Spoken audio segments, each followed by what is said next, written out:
Chapter 41. Sect Invitation. The Earth's Heart Pavilion was a smaller shop than its neighbors but had an air of understated quality. Instead of flashy displays, its windows showed simple pedestals holding individual specimens, each carefully lit to highlight its unique properties. A bell chimed softly as we entered. The interior was cool and dim, with shelves of carefully labeled specimens lining the walls. Each stone sat on its own cushion of spiritual energy, suspended in perfect stillness. Young Master Wei, an elderly man, emerged from the back room, his eyes bright despite his apparent age. "It's been too long." "Master Tao," Wei Lin bowed. "I hope you're well?" Well enough, well enough." The old man's gaze swept over our group, lingering briefly on Lu Chen's worn clothing before returning to Wei Lin. "What brings you to my humble shop today?" "We're looking for some quality spirit stones," Wei Lin replied. "Specifically, one suitable for a young stone guardian's consumption." Master Tao's eyebrows rose slightly. "A stone guardian? How fascinating. They're quite rare in these parts." His sharp eyes focused on Lu Chen. "Ah, would this young friend happen to be the one I've heard about? The clever boy with a stone companion who's been, shall we say, collecting unofficial road taxes?" Lu Chen shuffled his feet but managed a respectful bow, his cheeks reddening. "Yes, honored senior. His name is Rocky." "Rocky?" Master Tao's lips twitched. "A distinctive name. And what has Rocky been consuming up until now?" "Just regular rocks," Lu Chen admitted quietly. "Whatever we could—" I see. Master Tao stroked his beard thoughtfully. "Well, we can certainly do better than that. Let me show you some options." He disappeared into the back room, returning moments later with a tray holding several specimens. "Now then, what we have here." The first stone was a deep bronze color with swirling patterns that seemed to move in the light. "Desert Star Stone," Master Tao explained. "Forms in places where earth and metal essence naturally combine. Excellent for developing a guardian's outer defense." The second was pure white with occasional flashes of rainbow light. "Moon Frost Crystal." Very pure earth essence, helps stabilize a guardian's core and smooth out any imperfections in their stone form. The third was the most striking, a deep blue-black stone that seemed to drink in the light around it. And this is what we call void weight stone, found only in places where gravity itself has been warped by natural phenomena. Helps a guardian develop better control over their mass and density. Lu Chen stared at the stones with obvious longing but didn't reach for them. They're probably very expensive." "They are," Master Tao agreed frankly. "But young Master Wei wouldn't have brought you to my shop if price was a concern." Wei Lin stepped forward, already pulling out his token pouch. "We'll take all three." "But," Lu Chen protested weakly. "Consider it an investment," Wei Lin said with a wink. "After all, it's good business to help promising young talents. Right, Queen?" I couldn't help but smile, recognizing the same calculating kindness he'd shown me. Wei Lin had a gift for making his generosity sound like pure self-interest. "Now then," Wei Lin turned to Master Tao. "About the price." What followed was a masterclass in cultivation world haggling. Wei Lin and Master Tao traded references to market conditions, recent spirit vein discoveries, and transportation costs like skilled duelists exchanging blows. 350 spirit stones is my final offer," Master Tao declared. "And that's only because you're one of my favorite customers, young Master Wei." 200, Wei Lin countered. "The Desert Starstone's pattern is slightly irregular, and I noticed the Moon Frost Crystal has a minor inclusion in the lower left quadrant." They went back and forth several more times before settling on 300 spirit stones. Even at the reduced price, Lu Chen's eyes nearly fell out of his head.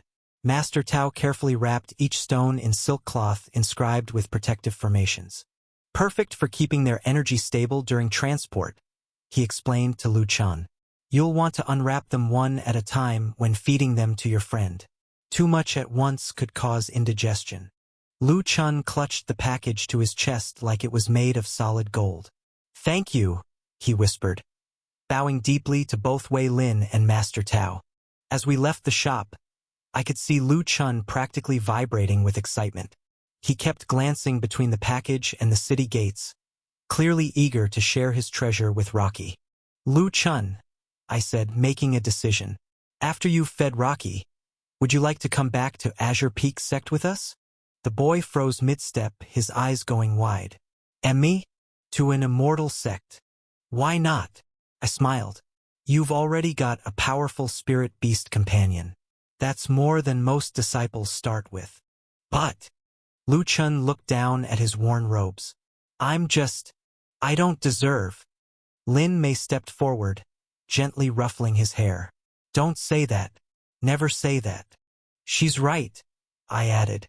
And even if we haven't tested your cultivation potential yet, the fact that you formed a soul bond with Rocky suggests you have talent. That's not something just anyone could do.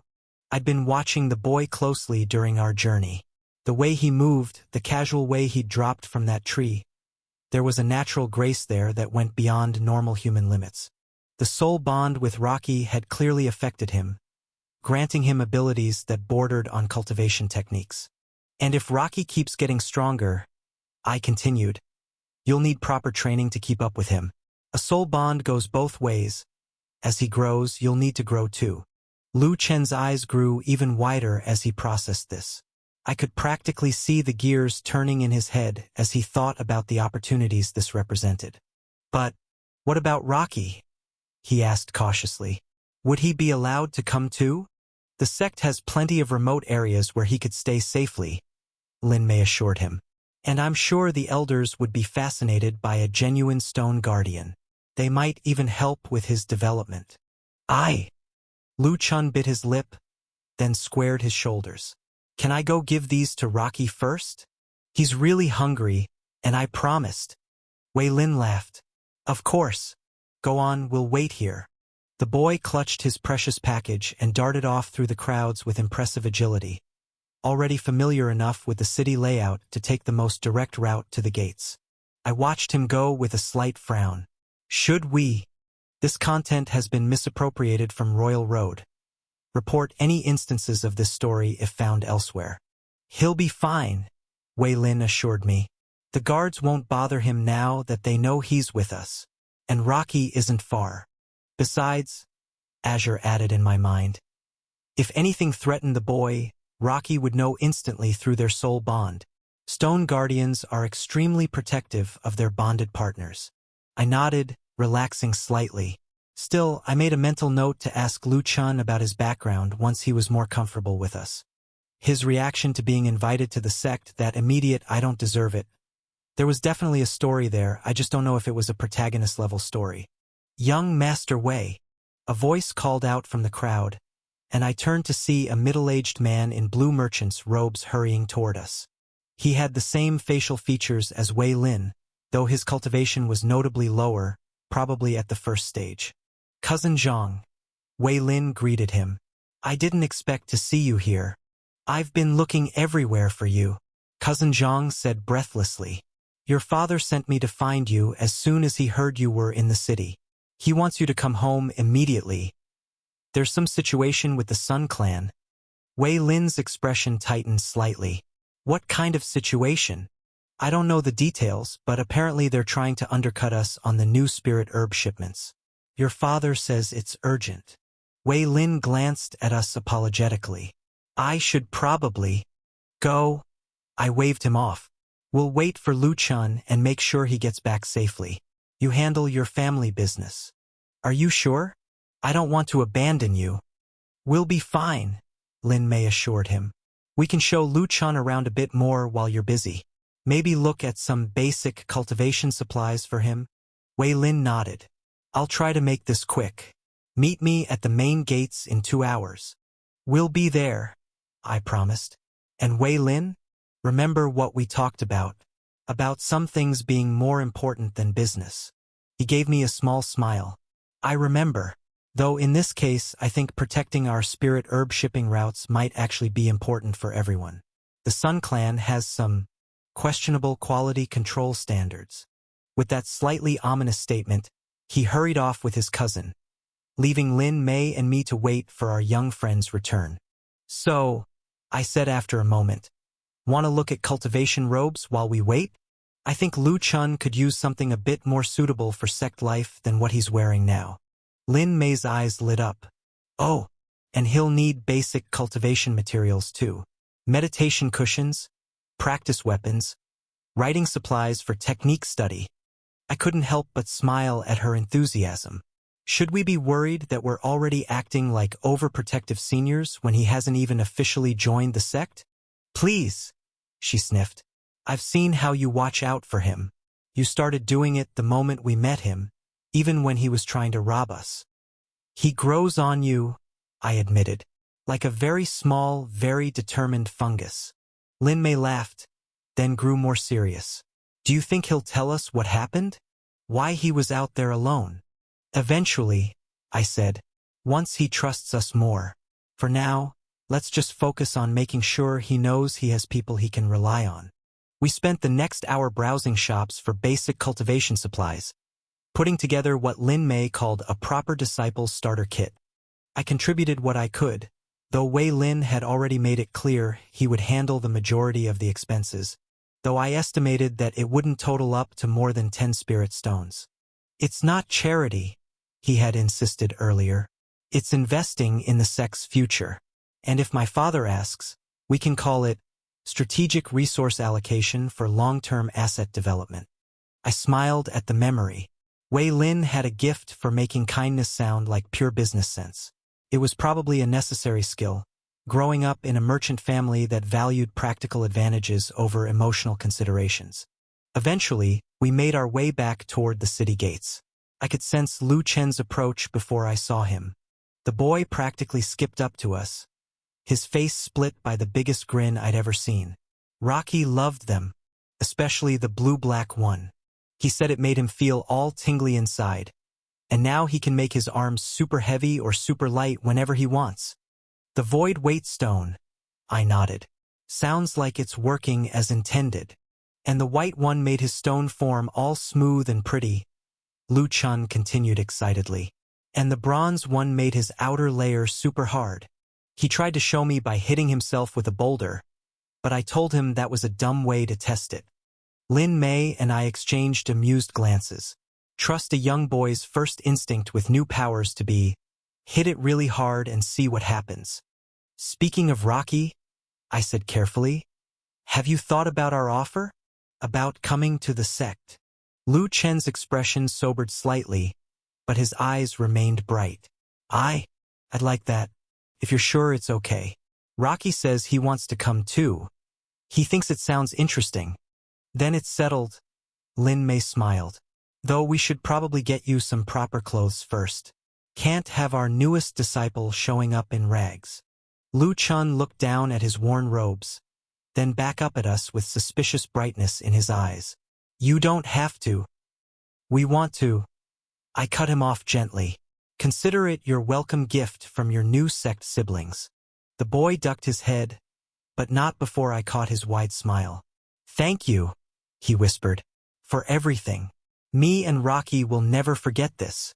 Just then, I sensed Wei Lin's familiar chi signature approaching. He looked slightly harried but satisfied as he joined us. Family business handled? I asked. For now, he nodded. Though my father wants to meet all of you for dinner. He's very interested in meeting my sect brothers and sisters. The slight emphasis he put on those words made it clear this wasn't just a social invitation. I glanced at Lin Mei, who had tensed slightly. All of us? She asked quietly. All of you? Wei Lin confirmed, reaching for her hand. No more hiding. I smiled, proud of my friend's decision. Then I gestured to Lu Chun, who was watching the interaction with innocent confusion. In that case, should we get our newest disciple properly outfitted first? Can't have him meeting the head of the Wei family looking like he just finished wrestling spirit beasts in the forest. Even if that's exactly what he's been doing, Lin Mei added with a laugh. Wei Lin looked at Lu Chen's worn clothing and nodded. Definitely. I know just the place. They specialize in cultivation robes for younger disciples. Chapter 42, Wei Clan. The Wei family estate was exactly what I expected from a wealthy merchant clan, grand without being ostentatious, practical luxury balanced with good taste. The main courtyard featured a modest fountain surrounded by carefully maintained spirit herbs, likely samples from various business ventures. Wei Lin led us through corridors decorated with landscape paintings and cultivation artifacts displayed in subtle alcoves. The message was clear. We're rich enough to own these things, but tasteful enough not to flaunt them. We found the family gathered in a private dining room, where servants were laying out the final dishes on a massive round table. Wei Lin's father, Wei Yi, rose to greet us.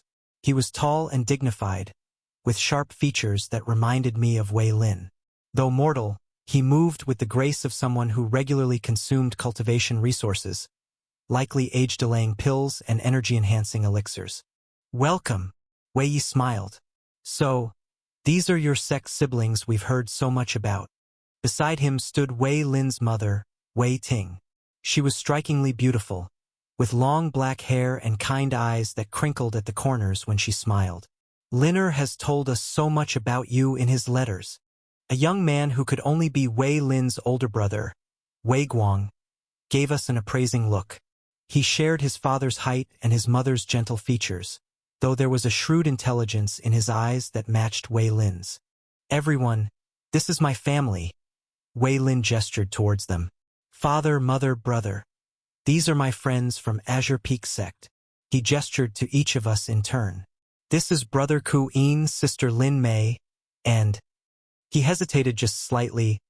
"Our newest recruit, Lu Chen." Wei Ye's eyebrows rose slightly at Lu Chen's worn appearance, but Wei Ting immediately swooped in. "You must be hungry after your journey. Come, sit. And no business talk at dinner, I insist." We arranged ourselves around the table, with Wei Lin carefully positioning himself between Lin Mei and his father. I ended up between Lu Chen and Wei Guang, while Wei Ting sat on Lu Chen's other side, already fussing over whether his bowl was full enough. The spread was impressive dishes I recognized from cultivation novels as expensive delicacies mixed with homely comfort foods. Spirit beast meat braised in herb-infused sauces sat alongside simple vegetable dishes. A spiritual energy-infused soup steamed in decorated bowls, while plain rice was served in jade-lined vessels that helped preserve its perfect temperature. "Try the phoenix tail fish," Wei Ting urged, using her chopsticks to place a fat piece in Lu Chen's bowl. "It's Liner's favorite. The chef uses spirit herbs in the marinade, good for your cultivation." I noticed Wei Yi looking at Lu Chen with a critical eye. "So, Lu Chen," he said casually, "I understand you have quite an interesting companion? A stone guardian, was it?" Lu Chen tensed slightly but nodded. "Yes, sir. His name is Rocky." "Rocky?" Wei Guang coughed, clearly hiding a laugh. "That's descriptive." "It suits him," Lu Chen said defensively. "I'm sure it does," Wei Yi smiled. "You know, stone guardians are quite valuable. The right buyer might pay handsomely for one. Say, 1,000 spirit stones." Lu Chen's eyes went wide at the amount, but his jaw set stubbornly. "Rocky's not for sale. He's my friend." 2,000. Wei Yi pressed, watching the boy's reaction. "That's quite a lot for a young man like yourself. You could start your own business, buy cultivation resources." "Father," Wei Lin cut in, "Lu Chen and Rocky will be joining Azure Peak Sect. They're not looking for business opportunities." "Ah, my apologies."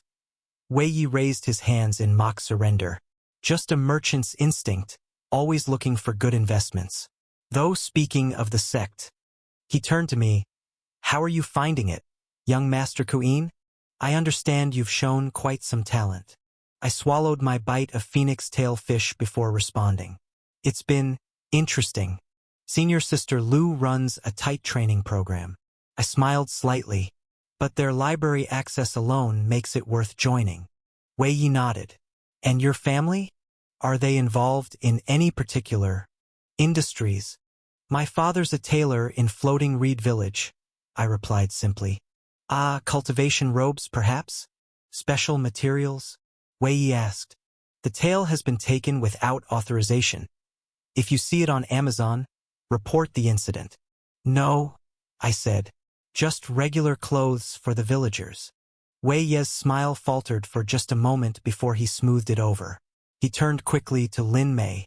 And you, young miss? I understand you work in the herb gardens. Yes, sir, Lin Mei replied politely. I look after the daily operations and cultivation of several rare spirit herbs. Fascinating. And your family's background in herbalism must be extensive, to have earned such responsibility so young.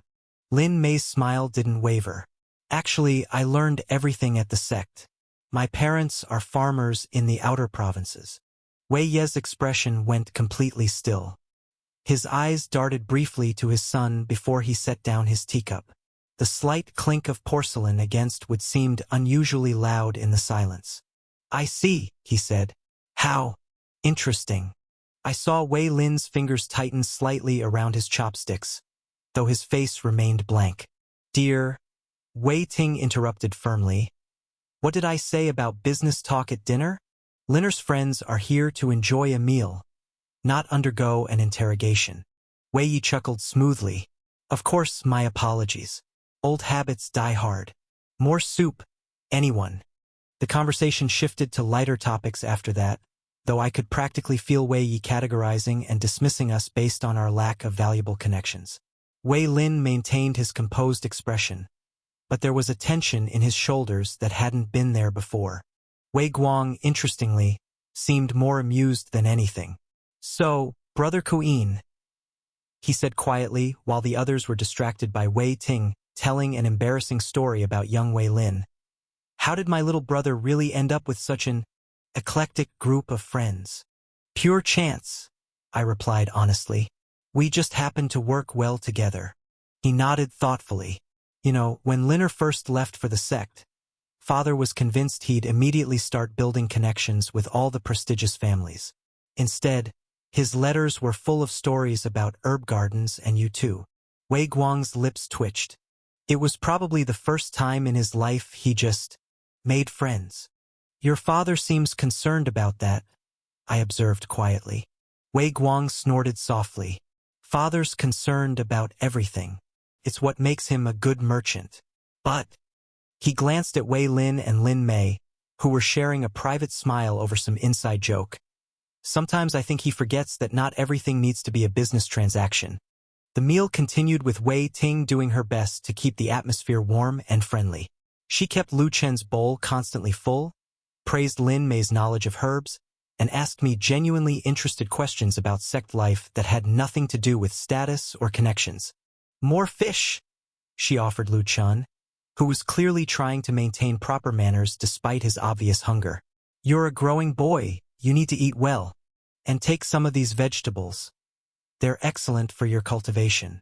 Thank you, Lu Chen mumbled around a mouthful of food, then quickly swallowed and blushed. I mean, thank you, honored madam.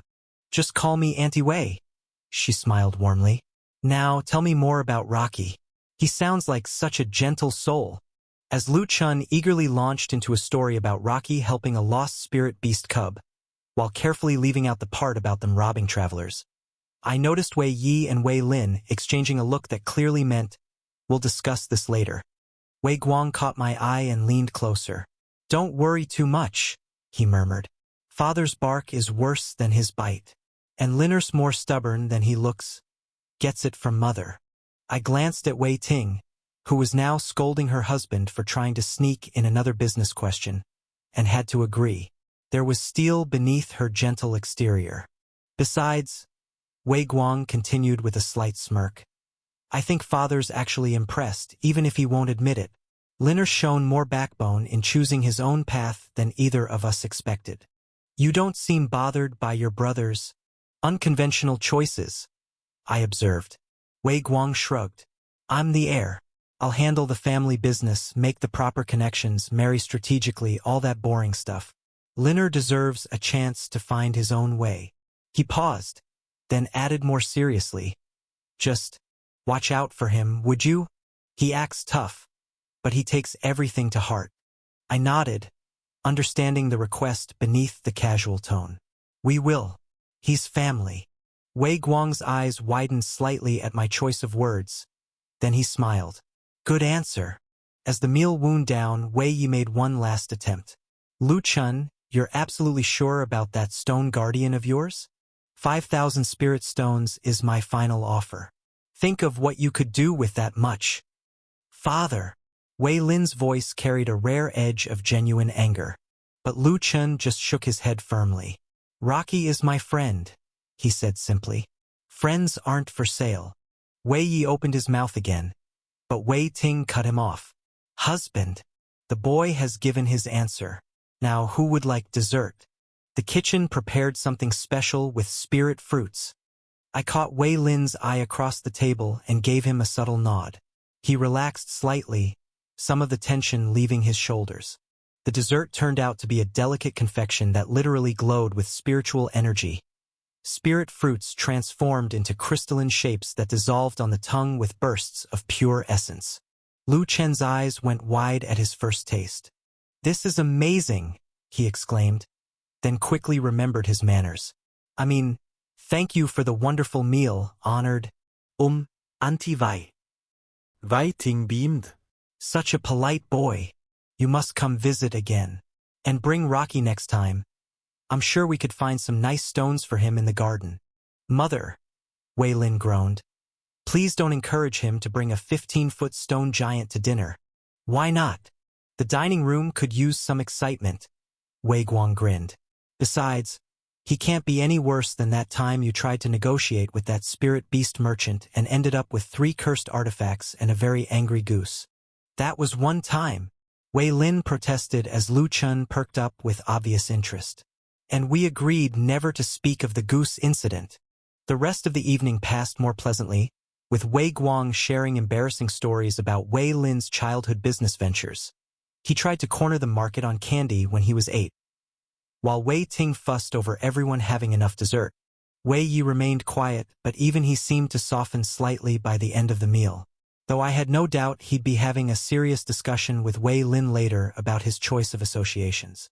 After the dinner plates were cleared and Wei Ting had finished pressing the last of the leftovers into our hands, I caught Wei Lin's eye once more. He gave me the slightest of nods. It was time to talk business. Chapter 43. The Challenge. Father, I'd like to redeem the wind essence. The comfortable post-dinner atmosphere shifted subtly. Wei Yi paused in the act of sipping his tea, eyes sharp despite his relaxed posture. Oh? And why is that? Does it matter? Wei Lin met his father's gaze steadily. I have enough contribution points saved up. I blinked, suddenly understanding something about how the Wei family operated. They had an internal point system like a sect or a business, where family members earned points through completing tasks and could redeem them for resources. It was oddly businesslike for a family, but then again they were merchants. In a way, it probably helped develop independence and business acumen in the younger generation. Still, I felt a twinge of guilt knowing Wei Lin was spending his hard-earned points on my behalf. Wei Ye's lips curved into a knowing smile. The points may be yours to spend, but I have a feeling you're planning to gift it to one of those two. His gaze flickered between Lin Mei and me. Lu Chun watched the exchange with wide eyes, clutching his package of leftover spirit stones for Rocky. Wei Ting had paused in her fussing over the table arrangements, while Wei Guang leaned back in his chair with poorly concealed interest. Does it matter what I do with it? Wei Lin's voice held a note of challenge. Wei Yi sighed, setting down his teacup. Boy, have you forgotten everything I taught you? Nothing comes for free in this world. It isn't free, Wei Lin replied firmly. Kuyin and I already have our own arrangement. Wei Ye's laugh was sharp and knowing. Oh? And knowing you, whatever you're getting in return might as well make it free. He turned his gaze to me. So, it's for you? I nodded slowly, meeting his eyes. Yes, sir. I need it for my cultivation, and I will absolutely ensure Wei Lin's investment is properly compensated. Oh! Wei Yi leaned forward slightly. And what cultivation method requires elemental essence at the Qi condensation realm? The World Tree Sutra. The room went quiet. Wei Ye's eyes widened, and then he began to laugh, a genuine, delighted sound that seemed to surprise even Wei Lin. I was wrong about you, boy. You really have been taking my lessons to heart after all. Husband. Wei Ting interrupted. Perhaps this business discussion could wait until... No, no. This is perfect timing. Wei Yi studied me with new interest, his gaze sharp and assessing. After a moment, he nodded to himself. Very well. But I won't take your contribution points. Linner. If the boy wants the wind essence, he'll have to earn it himself. Wei Yi raised his voice slightly. Chun Wu. A young man stepped into the dining room. He wore simple but well-made robes, and his qi was carefully controlled, a cultivator at the 5th stage of qi condensation. One of the Wei family's hired experts, no doubt. If you can defeat Qin Wu in combat, Wei Yi announced, the wind essence is yours. Father. Wei Lin started to protest, but Wei Yi raised a hand, silencing him. Oh my! Lin Mei murmured softly beside me. Lu Chun was practically bouncing in his seat with excitement, previous sleepiness forgotten at the prospect of a fight. I frowned, considering the challenge. At the peak of the 3rd stage, fighting someone at the 5th stage would be difficult enough. This wasn't like fighting Rocky. Chen Wu's Qi control spoke of proper training and combat experience. The Wei family wouldn't hire anything but the best. This tale has been unlawfully lifted from Royal Road. If you spot it on Amazon, please report it. Wei Ye's smile widened as he watched my expression. Ah, I see you understand the difficulty. But... He tilted his head slightly. You're very close to breaking through to the 4th stage, aren't you? I'll give you 3 days. After that, if you want the wind essence, you'll need to win. My eyes widened slightly at his casual assessment of my cultivation level. Azure. I thought quickly. Can you tell if he's secretly a cultivator? I'm not detecting any qi from him, Azure replied thoughtfully. However, there are many possibilities. He could have a treasure that conceals his cultivation, or one that allows him to detect others' cultivation levels.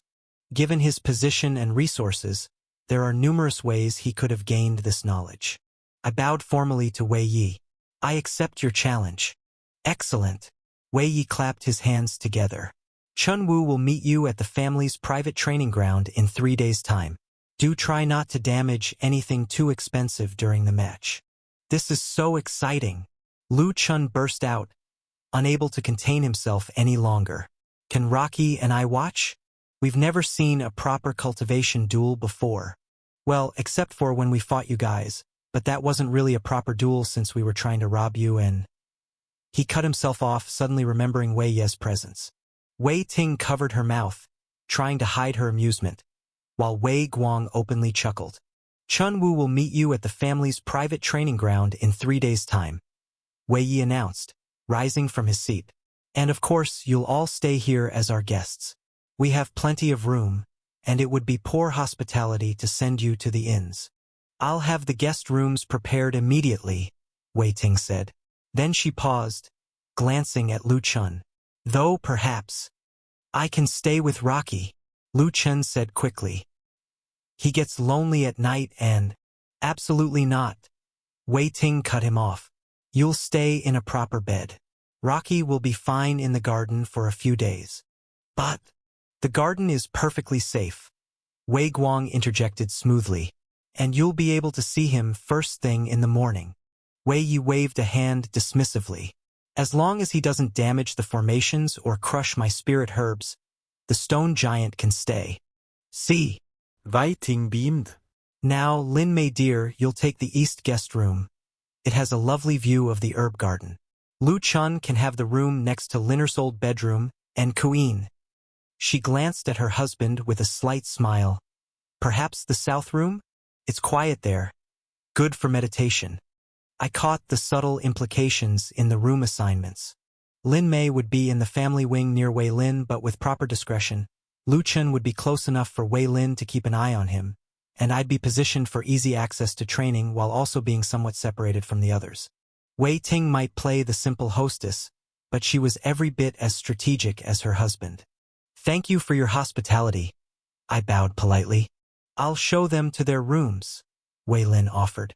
In a moment, Wei Yi held up a hand. Chun Wu, please escort young Lu Chun to his Rocky friend. I believe he's anxious to deliver those spirit stones my wife so thoughtfully gifted. After Lu Chun had practically dragged the stoic guard from the room, Wei Lin led us through the sprawling compound. The buildings were arranged in a way that seemed random at first glance, but I began to notice subtle patterns, sightlines, defensive positions, easy escape routes disguised as decorative paths.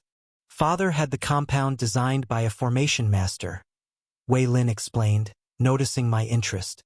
Everything serves multiple purposes. He grinned. Especially those. Mother's quite clever about such things. His expression softened.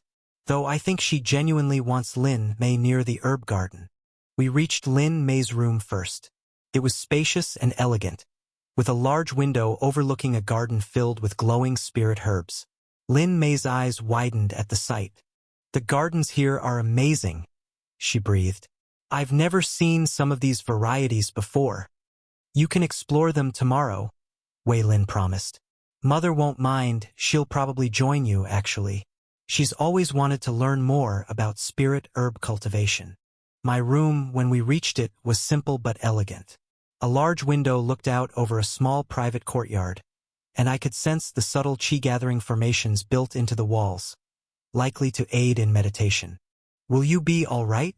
Wei Lin asked quietly. 3 days isn't much time for a breakthrough. I'll manage, I replied. I've been close for a while now. Sometimes pressure is exactly what you need.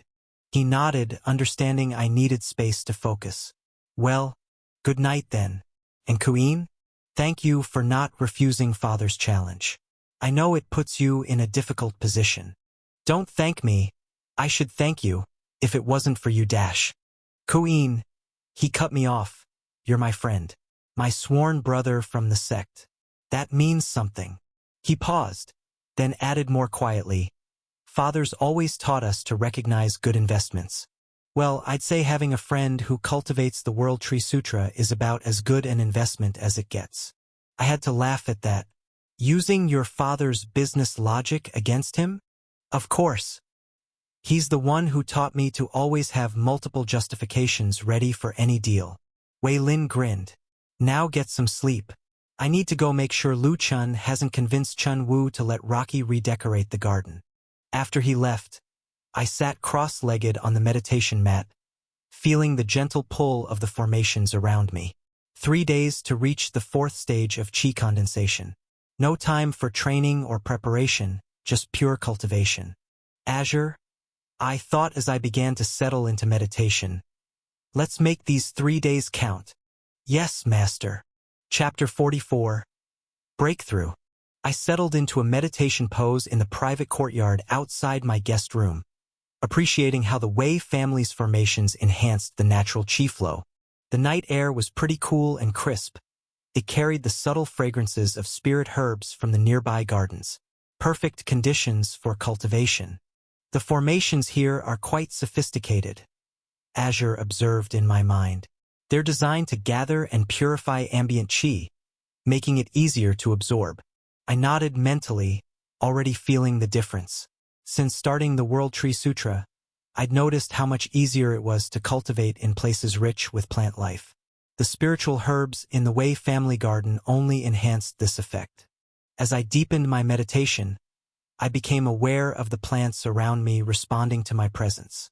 Thin vines slowly crept across the ground, while leaves from nearby bushes turned toward me like flowers following the sun. The World Tree Sutra's influence had grown stronger with each passing day, making local flora increasingly responsive to my qi. Interesting, Azure commented. The plants seem to recognize the Genesis seed's presence. They're creating a natural formation pattern around you. He was right. The vines and branches were arranging themselves in subtle spirals, unconsciously mimicking the qi circulation patterns I used while cultivating. I didn't fight it, letting them gradually wrap around my seated form. Their gentle presence actually helped focus the ambient qi, making it easier to draw in spiritual essence. I directed my attention inward, to where the Genesis seed pulsed steadily in my inner world. With each beat, it drew in the purified qi I was gathering, converting it into the pure spiritual essence needed for my breakthrough. The process reminded me of watching Lin Mei extract essence from spirit herbs. Patient, methodical work that couldn't be rushed. Your inner world has expanded significantly since your last breakthrough, Azure noted. Consider using some of that additional space. Taking his advice, I began channeling the remaining water essence I'd been storing. Like a steady stream, it flowed toward the Genesis seed, which absorbed it eagerly. The combination of external chi and stored essence created a powerful resonance, making the seed pulse faster. Hours passed as I maintained this steady rhythm. The plants continued their slow dance around me, now so thick that someone walking by might have mistaken me for part of the garden.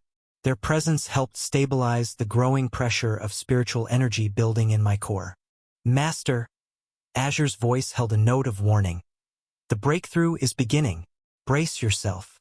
I felt it too, that familiar tension as my spiritual essence reached its peak. The Genesis seed's pulses were now sharp and demanding, each one sending ripples through my inner world. This was always the trickiest part, managing the transformation without losing control. The pressure built rapidly, far more intense than my previous breakthroughs. The Genesis seed seemed to grow with each pulse, its roots spreading deeper into my inner world while its crown reached higher. Energy coursed through these spiritual pathways like sap through a tree's vessels, restructuring and expanding them. Remarkable, Azure commented. The World Tree Sutra's natural approach seems to make breakthroughs smoother, if more intense. He was right, despite the pressure, there was none of the violent energy fluctuations I'd read about in other cultivation methods. The Genesis seed acted like a filter, processing and distributing the power in measured waves. Still, I could feel sweat beating on my forehead as I fought to maintain control. Love this story? Find the genuine version on the author's preferred platform and support their work. The final push came suddenly. The Genesis seed pulsed once more, and everything clicked into place. My inner world expanded dramatically, nearly doubling in size as new spiritual pathways formed and settled. The seed itself grew proportionally, its presence now impossible to ignore. Congratulations on the successful breakthrough, Master. Current status: cultivation. Qi condensation stage 4. Inner world 125 cubic meters. Soul essence 800/800. Spiritual essence 700/700. Physical essence 700/700. The Genesis seed's growth is particularly noteworthy, he added. It's now roughly twice its previous size, and the quality of energy it produces has improved significantly. I nodded, taking stock of my new capabilities. These numbers, they're quite high for someone who just reached the 4th stage, aren't they? You're right, Azure confirmed. You're already at the upper echelons of what's possible at this level. Cultivating a beyond heaven rank cultivation method clearly has its advantages. But it's still not enough, is it? I asked quietly. Not to defeat someone at the 5th stage. The gap between stages becomes exponentially larger as you progress, Azure agreed.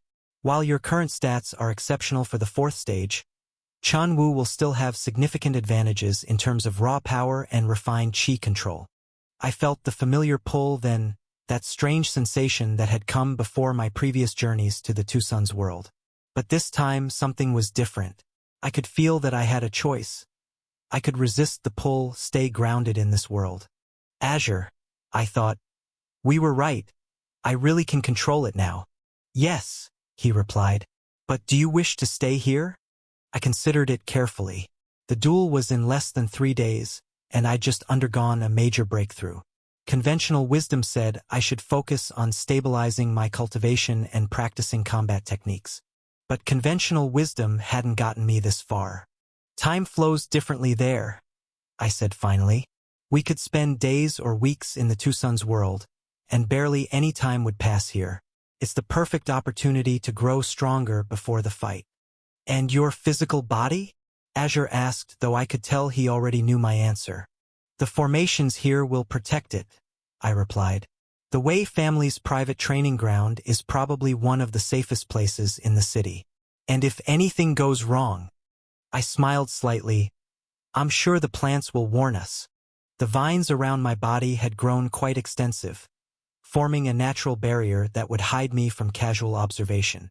The tree above had shifted its branches to provide better coverage, and even the grass had grown thick enough to obscure the stone floor.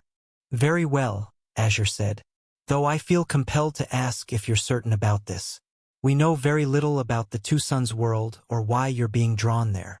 No, I admitted, but I'm certain about needing more power. Whatever's waiting for us there, it's our best chance at getting stronger quickly. I could feel the pull growing stronger, like a tide trying to draw me out to sea. This time, instead of fighting it or being caught off guard, I consciously relaxed into it. Besides, I added as the world began to fade, I have a feeling we're supposed to go, that these trips are part of something bigger. The last thing I felt was the gentle pressure of vines adjusting around my physical body, like a mother tucking in a child. Then everything went black, and I felt my consciousness hurtling through that familiar void between worlds. Somewhere in the distance, two suns waited. Chapter 45, Skybound Sacrifice.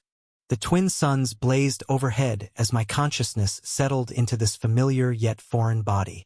This time, there was no disorientation, no moment of confusion. I acted instantly as I remembered that there was an arrow incoming. My body twisted to the side before Maya could even reach for me.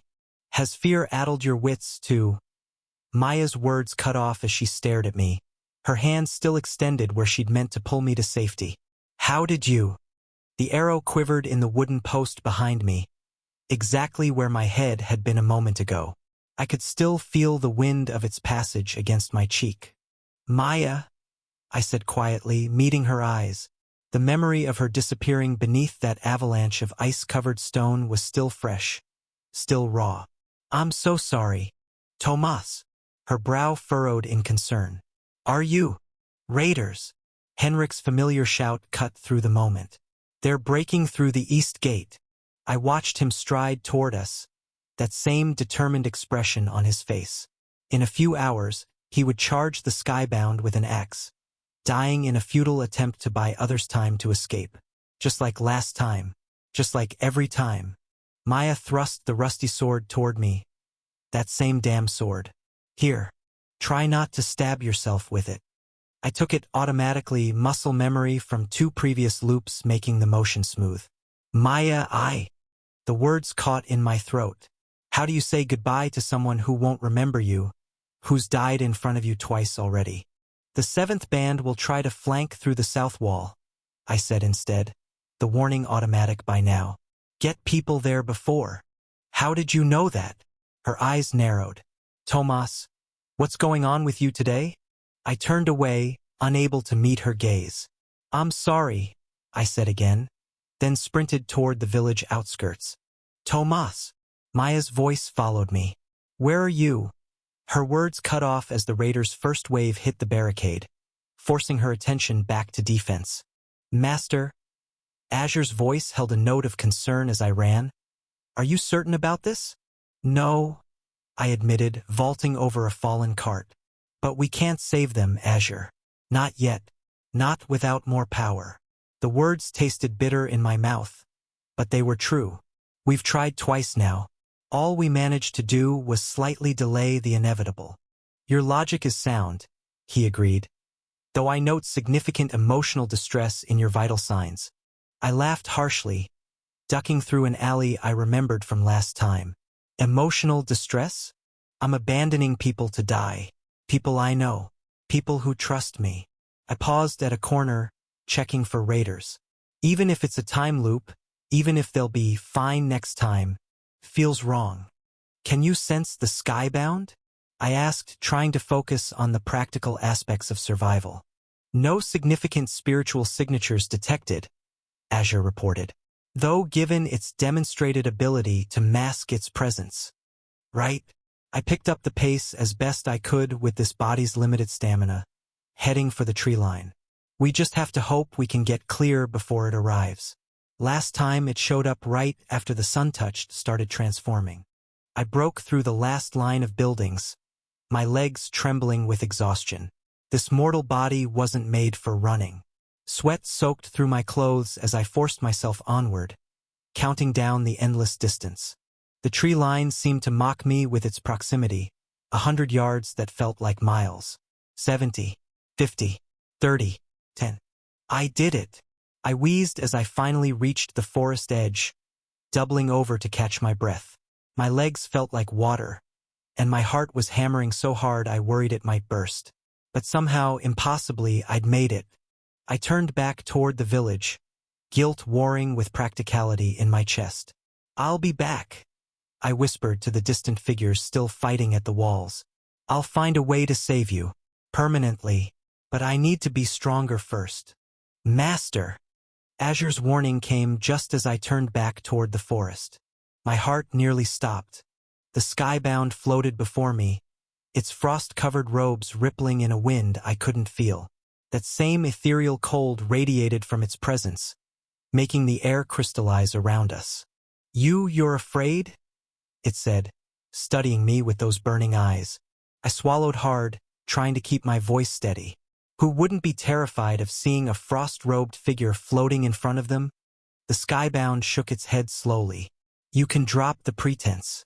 You've been caught. I sensed you the moment I arrived." Its voice carried that same aristocratic disdain I remembered. "Though I must admit, you shouldn't be here at all." My thoughts raced. Did it remember me from the previous loops?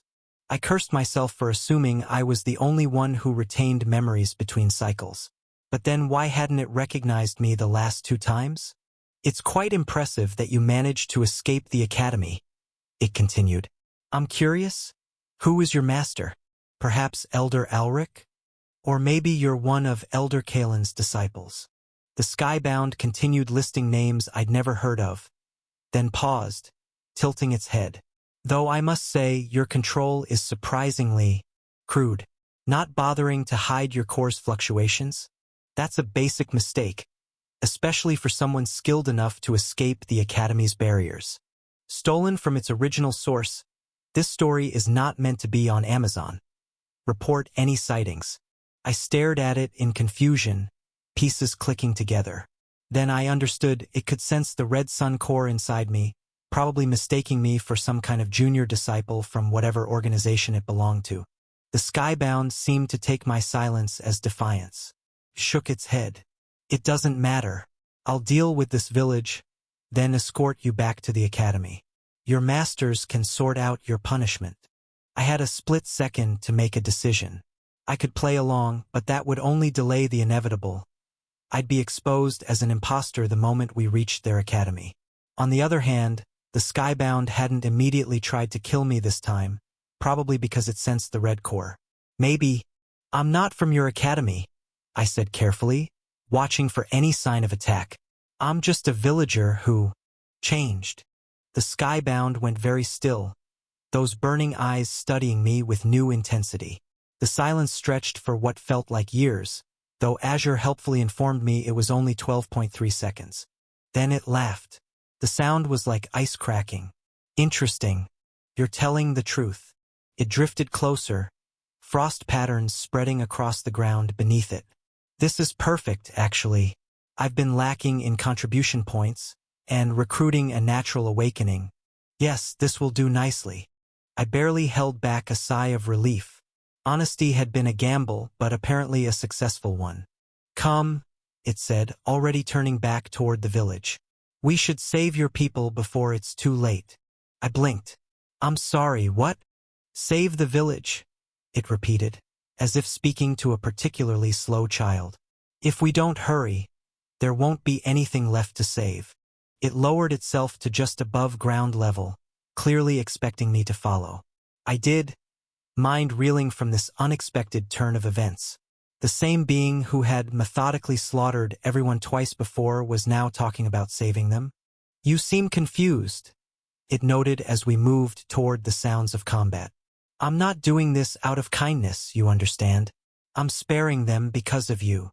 "Me?" There was a smile in its voice as it replied. "When an initiate graduates, they're sent to sacrifice their village. It's a tradition created by the noble families." My stomach lurched at the casual way it discussed mass murder.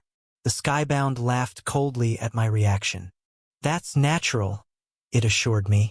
All commoners react that way at first. Give it a few years.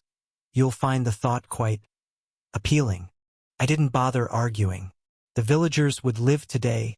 That was what mattered. Whether I'd still be in this world in a few years was another question entirely. The raiders are nearly through the east gate, I said instead, focusing on immediate concerns. And the 7th band is trying to flank through the south wall. You know their movements well for someone who was fleeing, it observed. Eva. Seen them raid before, I said carefully. It wasn't even a lie, technically. The Skybound nodded. Good. Tactical awareness will serve you well at the academy. The village was in chaos when we returned.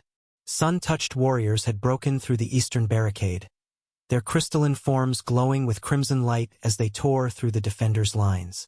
I could see Henrik trying to organize a retreat while Maya directed archers from the rooftops. Thomas? One of the villagers spotted me first. Then his eyes went wide with terror as he saw who accompanied me. Skybound. The warning spread like wildfire. Defenders abandoned their positions, fleeing from the frost-robed figure floating beside me. Thomas? Get away from it! Maya shouted from her position, bow half-drawn.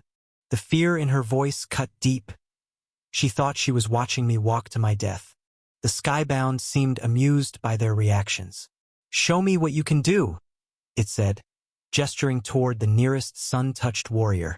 I studied my opponent carefully.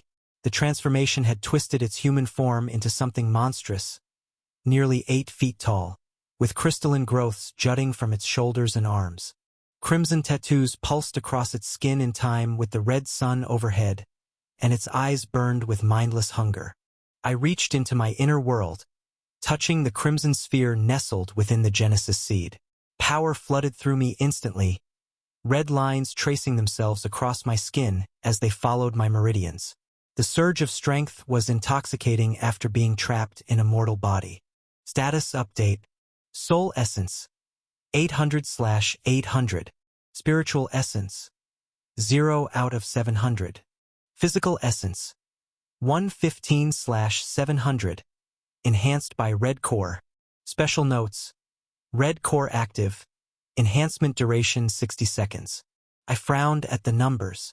My physical essence was barely at first-stage chi condensation levels. If I'd had time to properly rebuild this body's foundation using the Triessence Harmony method before activating the Red Core, but there was no point dwelling on what-ifs. It was time to fight. Chapter 46. Goodbye.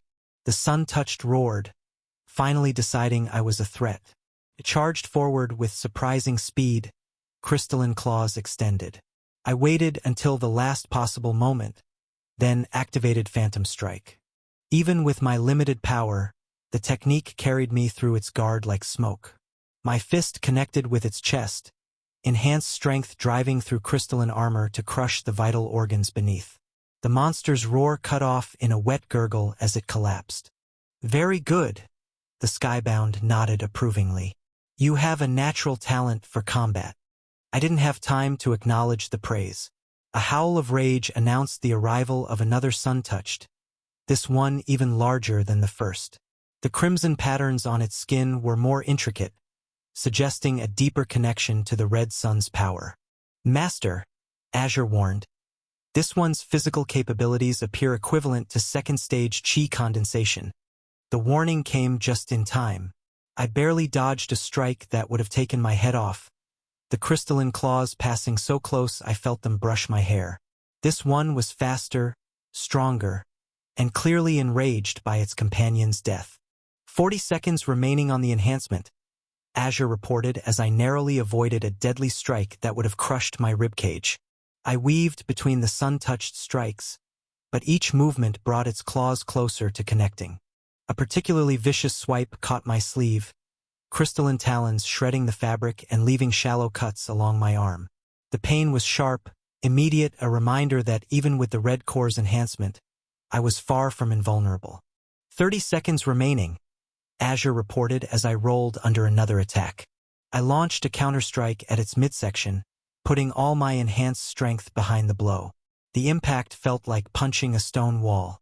The sun-touched barely stumbled, while my knuckles screamed in protest.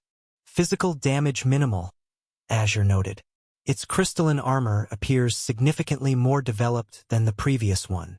A backhand caught me in the ribs before I could retreat, sending me sprawling. Even through the red core's protection, I felt something crack. I turned the fall into a roll, barely avoiding the follow-up strike that cratered the ground where I'd landed. 15 seconds. I needed an advantage, something to even the odds. As I circled the monster, trying to catch my breath, I felt something at the edge of my awareness. Plants. I could still sense them in this world thanks to the World Tree Sutra. Nearby weeds and grass, their life force dim but present. And there, half hidden by debris, a dormant vine that had once climbed the village walls. The sun-touch charged again, but this time I was ready. I reached out with my will, connecting to that vine like I'd done countless times before. The red core's power flowed through the connection, transforming the simple plant into something else entirely. The vine erupted from the ground, now a deep crimson color with thorny protrusions that looked almost crystalline. It wrapped around the sun-touched's legs mid-charge, thorns digging into its crystalline hide. The monster's momentum worked against it, sending it crashing face-first into the dirt. Now, Azure urged as the monster thrashed against the crimson vine. I snatched up a fallen sword, a simple iron blade, already notched from previous combat. The sun-touched's crystalline armor was nearly impenetrable, but all creatures had weak points. There, at the base of the skull where flexibility was necessary, the crystal formations were thinner, with small gaps between the plates. I drove the blade into that spot with every ounce of strength the red core granted me. The sword punched through with a sound like breaking glass, crimson light erupting from the wound. The blade shattered, steel proving no match for the crystalline body, but it had gone deep enough. Unauthorized duplication. This narrative has been taken without consent. Report sightings.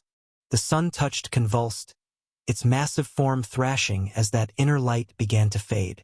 The crystalline growths that had seemed so otherworldly in life now dulled, becoming cloudy like sea glass. Those burning eyes dimmed, and the crimson tattoos that had pulsed with power grew still. As it was dying, its body began to change, the crystal formations crumbling into fine powder, leaving behind a corpse that looked almost human again, except for the patches of glassy skin that caught the red sunlight like frozen blood. As its last tremors stilled, I felt the red core's power fade. The crimson lines receded from my skin, leaving me once again trapped in a mortal body. The vine withered and crumbled to ash, its brief moment of demonic transformation ending with my enhancement. I pressed a hand to my ribs, wincing at the pain. Without the red core's power, every injury felt twice as intense. But I was alive and my opponent wasn't. For now, that would have to be enough. The Skybound actually applauded. Extremely rare, it said, sounding genuinely impressed. Most rank 1 Skybound can't manipulate elements at all. Those who show such talent early, paused meaningfully, they tend to accomplish great things, assuming they survive that long.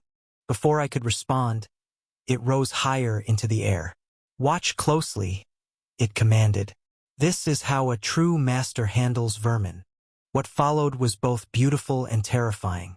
Crimson-tinted ice materialized throughout the battlefield, each formation perfectly placed to impale or entrap the remaining raiders. The first sun-touch to notice the Skybound actually bowed. Great One, we serve the same. Its words cut off in a wet gurgle as ice speared through its chest. The other sun-touched warriors finally realized their danger. Their confusion was evident even through their monstrous forms as they backed away from the being they'd clearly expected to lead them. My lord, why do you betray your own key? Another fell, frozen solid mid-plea. We are blessed by the same sun. We are your serve. This one managed to partially dodge the first ice spear, only to be impaled by 3 more. Their superhuman strength meant nothing against the Skybound's power. The last sun-touched, cornered against a half-destroyed wall, raised its hands in as it supplicated. Please, We are your children. The red sun chose. Ice bloomed through its chest, cutting off its final appeal. What caught my attention was something I hadn't noticed in previous loops, streams of essence rising from the fallen, flowing into the skybound like crimson mist. I could only see it because of my own red core, I realized. The skybound wasn't just killing them, it was harvesting their essence. When it was over, the survivors of villagers only, every raider was dead, stared up at their unlikely savior with a mix of terror and confusion. No one seemed to know whether to run, fight, or bow in gratitude. Come, the skybound said, completely ignoring the villagers' reactions. It's time we departed for the academy. Tomas, wait. Maya pushed through the crowd, her face a mix of emotions I couldn't quite read. You can't just leave with that. I met her eyes, remembering how many times I'd watched her die. I'm glad I could help save everyone this time, I said quietly, careful not to mention that according to the skybound, I'd be expected to sacrifice them all eventually. Movement at the back of the crowd caught my eye. Tomas' father, the miller, pushing his way forward. My breath caught. I couldn't face him, couldn't try to explain to this body's family why their son was leaving with a being known only for death and destruction. Maya, I said quickly, tell my parents I'm sorry, and I swallowed hard. Tell them to take care of themselves. But Tomas, I turned away before she could finish, jogging to catch up with the skybound. Behind me, I could hear the villagers' confused murmurs, their mixture of relief at surviving and uncertainty about what had just happened. A clean break is best, the skybound commented as we left the village behind. They'll move on, forget. And when you return, it glanced at me, those burning eyes unreadable. Well, they won't be in any condition to remember anyway. I said nothing, focusing instead on keeping pace with its floating form. Master, Azure observed, the red core is actively absorbing energy from the red sun above. At this rate, full power should be restored in. He paused, calculating, roughly 5 minutes. I glanced up at the crimson orb in the sky, feeling the connection more clearly now that Azure had pointed it out. Like a plant drinking in sunlight, the core was slowly replenishing itself, drawing in traces of that reality-warping power. Is it safe? I thought back, remembering how the red sun's direct light drove people mad. The Genesis seed appears to be filtering the energy, much like it did when we first absorbed the core, Azure replied. The madness-inducing aspects are being stripped away, leaving only pure power. Quite efficient, actually. Thanks, Azure, that's good to know, but right now I'm more. I let out a heavy sigh, watching the skybound's frost-covered form ahead of us, concerned about what kind of academy teaches its students to sacrifice their home villages. The village disappeared behind us as we headed toward the mountains, where the red sun's light painted the peaks in shades of blood. Somewhere ahead waited answers about this power I'd stumbled into, assuming I lived long enough to learn them. Chapter 47. Resonance. The mountain path wound endlessly upward, each turn revealing another stretch of steep terrain.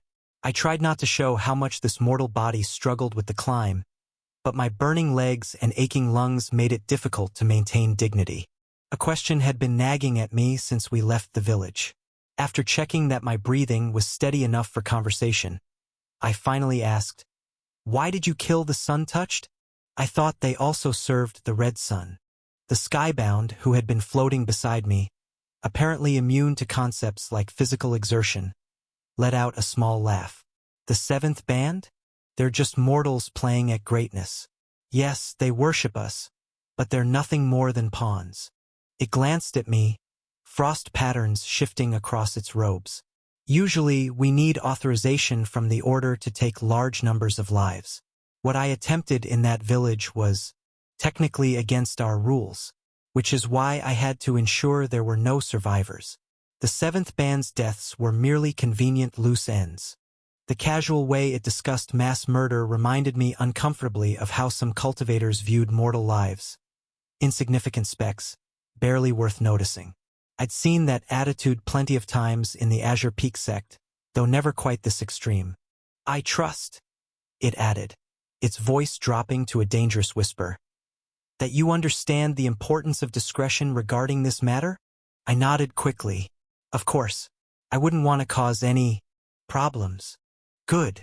The frost patterns in its robes settled. You had other questions? The order, I said, grateful for the change in subject. What exactly is it? The Order of the Last Light, it replied, something like pride coloring its voice. We who have been blessed by the red sun's power. When the twin suns first appeared in our sky, most fled from the red sun's light, fearing the madness it brought. But our ancestors saw its true nature not a curse, but a gift.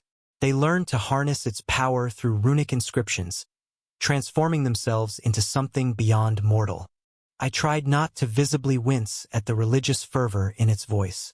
This sounded exactly like the kind of propaganda you'd feed initiates to make them ignore the obvious turn people into crystalline monsters part of their power source. The order was born from those first enlightened ones. It continued, its frost patterns shifting with enthusiasm. They built our floating citadels to stay closer to the red sun's light, away from the ignorant masses below who still cower from its radiance. We are the chosen of the last light, the final illumination that will transform this world. The one who had casually murdered an entire village was now spouting what sounded like memorized passages from Cult Recruitment 101.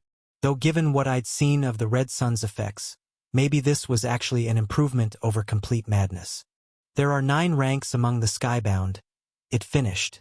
From rank 1 initiates like yourself to the rank 9 elders who commune directly with the crimson light. Each rank brings greater understanding of the sun's mysteries and deeper connection to its power. And probably greater mental instability. I thought, though I kept my face neutral. I needed their knowledge, not their philosophy. Though I had to admit, the Genesis Seed's protection might be the only reason I could still see how concerning all this was. I listened intently as it then. The first 3 ranks focus on fundamental control, it explained. Rank 1 establishes your core connection through the fundamental rune. Rank 2 strengthens that connection, allowing for elemental attunement. Rank 3 is where most initiates truly begin to understand the deeper mysteries. I glanced at its robes, searching for these runes it mentioned. I don't see any marks on you. It stopped floating and turned to face me fully.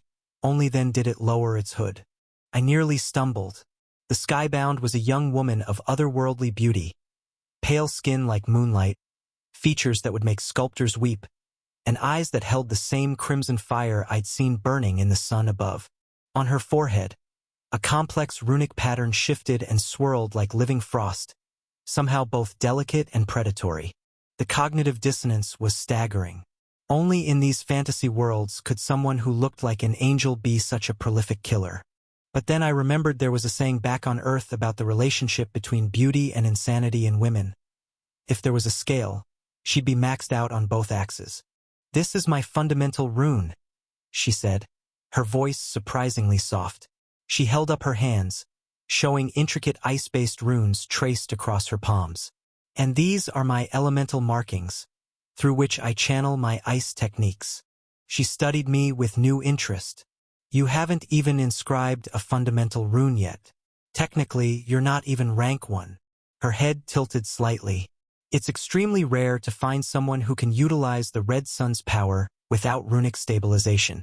The risk of madness is... She trailed off, watching me as if expecting me to start frothing at the mouth any second. The elders will definitely want to examine you personally, she added thoughtfully. That caught my attention. Back in the Azure Peak sect, the elders had never shown any interest in my progress. Then again, I'd been deliberately keeping a low profile there. In a world where death was truly final, caution was essential. Here, with the time loop, I could afford to be a bit more daring.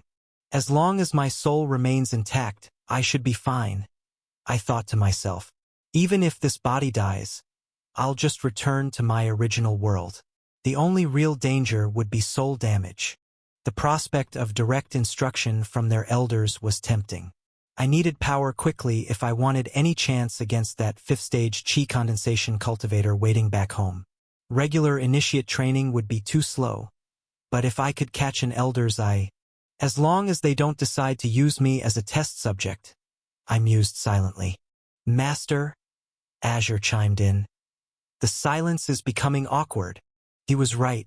I realized I'd been lost in thought while staring at my companion. Proper introductions were way overdue. I gave a small bow, trying to match the formality I'd seen in her bearing. A case of literary theft. This tale is not rightfully on Amazon. If you see it, report the violation. I should have done this earlier, I said. My name is Tomas. She smiled, and for a moment I could almost forget I'd watched her casually murder dozens of people. Vyara, she replied, though you'll need to refer to me as senior sister once we reach the academy. Of course, senior sister. The title felt strange on my tongue, not because of the formality, but because it was so similar to what I'd used in the cultivation world. These parallels between the two systems were fascinating.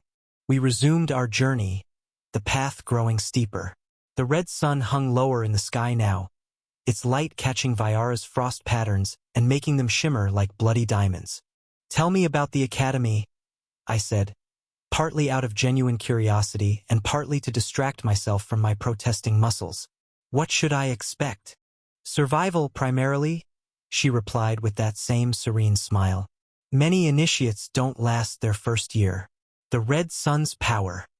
She gestured to the crimson orb above us. It changes you. Those who can't adapt, who can't control the resonance. She shrugged. Well, the crystals in the failure garden are quite beautiful. Crystals? I asked, though I had a sinking feeling I knew what she meant. When an initiate loses control, the transformation is thorough. Her eyes gleamed. We keep the more interesting specimens as warnings to new students. Some of them even retain enough awareness to scream. I carefully kept my expression neutral. That sounds educational. Oh, it is. Her enthusiasm was genuinely unsettling. Nothing motivates proper resonance control like seeing what happens without it. Though I suspect you'll have different challenges. Because I can use the power without runes? She nodded. It's rare as far as I know. Most untrained vessels either die or transform within days of exposure. Yet here you are, apparently stable despite lacking basic protections. Her gaze turned calculating. The elders will definitely want to understand how that's possible.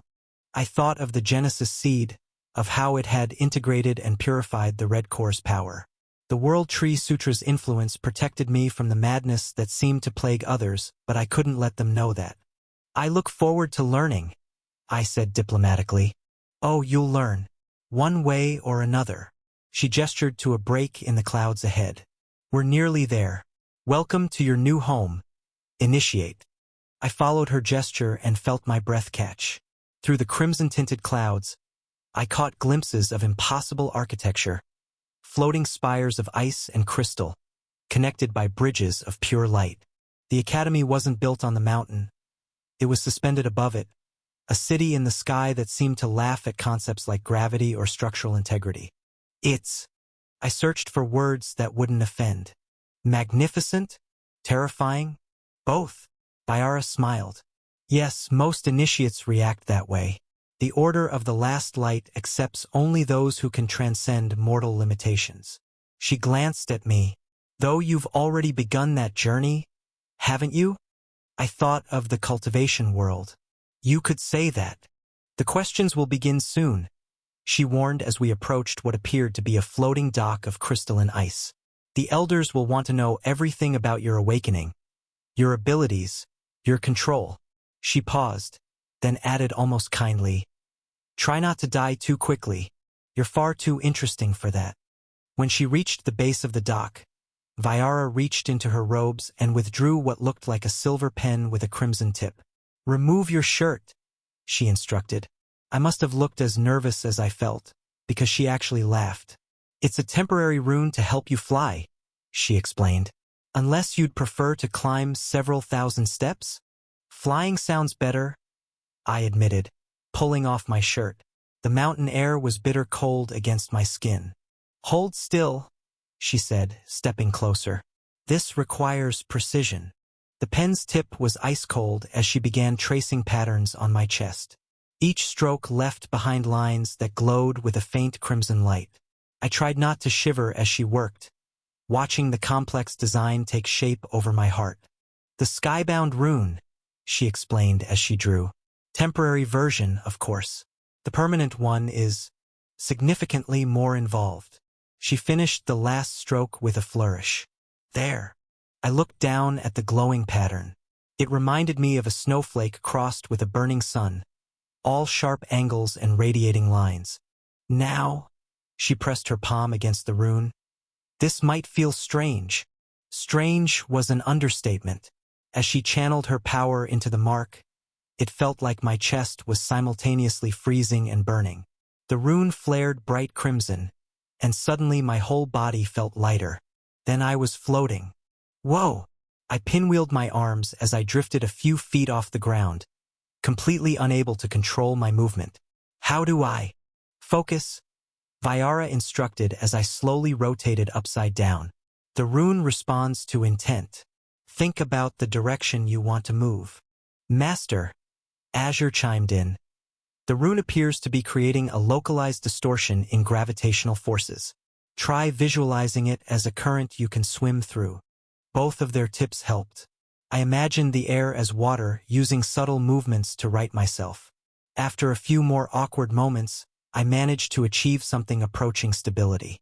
Not terrible, Vyara said, which I chose to take as praise. The rune will last about an hour or so. Plenty of time to reach the academy and get you properly registered. Try to keep up. She began ascending the crystalline dock while I followed more cautiously, still occasionally wobbling when I moved too quickly. But I was starting to get the hang of it, and by the time we were halfway up, I'd found a rhythm. The view was spectacular, even if I was trying very hard not to think about how far up we'd come. Ready? Vyara asked as we neared the top of the dock. The real challenge begins now. I nodded, feeling the rune pulse steadily against my skin. Whatever waited in those crystal spires, I would face it, would learn from it, would take their power and make it my own, and hopefully avoid ending up as a screaming crystal in their garden of failures. Chapter 48, Transcendence. As we crested the crystalline dock, I got my first proper look at the academy. The floating citadel was even more impossible up close, massive structures of ice and crystal suspended in midair, connected by bridges that seemed made of pure light. The red sun's rays caught every surface, creating an array of crimson reflections that made the whole complex look like it was bleeding. Impressed? Vyara asked, noting my expression. It's not what I expected, I admitted. The architecture defied everything I knew about physics, even by cultivation world standards. The founders built it to be closer to the red sun's power, she explained, leading me toward what appeared to be the main entrance, a towering arch of crystalline ice carved with countless runic patterns. Though I suspect they also enjoyed reminding the masses below of their transcendence. As we approached, I noticed two robed figures floating on either side of the arch. Their hoods were pulled low, hiding their features. Vyara. One of them called out, his voice carrying that same aristocratic tone I was starting to associate with the order. This is unexpected. Your patrol wasn't due back for another week. I didn't expect you to be back with a stray. Circumstances changed, Brother Chen, she replied smoothly. We have a natural awakening. Both guardians went very still. Then the second one laughed, a sharp, disbelieving sound. A natural? Here? The odds of that are. See for yourself, Vyara interrupted, gesturing at me. The guardians drifted closer, runic patterns shifting across their robes as they studied me. I felt a subtle probe of power brush against my core, their resonance seeking to confirm what Vyara claimed. By the last light, the first guardian breathed. It's true. No runes, yet the power flows through him. Fascinating, the second agreed. Though rather crude, the resonance is barely contained. I bristled slightly at that, but kept my expression neutral. Let them underestimate me. It would make things easier in the long run.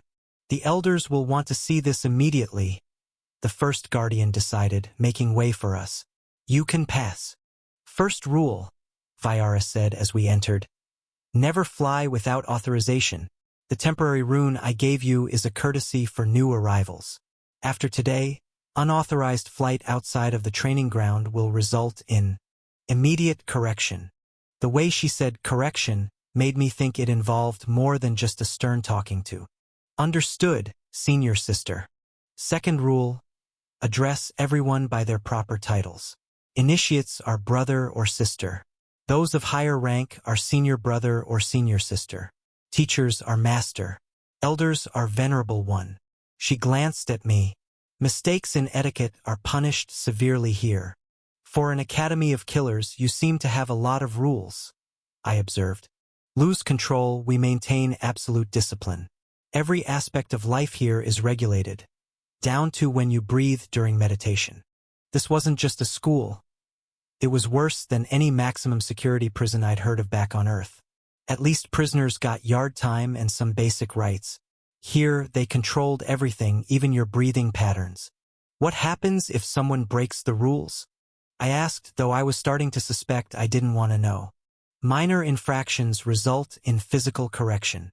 Her frost patterns shifted in what might have been amusement. Major ones. She gestured to a distant crystalline spire that seemed to glow with a sickly light. Well, you've seen our garden of failures. Some of them were quite promising initiates, before they decided the rules didn't apply to them. The casual way she discussed turning people into crystalline decorations made my skin crawl. No wonder she'd been so quick to assume I'd escaped. Who wouldn't try to flee from this? Though, unlike the others trapped here, I had options. I could feel that familiar pull to the cultivation world humming at the edge of my consciousness. A gateway I could choose to take at any time. Even if everything went wrong, even if I somehow ended up in their garden of failures, my soul would simply return to my real body back in the Wei family compound. This novel's true home is a different platform. Support the author by finding it there. In a prison built to contain those touched by the Red Sun's power, I was probably the only truly free person. The Order's absolute control, their carefully cultivated fear, their threats of permanent consequences, none of it could truly bind me. Something amusing? Vyara asked, noticing my expression. Just thinking about paths and destinies, I replied carefully. The irony of the situation was almost too perfect. They thought they were gaining a particularly interesting prisoner, when really they were giving their secrets to someone who could disappear at any moment. Now I just had to learn everything I could before deciding when to leave. We walked through corridors that seemed to be carved from solid ice, though the temperature remained surprisingly comfortable. Other initiates passed us, all wearing similar runic robes.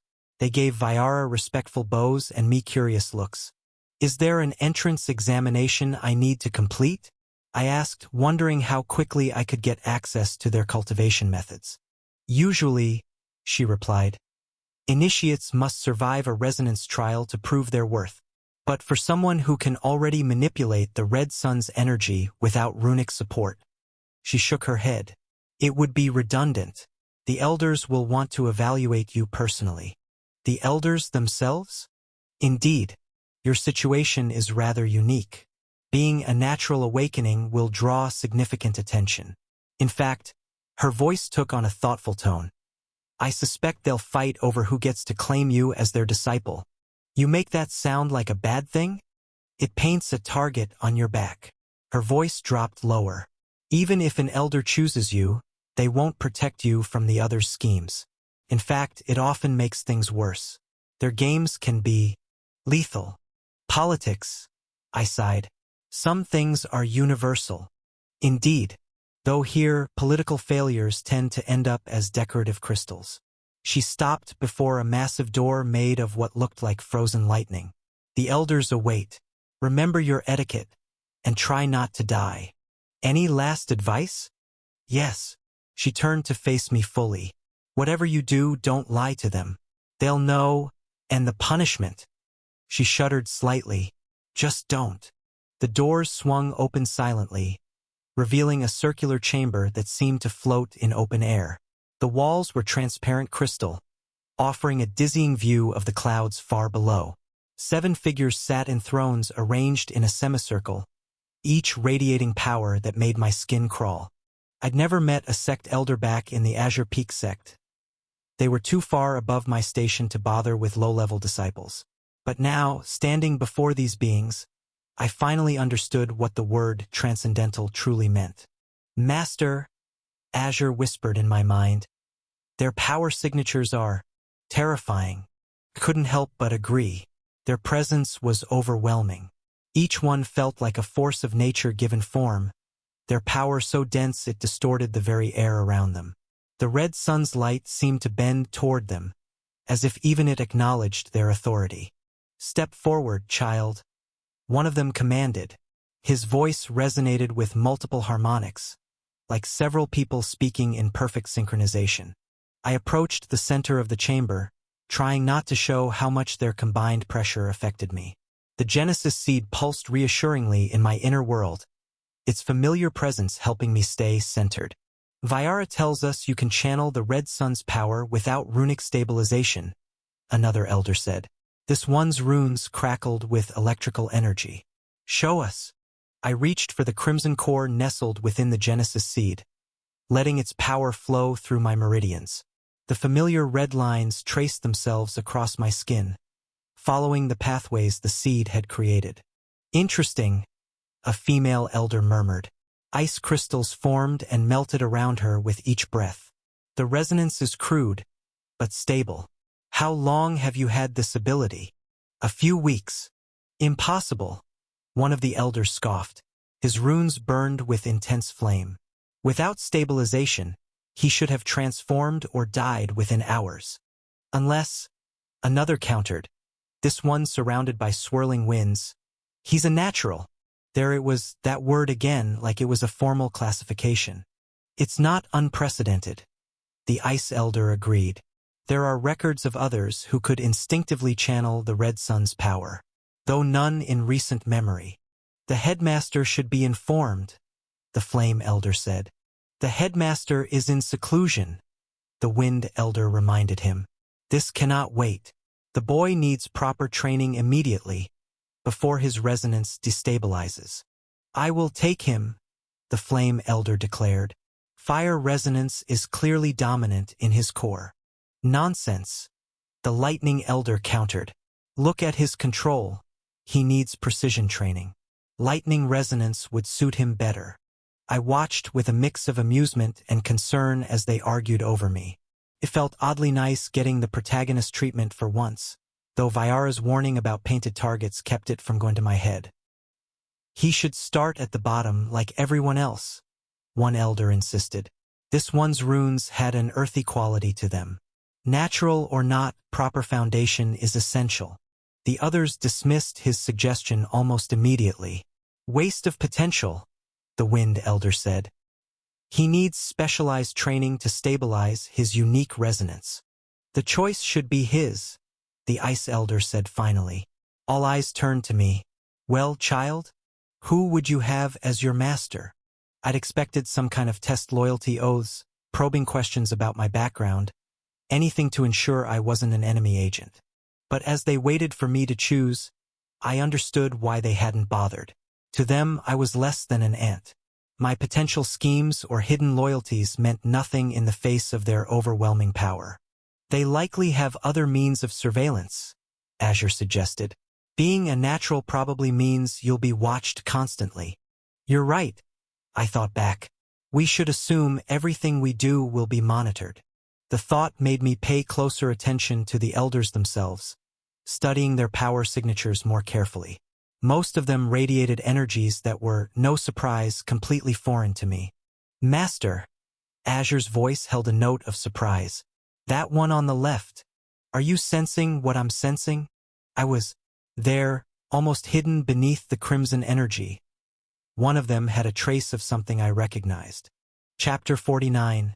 Reclusive Profound Expert. The elder sitting furthest to the left had a hint of wood energy mixed with his red sun power. It was faint, barely noticeable, but to someone who cultivated the World Tree Sutra, called to me like a beacon. If you would have me, I said, bowing to the Wood Elder. I would learn from you, Venerable One.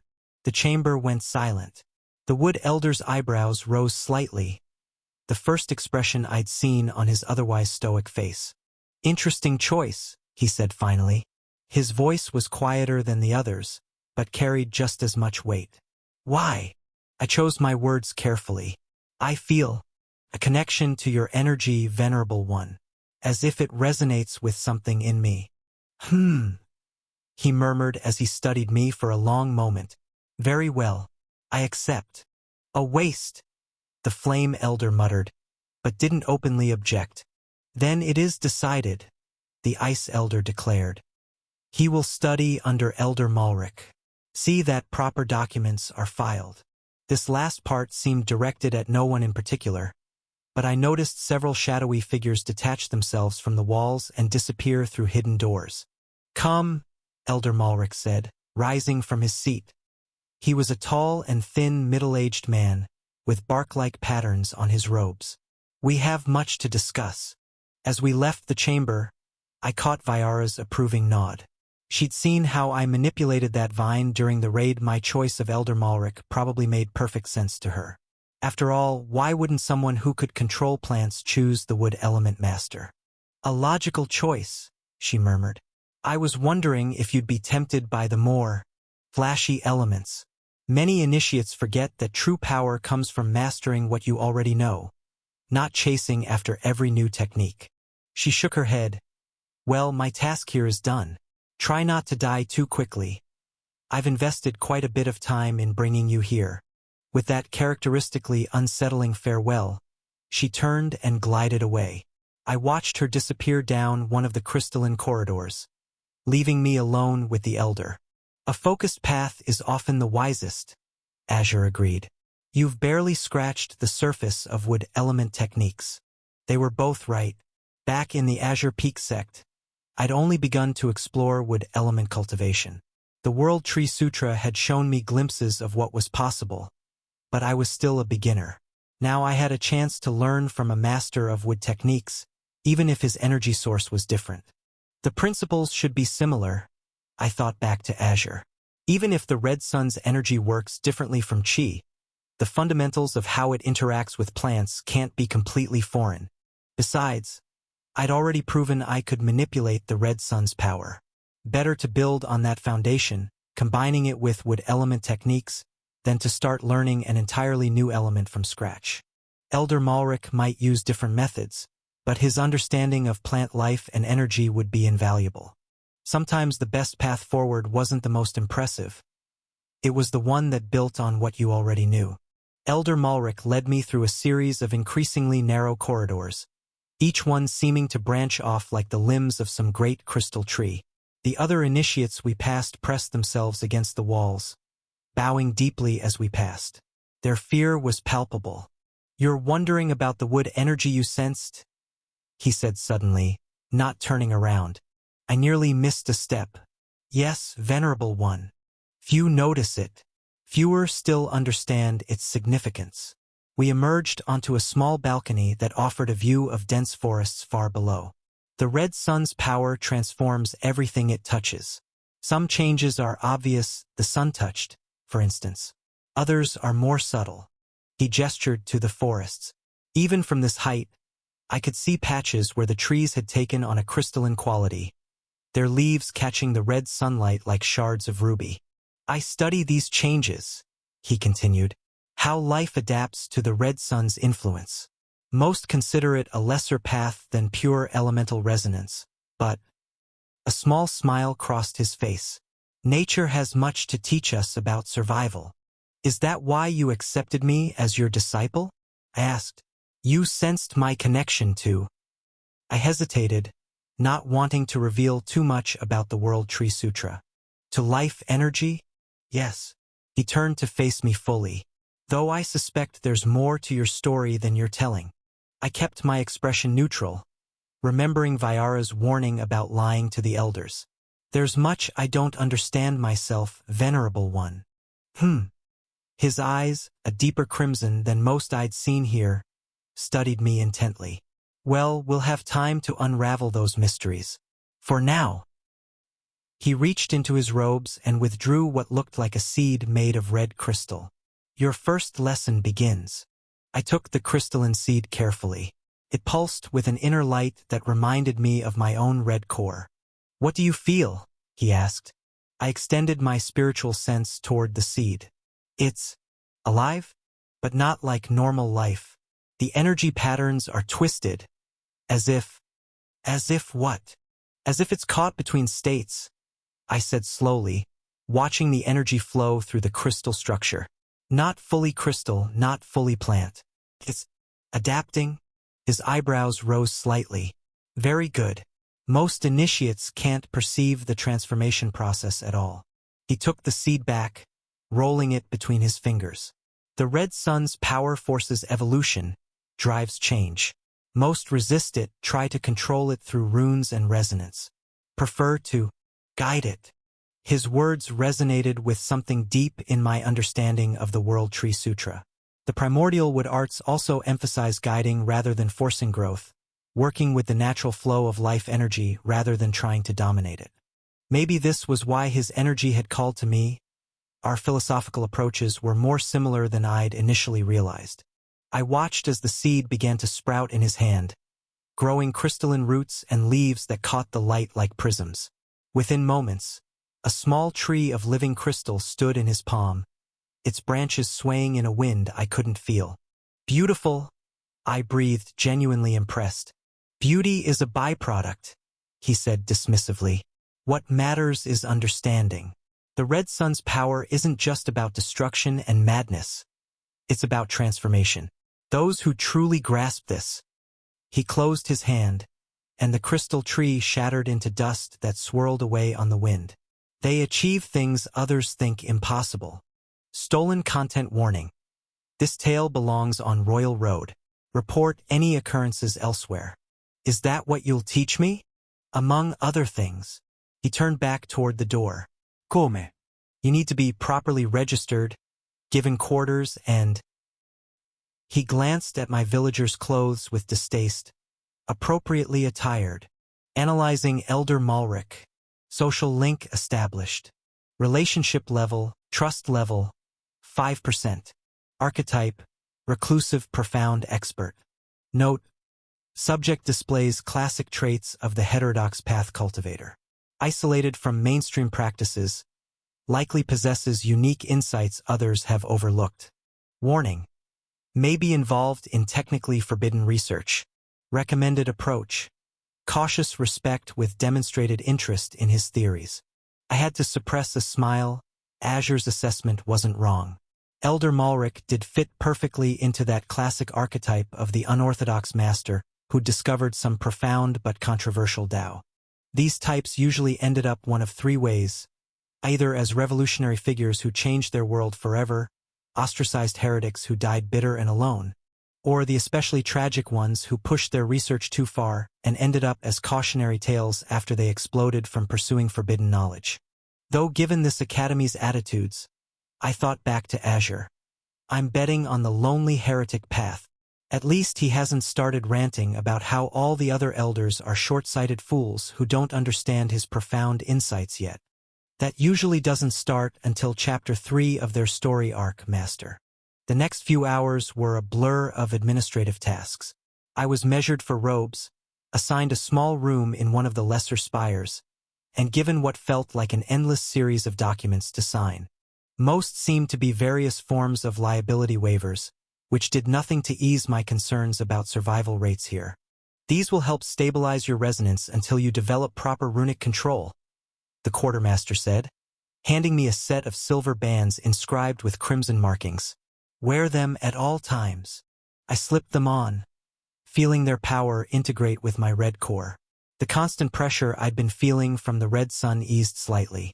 And these, she continued, placing a stack of books on the counter, are your initial study materials. Elder Malric expects you to be familiar with the basics of resonance theory before your first lesson tomorrow. I stared at the pile. There had to be thousands of pages there. Tomorrow. She smiled thinly. Welcome to the academy, initiate. Sleep is a luxury you can no longer afford. As if to emphasize this point, A bell tolled somewhere in the complex. Immediately, every initiate in sight stopped what they were doing and formed neat lines along the walls. Evening meditation, the quartermaster explained. You'll learn the schedules soon enough. For now, follow them to the meditation hall. Try not to die on your first day. The paperwork is tremendous. I joined the nearest line, trying to mimic the other initiate's rigid posture. The boy next to me shot me a quick glance, then whispered, "You're the natural everyone's talking about?" Eyes forward, spine straight. A senior disciple's voice cracked like a whip. Meditation line is silent. I noticed the boy had fresh bruises on his face, probably from similar corrections. Clearly, Vyara hadn't been exaggerating about the strict discipline here. The line began moving with military precision through the crystalline corridors. Every few steps, we passed senior disciples who watched for the slightest deviation in posture or spacing. The meditation hall turned out to be a vast chamber near the top of the main spire. Thousands of individual crystalline platforms floated at various heights, each just large enough for one person to sit comfortably. Find your resonance level, a senior disciple instructed me quietly. She must have noticed my confusion, because she added, the platforms are arranged in tiers based on cultivation level and resonance strength. The higher the platform, the more concentrated the red sun's energy becomes. Attempting to meditate above your level can be... She glanced at a section of platforms that seemed darker than the others. Fatal. I reached out with my spiritual sense, letting my red core's power flow naturally. Several platforms near the middle of the chamber glowed in response, their crystalline surfaces resonating with my energy. Impressive, the senior disciple murmured. Most new initiates can barely reach the bottom levels. Their resonance is too weak to handle anything higher. The bottom 5 tiers are for those still developing their fundamental rune. The middle sections are for those who have stabilized their core resonance. Only the highest platforms are for those who are close to breaking through to rank 2. She studied me thoughtfully. But then, I guess being a natural changes things. Thank you, senior sister. I bowed. I then made my way to one of the responding platforms and settled into a meditation pose. Around me, other initiates found their own levels, creating a living constellation of practitioners. The arrangement wasn't just for show. I could feel how the higher platforms channeled progressively more intense streams of the red sun's power. The tiered system prevents practitioners from overreaching, Azure noted. Each level requires perfect resonance with the current tier before the next becomes accessible. Through resonance, we transcend. Thousands of voices chanted in unison. Through transcendence, we serve the last light. I had to suppress a smile. Even the phrasing was perfect cult material, vague promises of transcendence, servitude framed as enlightenment, and that melodramatic, last light title. Begin, a voice commanded from somewhere above, and I could almost picture some hidden elder conducting this choir of devoted followers. Still, I reminded myself, cult or not, they had power. Real, measurable power that I needed. If chanting some melodramatic phrases was the price of learning their techniques, then I could live with that. Chapter 50. Genesis Seed vs. Arrogant Son. I settled onto the crystalline platform, feeling it resonate with my crude attempt at channeling the red sun's power. Unlike the other initiates with their sophisticated resonance techniques, I was basically just gathering energy like a beginning chi cultivator. It wasn't elegant, but it would have to do until I could learn proper methods from my new master. Your method is unorthodox. The senior sister who had guided me here remarked with a slight frown. But I suppose that's to be expected from a natural. Thank you for your guidance, senior sister. I replied politely before closing my eyes to begin meditation. The platform's energy began flowing into me immediately. I directed my attention inward, examining my inner world. Since arriving in this realm, the Genesis seed had spat out the red sun core and let it exist separately. It was an unusual sight, seeing it out, one I was still getting used to. The crimson sphere cowered in its corner like a chastised pet, occasionally casting what felt like nervous glances at its much more powerful neighbor. Still trying to understand why it's doing that? Azure asked. It's definitely new behavior, I replied silently. The Genesis seed usually just absorbs everything. Perhaps it sees some value in maintaining a separate red sun core in this world, Azure suggested. Or maybe it's just amusing itself. Shaking my head, I focused on the stream of energy entering my body. The red sun immediately began devouring it. It grew larger and larger, its crimson light growing more intense with each passing moment. Quite the glutton, Azure observed dryly, though its processing efficiency is remarkably crude compared to the Genesis seed's methods. He wasn't wrong. While the tiny sun absorbed massive quantities of energy, most of it seemed to dissipate uselessly into my inner world. Only a small fraction actually contributed to strengthening my red core. Still, with the sheer volume of power the platform provided, even this inefficient method produced noticeable results. As I watched, something changed in the miniature sun's behavior. Its movements became more pronounced, almost swaggering, as it swelled to nearly twice its original size. The raw power it had absorbed seemed to have gone to its head, giving it a kind of primitive consciousness, or at least the spiritual equivalent of arrogance. "Oh dear," Azure sighed. "It appears your little son has developed delusions of grandeur."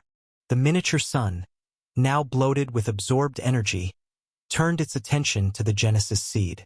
It pulsed aggressively, sending out waves of crimson power in what seemed like a challenge.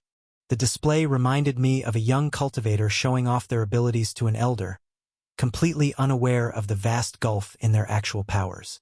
The Genesis seed's response was remarkable in its complete lack of interest. It continued its steady rhythm of energy conversion, paying about as much attention to the miniature sun as a mountain would to an ant. This apparent dismissal seemed to irritate the sun, which flared brightly and launched itself toward the seed in what could only be described as a spiritual tantrum. "This should be fun," Azure commented, his tone caught between amusement and second-hand embarrassment. The Genesis seed's reaction was swift and absolute. One moment the miniature sun was charging forward, all bluster and borrowed power. The next, with a motion that somehow conveyed both irritation and disdain, the Genesis seed simply swallowed the red sun core. For a moment, I felt the seed perform an exaggerated chewing motion, as if to emphasize just how little effort this had required. Then, with what I could only interpret as disdain, it spat the sun back out. The once proud miniature sun, now drastically reduced in size and power, looked deflated as it floated limply. It retreated to the furthest corner of my inner world, trying to make itself as inconspicuous as possible. "Well," Azure said after a moment of silence, "I believe the hierarchy has been firmly established." I had to agree. The Genesis seed had completely drained the red sun's absorbed energy, converting it into something different than what I was used to. While the red sun core typically provided energy that enhanced my physical essence by around 100 points, this purified version reminded me more of spiritual chi. I watched the converted energy flow through my inner world, temporarily stored in the space the Genesis seed had created. It wasn't ideal, like trying to hold water in cupped hands rather than a proper vessel. "Your inner world can contain this energy for now," Azure explained, "but it's admittedly crude. When you form your foundational rune, that will serve as a more suitable reservoir for this type of power. Think of it like having a proper dantian specifically designed for red sun essence." I nodded. It made sense. The foundational rune would likely provide structure and stability that my makeshift approach lacked. But for now, this would have to do. The Genesis seed just converted most of that unstable energy into something more useful. I could probably handle a higher platform now. "True," Azure agreed, "though moving up would draw attention." I considered my options carefully. Moving to a higher platform would mean faster development of my red sun core, crucial for eventually forming a foundation rune, as Vyara had mentioned. But it would also make me even more conspicuous than I already was. They already know I'm different, I decided. Being cautious won't make them forget. If they're going to target me anyway. I looked up at the higher platforms. Might as well get strong enough to survive it. With that, I stood up, immediately drawing attention from the nearby initiates. Their whispers followed me as I made my way to one of the highest platforms in the chamber. The senior sister who had explained the platform system earlier noticed my movement and frowned slightly. Initiate meditation period is not yet. She fell silent as I stepped off my platform. If you find this story on Amazon, be aware that it has been stolen. Please report the infringement. Steps materialized beneath my feet, another piece of the Academy's impressive formation network. This place really does think of everything, I murmured. Each step took me higher, past dozens of occupied platforms where other initiates cracked their eyes open to see what was going on. The whispers started almost immediately. Is he insane? Those platforms are for peak rank 1 cultivators. He'll burn out his core. I ignored them, focusing instead on maintaining my balance as I climbed. The red sun's energy grew noticeably stronger with each tier I passed, but the Genesis seed handled the increase without difficulty. Finally, I reached the highest occupied platform level, nearly twice as high as my original position. The moment I settled into meditation position, I felt the difference. The red sun's power here was incredibly concentrated, pouring into my spiritual core like a crimson waterfall. The platforms appear to be arranged in a logarithmic progression, Azure explained. The energy density at this height is at least 8 times greater than your previous position. The miniature sun, seemingly recovered from its earlier humbling, began cautiously absorbing the enhanced flow of energy. Don't get cocky this time, I thought at it, though I doubted the construct could actually hear me. Sure enough, as more energy accumulated, the sphere began to swell again. Its previous lesson apparently forgotten, it once more grew proud and aggressive. When it reached what it clearly thought was sufficient size, it turned its attention back to the Genesis seed. I could almost hear Azure sighing. The confrontation played out almost exactly as before. The red sun core, drunk on its temporary power, challenged the Genesis seed. The seed, apparently even less impressed this time, simply devoured it, processed the energy, and spat out the depleted remains. I retracted my spiritual sense from my inner world and noticed that the whispers around me had only grown more intense. He's not even using proper resonance techniques. Look at his energy signature. No runes at all. I heard Elder Malric took him as a direct disciple. The natural everyone's talking about? The senior sister had given up trying to warn me, though I could feel her watching intently. Her expression mixed concern with fascination, probably wondering how an initiate with no proper training could handle such concentrated power. If she only knew, Azure mused. The Genesis seed is doing most of the work. Without it, I'd probably be crystallizing like those failures in the garden. I agreed. It was a sobering thought. The World Tree Sutra's protection was the only thing keeping me sane in this madhouse of a cultivation system. Hours passed in this pattern. The red sun core would gorge itself on power, challenge the Genesis seed, get thoroughly humbled, and start the cycle again. Each iteration left me with a bigger storage of pure red sun energy. When the bell finally rang to end meditation, I opened my eyes to find nearly every gaze in the chamber focused on me. The whispers had evolved into a constant murmur, despite the senior disciple's attempts to maintain silence. As I descended to rejoin the lines, the senior sister who'd first guided me approached. That was impressive, she said carefully, and concerning. No one should be able to handle that level of resonance without proper runic foundations. I bowed politely. The crimson light illuminates all paths, senior sister. As the ancient saying goes, a drop of water finds its own level, just as resonance finds its natural vessel. It was complete nonsense, of course. I'd made up that ancient saying on the spot. But in my experience, most would rather accept a flowery non-answer that sounded profound than admit they didn't understand something. To my surprise, her eyes widened. The crimson light. Yes, of course. Just as water shapes itself to any container, resonance must. She trailed off, lost in thought.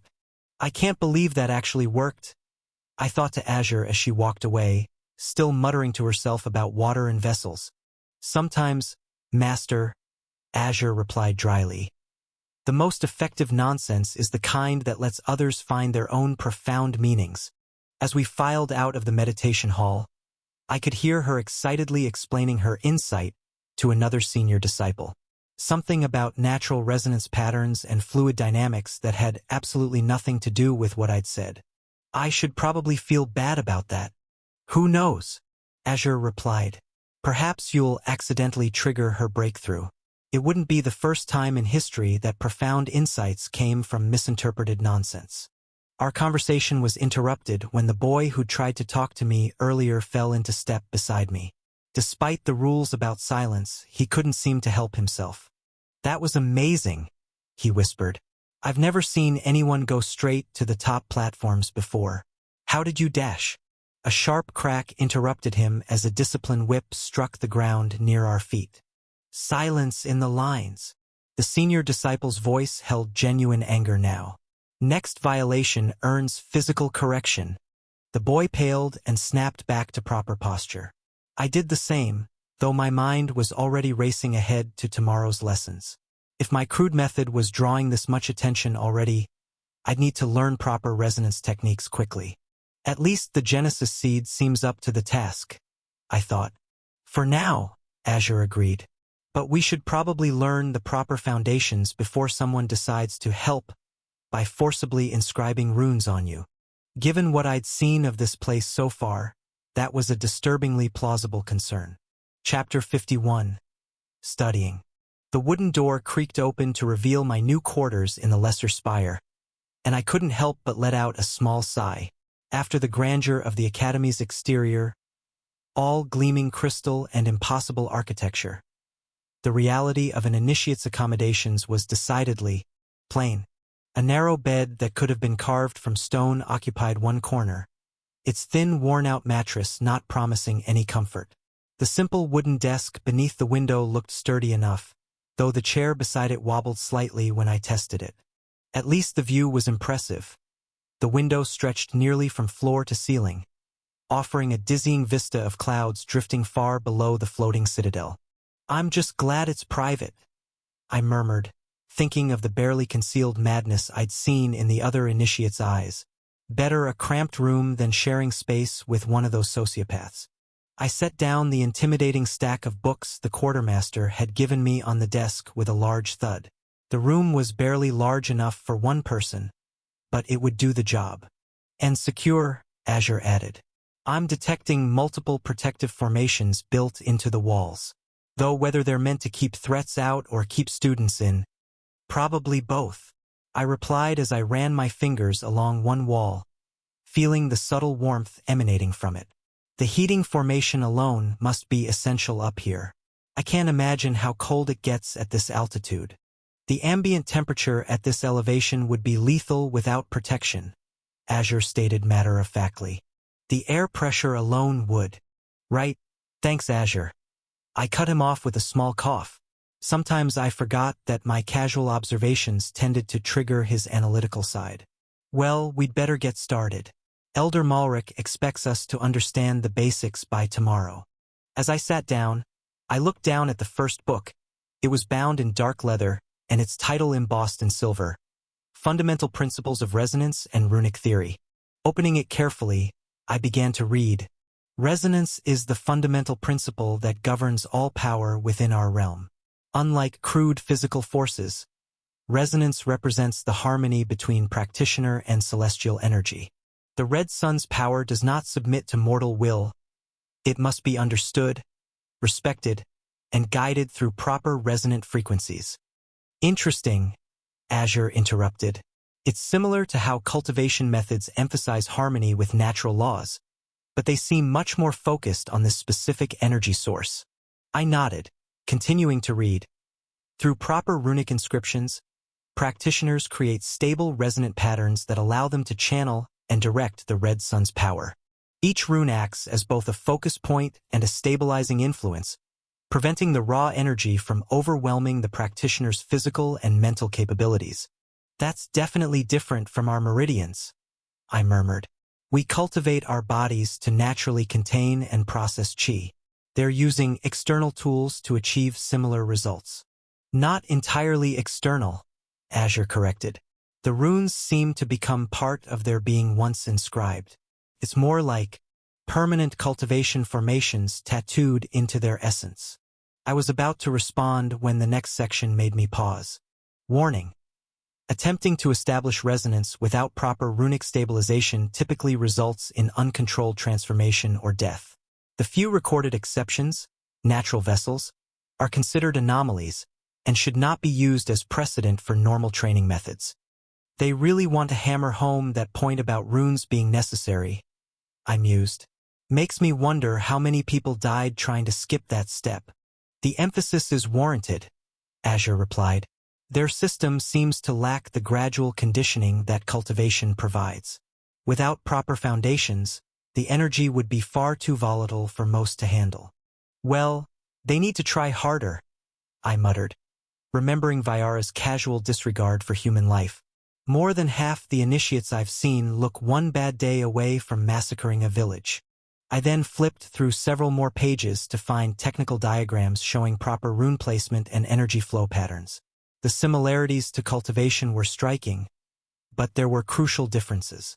Look at this, I said, pointing to a particular passage.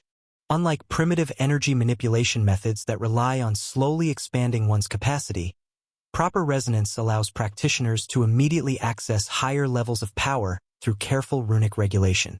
This is what enables the Skybound to achieve their signature ability, unassisted flight, as early as the second rank. Ha! That explains how Vyara was flying around so casually, I said, thinking back to her descending on the village.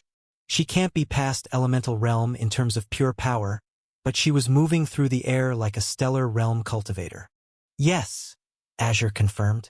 Most cultivators spend hundreds or even thousands of years trying to reach the stellar realm just to achieve what these practitioners can do at their second rank.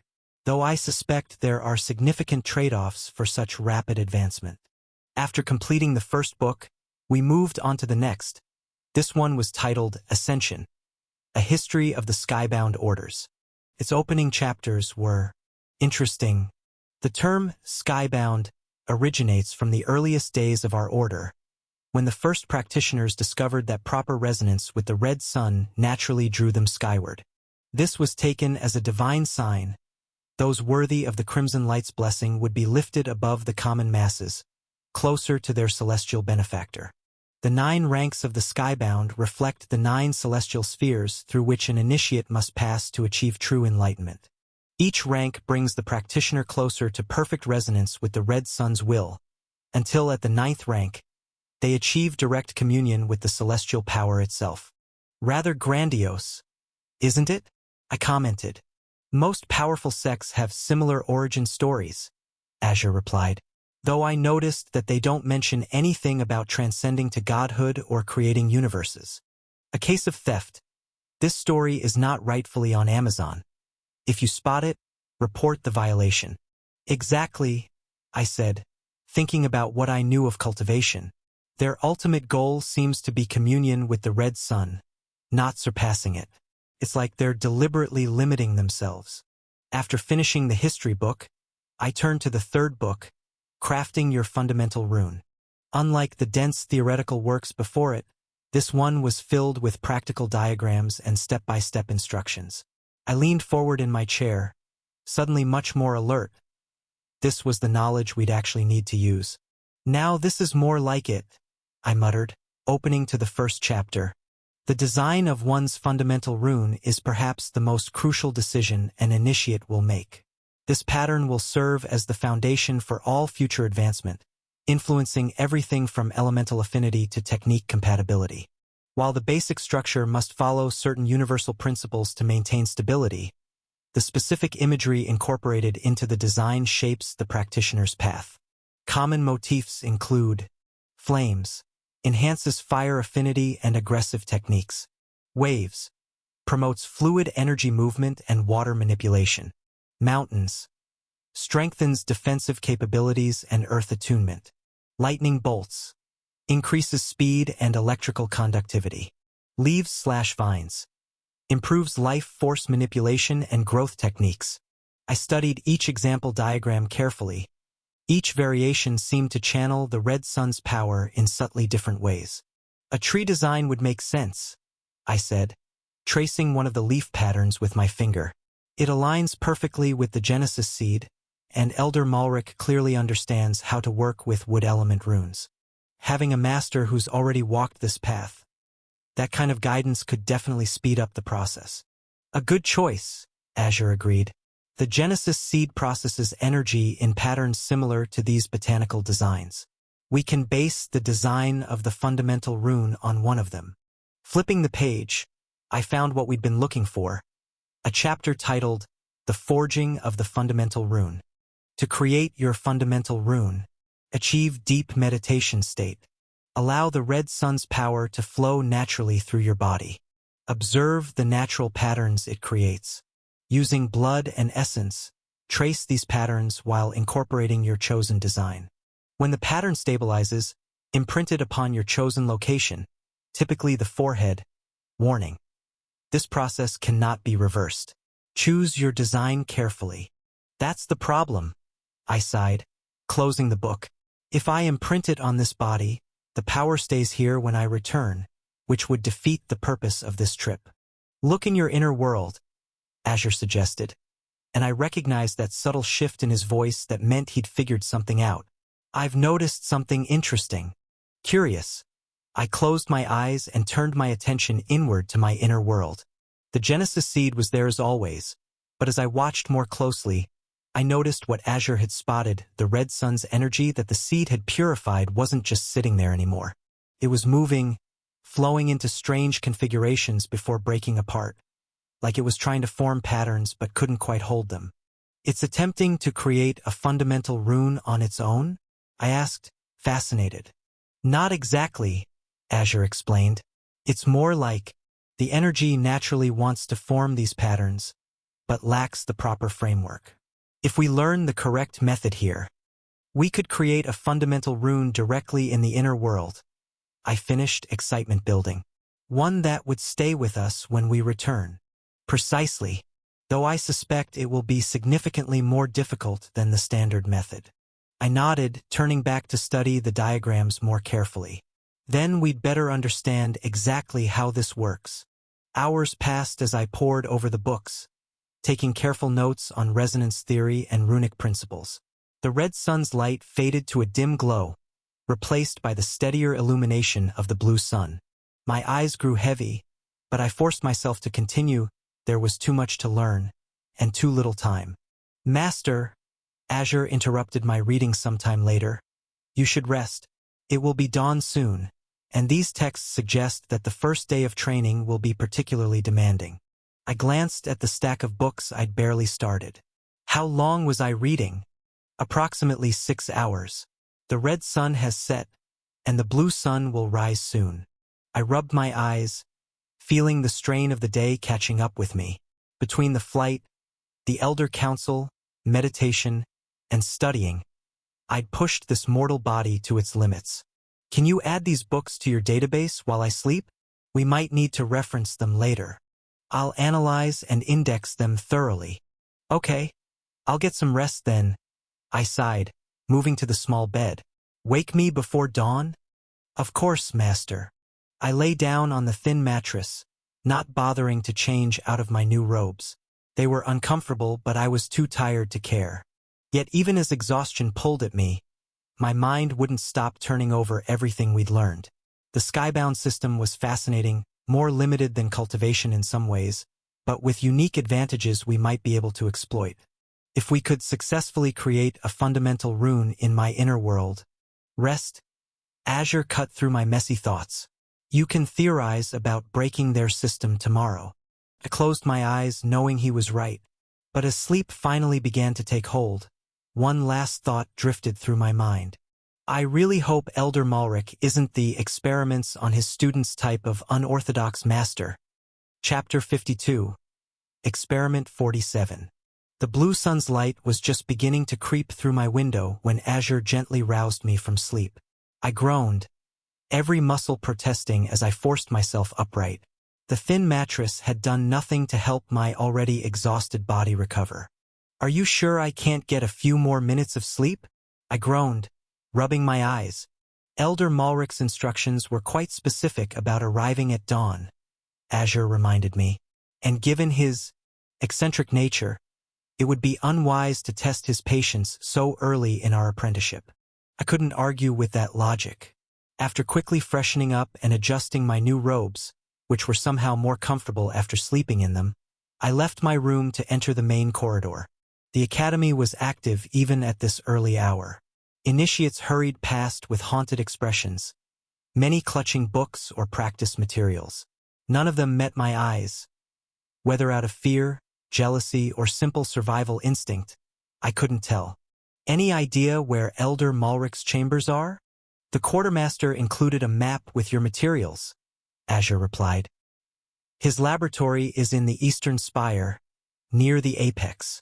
Of course it was. Because why wouldn't the eccentric hermit have his sanctuary in the highest, most isolated part of the floating citadel? Finding the right tower was easy enough. Unlike the main spires with their pristine crystal architecture, this one had been overtaken by twisted plants wrapping around it like a mother caressing her child.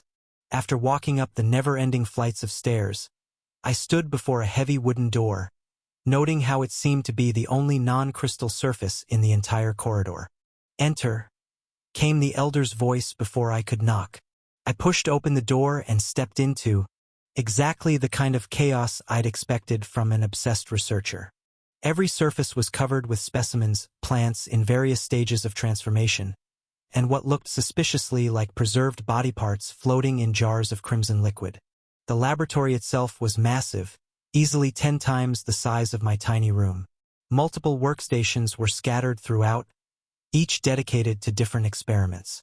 The walls were lined with shelves containing hundreds of books and scrolls, many looking ancient enough to crumble at a touch. And in the center of it all was Elder Malric, bent over a simple potted plant.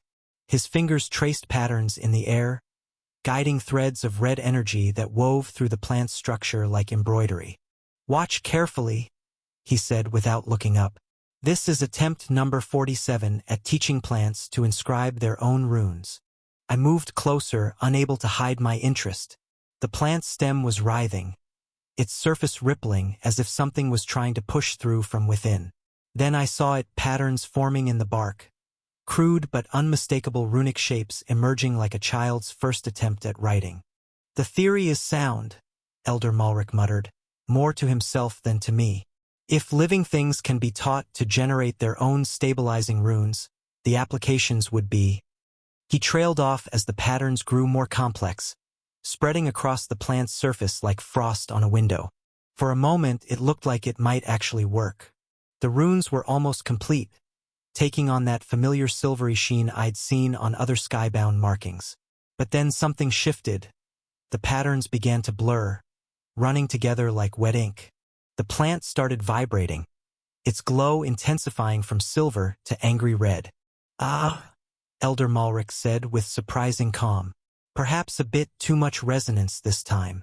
The plant exploded in a shower of crystalline shards, forcing me to duck behind a nearby workbench. When I peeked out, there was nothing left but glittering dust and a cracked pot. Elder Malric sighed, brushing fragments off his robes. And that would be failure number 47. Though, he picked up a larger shard, studying it with interest. This one managed to maintain the runic structure for almost 3 seconds longer than attempt 46. Progress. The runes looked almost stable at the end there, I said, standing back up. Why did it fail? His eyes lit up at my question. The living tissue begins to accept the runic patterns. But then, he caught himself mid-gesture, remembering why I was there. But that's a discussion for another time. First, we should address your training. Moving to a clearer workbench, he began organizing some papers. The Academy has mandatory lessons for initiates, resonance theory, runic basics, meditation techniques. They take up most of the day. He glanced at me. As my direct disciple, you're not required to attend these sessions. I expect you to master the basics on your own time, either through self-study or by attending whichever lessons you feel necessary. This story originates from a different website. Ensure the author gets the support they deserve by reading it there. I nodded, already planning to sit in on at least a few classes, if not in this cycle then a future one. I understand, Master. Good. Now then. He turned to face me fully. Let's see if you completed your assignment. What are the 3 fundamental principles of resonance? Harmony, stability, and progression, I answered. This had been in the first chapter. Harmony refers to the alignment between practitioner and celestial energy. Stability is maintained through proper runic foundations. Progression represents the natural evolution of one's resonance as they advance through the ranks. He nodded. And the 5 primary runic configurations? Circular for containment, spiral for transformation, linear for direction, branching for distribution, and... I hesitated for a fraction of a second. Triangular for focusing, Azure whispered in my mind. Triangular for focusing, I finished smoothly. The questions continued, growing more complex. We moved into material from books I hadn't had time to read, but Azure fed me the answers from his analysis. Elder Malric's eyebrows rose slightly as I correctly described advanced runic theory that should have been well beyond my current level. Finally, he held up a hand. Enough. Your grasp of the theoretical framework is acceptable. Before I could respond, his expression shifted, and he launched into what I could only describe as a rant. But you know what's truly fascinating? The fundamental flaw in all these texts. He began pacing, his movements growing more animated. They all preach submission to the red sun's power, as if that's the only path. Submit to the crimson light, they say. Let it guide you to enlightenment. Nonsense.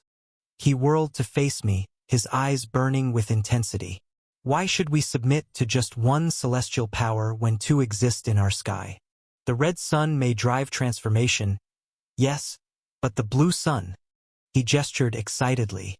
The blue sun provides stability, balance. The key to true transcendence isn't submission to one force, it's harmony between both. I fought back a sigh. Azure had been right. We hadn't even made it to chapter 3 before the heterodox master revealed his controversial theories.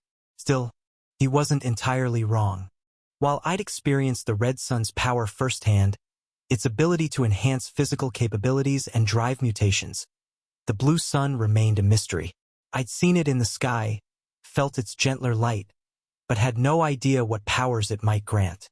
The books I'd read barely mentioned it, focusing almost exclusively on the red sun's influence. If there were any way to break the boundaries of what is possible in this realm, it was likely linked to the combined power of the 2 suns. The skybound do seem to artificially limit themselves, I said carefully. Even their name implies restriction, bound to the sky rather than truly free. Exactly. He slammed his hand down on a workbench, causing several specimens to rattle alarmingly. My research suggests that by properly combining both celestial energies, we could achieve something unprecedented. Imagine the transformative power of the red sun tempered by the blue sun's stability. Perfect balance, perfect control. He was practically vibrating with enthusiasm now, pulling out diagrams and research notes. Look here, my early experiments show that plant life can be modified to process both energies simultaneously. The failures are numerous, yes, but each one brings us closer to understanding the true nature of celestial power. His voice dropped to a whisper. The other elders call it heresy, of course. They're too invested in the old ways, too afraid to question traditional teachings. But you, he studied me intently, you're different. Since you're a natural who can channel the red sun's power without runes, you're already proof that the orthodox path isn't the only way. It was then that I realized why he'd accepted me as a disciple so quickly. To him, I wasn't just a student, I was validation of his views. Living proof that the traditional understanding of celestial power might actually be wrong. Seeming to realize how carried away he'd gotten, Elder Malric coughed and straightened his robes. But that's just something to consider. For now, show me how you manipulate the red sun's energy without runic stabilization. Chapter 53, Celestial Spiral. Elder Malric stared at me with an expectant look. I fought back a sigh. We'd already done the whole look at the strange natural show for the Elder Council, but I supposed he wanted a closer look. He's probably hoping to understand how you manage it, Azure commented. The council meeting was more about verifying your existence than studying your methods. Made sense. His earlier experiment with living runes showed he wasn't content with just accepting things at face value. He wanted to understand the underlying principles. I closed my eyes and turned my attention inward to my inner world. The miniature red sun still cowered in the corner, but its power flowed easily enough when I called. I guided the energy through the pathways the seed had created, feeling the familiar warmth spread through my body. Red lines traced themselves across my skin as my physical essence increased by 100 points. Looking down at my arms, I couldn't help feeling underwhelmed. Even with the boost, this body was still pathetically weak compared to my cultivator form. I could have used the Triessence Harmony technique to convert more soul essence into physical power, but what was the point? I wasn't here for raw strength. I needed to learn how to better manipulate plants for combat. Besides, most rank 1 Skybound seemed to focus entirely on physical enhancement. Even in this weakened state, my ability to manipulate elements should give me an advantage if it came to a fight. The painful process of remodeling this body's essence ratios just wasn't worth it. Though knowing how these stories usually went, I'd be shocked if some arrogant young initiate didn't try to challenge the new favored disciple within the week. These worlds all seemed to follow the same scripts, and the young master picking a fight with the protagonist chapter was practically mandatory. Elder Malric circled me slowly, muttering to himself as he examined the red lines. Fascinating. The pattern is similar to Sun-Touch transformation, but the mental state remains completely stable. No signs of degradation or madness. He clapped his hands together excitedly. The implications are extraordinary. A natural resistance to the red sun's corrupting influence, perhaps, or some innate ability to process the energy more efficiently. I kept my expression neutral, letting him theorize. He wasn't entirely wrong. The Genesis seed did process and purify the red sun's power, preventing the mental corruption that seemed to plague others. But I couldn't exactly tell him that.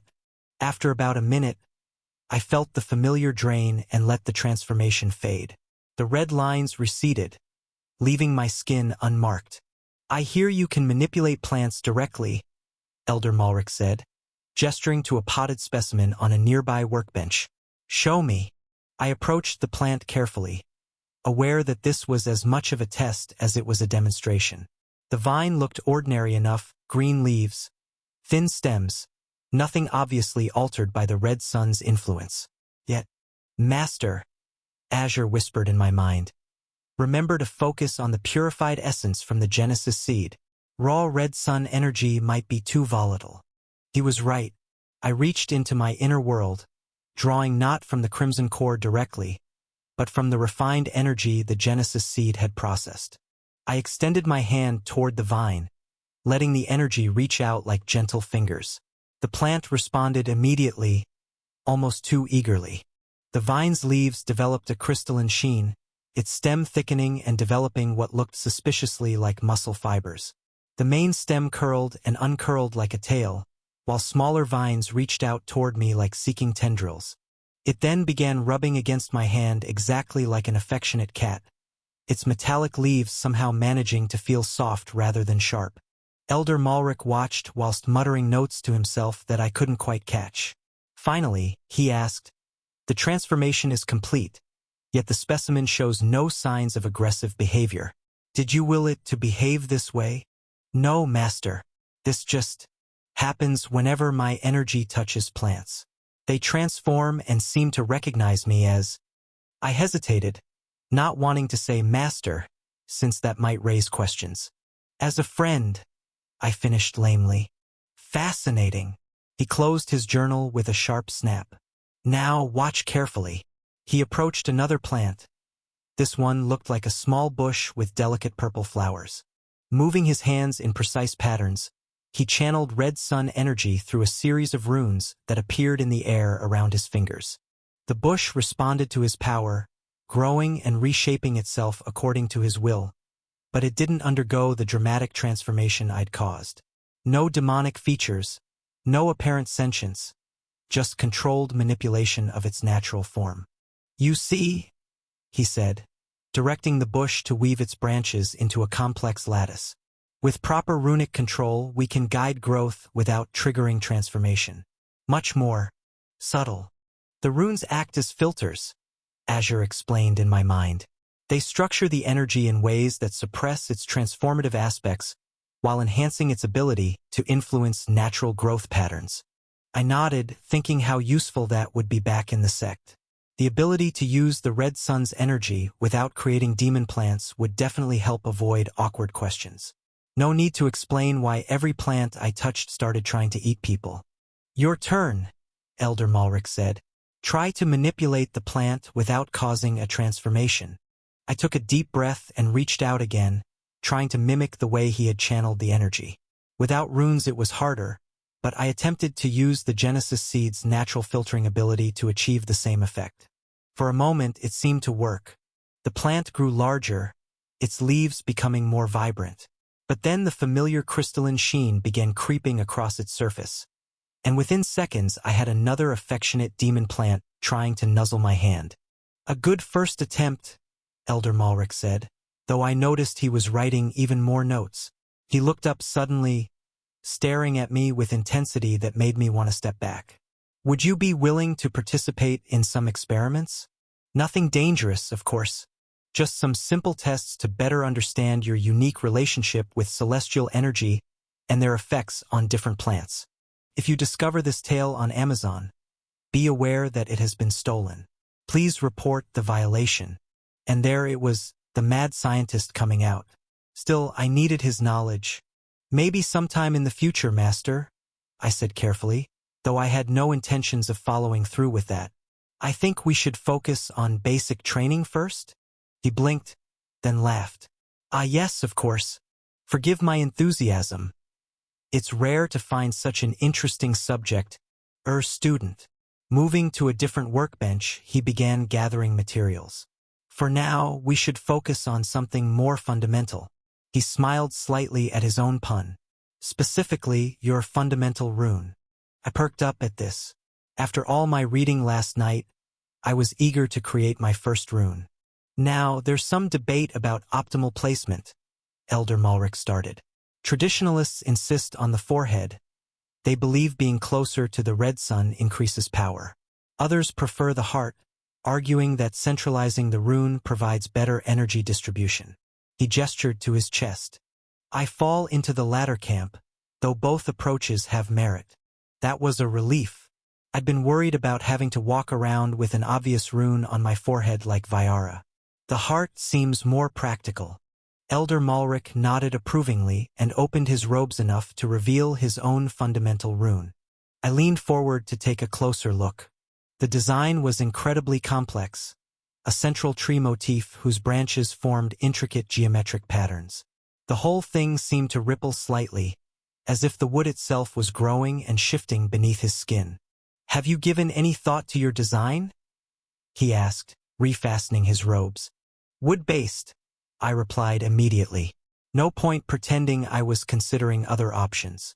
He smiled approvingly. "Good. I had to ask. You'd be amazed how many initiates make completely illogical choices about their fundamental nature." "Yeah, probably because the Red Sun is slowly driving them all insane," I thought, keeping that comment to myself. "Wood-based fundamental runes typically fall into several categories," he continued, pulling out a scroll and spreading it across a workbench. "Tree designs emphasize growth and adaptation. Vine patterns excel at energy distribution. Root systems promote stability and resource gathering. Leaf motifs enhance sensitivity and control." He pointed to different examples as he spoke. "Some try to incorporate multiple aspects, but that requires perfect balance in the initial design." The scroll showed dozens of variations, each more intricate than the last. "The original design is crucial because while you can add to it as you advance in rank, you can never change the base pattern," he explained. "Many promising initiates have crippled their advancement by choosing poorly."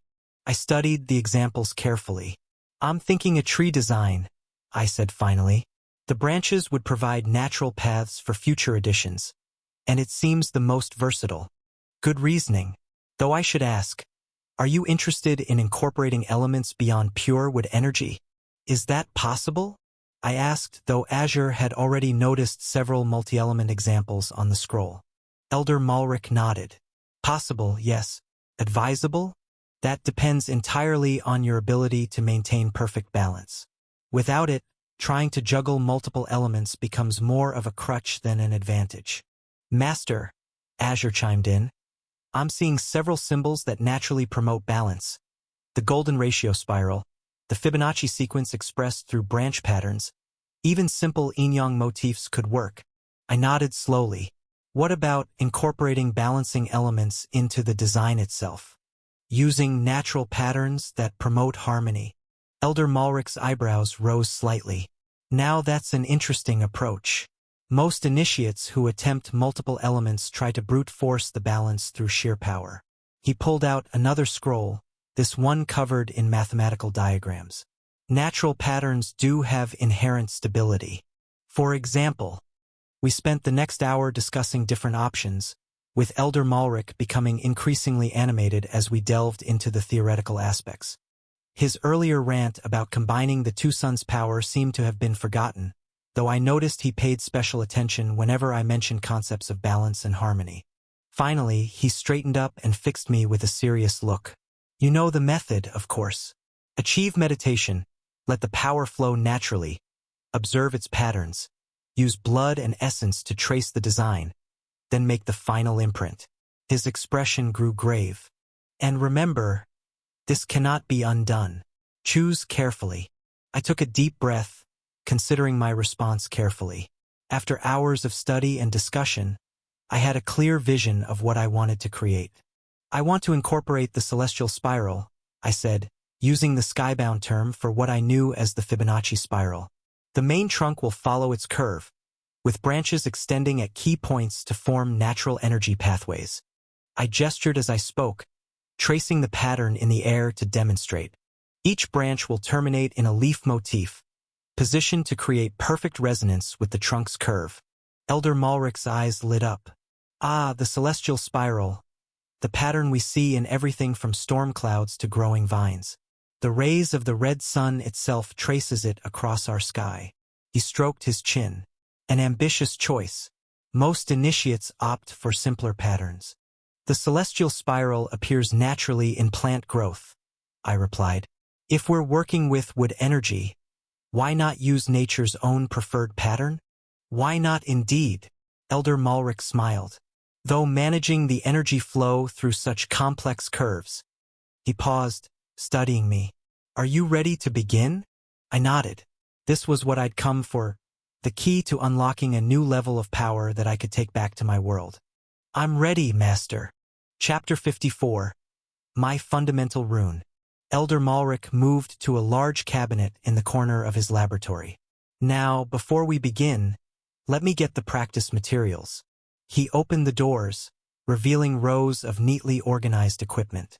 Contrary to what you might have read, no one expects initiates to create their fundamental rune on their first attempt. He paused, a distant look crossing his face. Back in my day, of course, we didn't have all these safety measures. They just threw us in a room with a knife and told us to figure it out. He shuddered slightly. Most of us either turned into monstrosities or exploded. The failure garden was much larger back then. That's reassuring, I muttered as he gathered various items from the cabinet. Oh, don't worry, he said cheerfully. We've refined the process considerably since then. Now we only lose about 1 in 20 initiates during rune creation.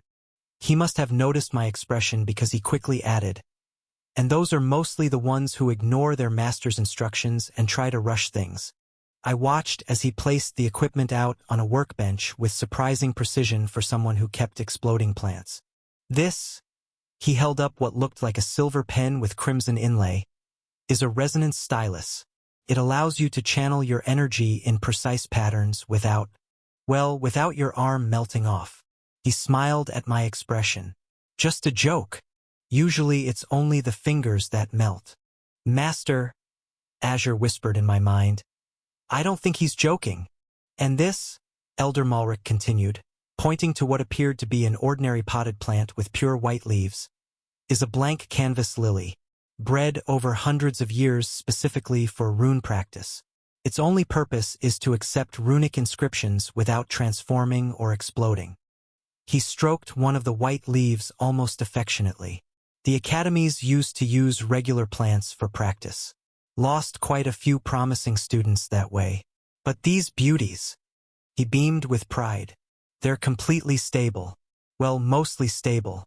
Sometimes they develop consciousness and try to escape, but that's quite rare. And what do I use for the inscription? I asked, eyeing the stylus. Ah, yes. He produced a small vial of crimson liquid. Resonance ink. Similar properties to blood, but much less. Permanent. Perfect for practice. He paused. Though do try not to get any in your eyes. That batch of students took weeks to stop glowing. I was starting to understand why the academy had so many liability waivers. I have hundreds of blank canvas lilies prepared, he added, gesturing to a shelf lined with identical white plants. Though I expect you'll need less than 30 attempts. You seem, he studied me thoughtfully, unusually stable for an initiate. He then brought out another plant, this one with leaves that seemed to shift between crystal and organic matter. This is a meridian lotus. When you've perfected your design, you'll use your blood with the stylus to inscribe the final version here. Then simply press it to where you want your fundamental rune to manifest, and it will merge with your body. A thought occurred to me. Couldn't someone else create the rune using my blood? Someone with more experience. Everyone asks that. Elder Malric laughed. But no, the rune pattern must be created using your own red sun energy. Using another's energy would make it incompatible with your body. His expression darkened. People have tried. The results were unfortunate. How unfortunate? I couldn't help asking. Let's just say we had to add a new wing to the failure garden. He cleared his throat. Now then, shall we begin? I nodded, picking up the stylus. It felt warm in my hand, almost alive. Remember, Elder Malric said, this first attempt is just to get a feel for how your energy interacts with the resonance ink. Don't expect too much. I took a deep breath and channeled my energy into the stylus. The crimson ink began to flow, responding to my will. Start with the trunk, Azure suggested. Follow the celestial spiral pattern we discussed. I touched the stylus to one of the lily's leaves, trying to maintain steady pressure as I drew the main line. The ink spread smoothly at first, forming the beginning of the spiral. But as I tried to maintain the curve, too much energy, Azure warned, but it was too late. The line suddenly jagged sideways, ruining the perfect spiral. As if that wasn't bad enough, the excess energy I channeled caused the ink to bubble and spread, turning my elegant design into something that looked like a child's finger painting. Ah, Elder Malric murmured. I see you've discovered why we use practice plants. He pointed to the ruined lily, whose white leaves were now stained with random crimson splatters. The resonance ink responds to both physical pressure and energy flow. Too much of either makes a mess, I finished, studying my failed attempt. At least it hadn't exploded. Indeed, try using shorter strokes for the spiral. It's easier to maintain consistent energy flow that way. He glanced at a complicated sundial near the window. Actually, I have a class to teach. He sighed heavily. Politics, you understand. They insist all elders must maintain some teaching duties, no matter how much valuable research time it wastes. The tale has been taken without authorization. If you see it on Amazon, report the incident. You don't enjoy teaching? I asked, though I could guess the answer. Teaching itself isn't the problem, he replied, gathering some materials. It's the curriculum. So rigid. So Limited. Stick to the approved techniques, they say. Don't confuse the students with experimental theories. He shook his head in disgust, as if innovation itself wasn't born from questioning established practices. As he headed for the door, Still muttering about the inconvenience of teaching, I prepared another lily for my second attempt. Let's analyze what went wrong, Azure said. The initial energy flow was stable, but you lost control trying to maintain the curve. I nodded, picking up the stylus again. Shorter strokes then, like he suggested? Yes, and perhaps we could use the Genesis seed to help regulate the energy flow. The second attempt went better, until I tried adding the first branch. The angle was wrong, disrupting the harmony of the spiral. The whole pattern destabilized, though at least this time the ink didn't splatter everywhere. Third attempt. The trunk spiral was perfect, but the branches were too rigid, creating harsh angles that clashed with the natural flow. Fourth. Better branching, but the leaf motifs at the ends looked more like thorns. Definitely not the effect I was going for. The problem, Azure observed during attempt number 12, is that we're trying to force the pattern. Look at how plants grow naturally. They don't plan their branches, they respond to their environment. That sparked something. You're right. We're approaching this like architects when we should be thinking like gardeners. The next attempt, I tried something different. Instead of planning every line, I let my energy flow more naturally, using the Genesis seed's instincts for plant growth. The result was better. Not perfect, but the pattern had a more organic feel. Good, Azure encouraged. Now we just need to balance that natural flow with the mathematical precision of the celestial spiral. Hours passed as I refined the design. Each attempt taught me something new. Attempt 15. Too much focus on symmetry made it feel artificial. Attempt 17. Too little structure made it chaotic. Attempt 19. Finally achieved the right balance, but the energy distribution was uneven. Attempt 22. Perfect structure, but the flow was blocked at key junction points. By attempt 24, I felt it. Everything aligned, the mathematical precision of the spiral, the natural flow of the branches, the perfect harmony of the leaf motifs. As I drew the final line, the entire pattern seemed to come to life. I sat back, studying my work. The design was beautiful in its simplicity.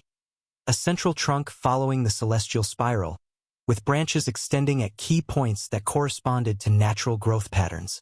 Each branch terminated in a leaf motif that echoed the spiral's curve, creating perfect resonance throughout the entire pattern. Impressive. Elder Malrich's voice made me jump. I hadn't heard him return. The integration of natural growth patterns with geometric precision. Very elegant. He leaned closer, studying the pattern. And you've incorporated subtle reinforcing elements here and here. He pointed to places where secondary lines strengthened the main pattern. Very thoughtful. This design should allow for significant expansion as you advance. Thank you, Master. Are you ready to create the final version? I nodded, though my heart was pounding. This was the moment of truth, creating the pattern that would permanently mark my body. Well, permanent until I inevitably died horribly or reset the loop, but at least I'd get to keep the knowledge of how to do it right next time. Elder Malrich handed me a small knife with a crystal blade. Just a few drops in the ink reservoir, he said. The resonance stylus will mix it with catalysts that make it suitable for inscription. I pricked my finger, letting several drops of blood fall into the stylus's chamber. The crimson liquid swirled, taking on a subtle glow. Now, Elder Malrich said, placing the meridian lotus before me. Remember, this must be perfect. Once the pattern is complete, you'll have only moments to press it to your skin before the energy destabilizes. I took a deep breath, centering myself before I touched the stylus to the lotus leaf. This time, everything flowed perfectly. My hand moved with absolute certainty, guided by hours of practice and the Genesis seed's natural affinity for plant-based patterns. The blood-infused ink spread in perfect lines, each stroke exactly where it needed to be. As I drew the final leaf motif, the entire pattern began to glow crimson. The lines seemed to pulse in time with my heartbeat. Now, Elder Malrich commanded. I pressed the leaf to my chest, directly over my heart. There was a moment of searing heat, then a sensation like roots spreading through my entire being. The pattern seemed to sink into my skin, becoming one with my body. Elder Malric released a long breath I hadn't realized he'd been holding. What was that about? I asked, raising an eyebrow. He gave a slightly sheepish smile. The moment of merging. It tells us whether the rune and body will accept each other or, well. He made a small explosive gesture with his hands. Oh, don't worry though. The chance is extremely small, only about 3%. I thought it was a 5% chance of exploding if we didn't follow instructions. I said. You mean even doing everything perfectly still has a 3% chance of going wrong? Ah. Elder Malric's smile turned slightly strained. Well, the statistics are complicated. But don't worry, I would have stepped in and removed the rune before any explosion could occur. That's why I was watching so carefully. Though it would have been quite painful for you, he added as an afterthought. Even though I hadn't been in any real danger of becoming a new decoration for the failure garden. His attempt at reassuring me didn't make me feel much better.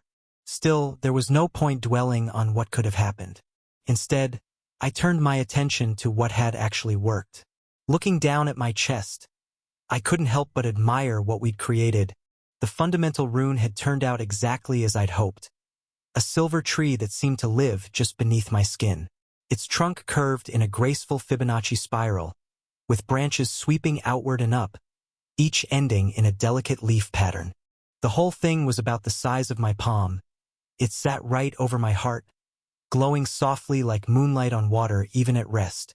Now I just had to figure out how to recreate this same pattern in my inner world, and without any of the specialized equipment that had made it possible here.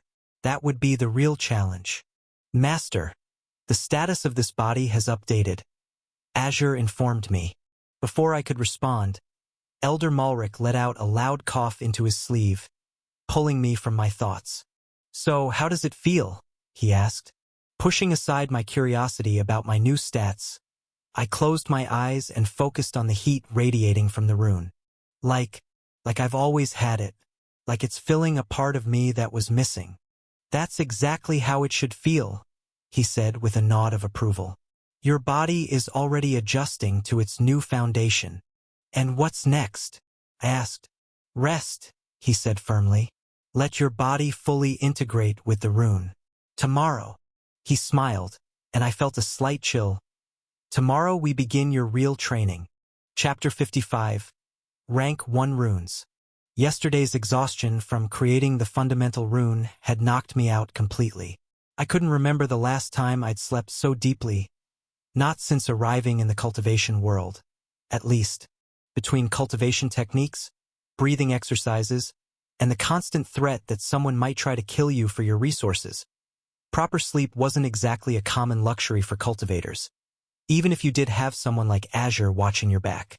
But today, I woke up feeling strangely light, as if this world's gravity had loosened its hold on me. The sensation was subtle but unmistakable. This body felt less mortal. Master, you're finally awake, Azure said, his tone carrying an odd note that made me pause. I can't sleep in even if I wanted to, I sighed, already thinking about my lesson with Elder Malric. The Elder seemed pretty clear about starting my real training today. Azure's response was not what I expected. Master, you've been unconscious for 3 days.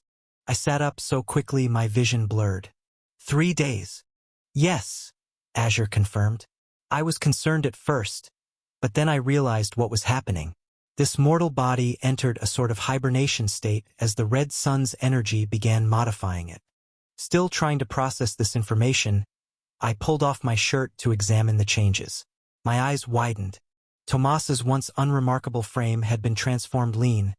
Defined muscles now covered his body in a way that reminded me of when I'd converted soul essence to physical essence in a previous loop. Back then, I'd managed to match a third-stage chi condensation cultivator's physical power. This body wasn't quite at that level yet, but it was surprisingly close. Not bad, I muttered. But what are my current stats? Azure displayed the information in my mind. Status update current body. Name Tomas the Miller's son. Soul essence 800/800 units. Spiritual essence 0/700 units. Physical essence, 300/700 units. Skybound, rank 1 fundamental rune. Type, wood-based Fibonacci spiral tree pattern. Core, red sun resonance. Location, heart position.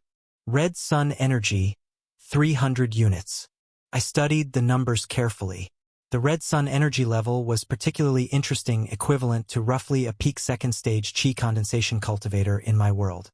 By itself, it was nothing impressive compared to my main body's 4th stage, but if I could figure out how to form this fundamental rune in my inner world, I could take this cultivation method back with me. The combination of 2 different power systems might give me the edge I needed against Chun Wu. We should find Elder Malric, I said, getting up. Apologize for sleeping in, though that feels like an understatement.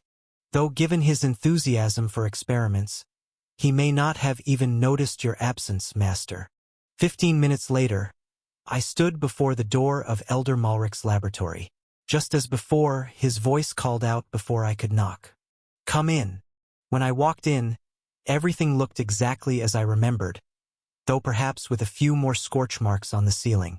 Elder Malric stood bent over a workbench, focused intently on another of his experimental plants. Watch carefully, he said without looking up. This is attempt number 150 at teaching plants to generate their own stabilizing runes. My eyes widened slightly. Over 100 experiments in just 3 days? His dedication was impressive, if slightly concerning. The plant he was working on looked different from his previous attempts. Its stem was thicker, more crystalline, and strange patterns were already visible just beneath its surface. As I watched, Elder Malric traced complex patterns in the air, weaving threads of red energy around it. The plant responded immediately, its surface rippling as runic patterns began to form.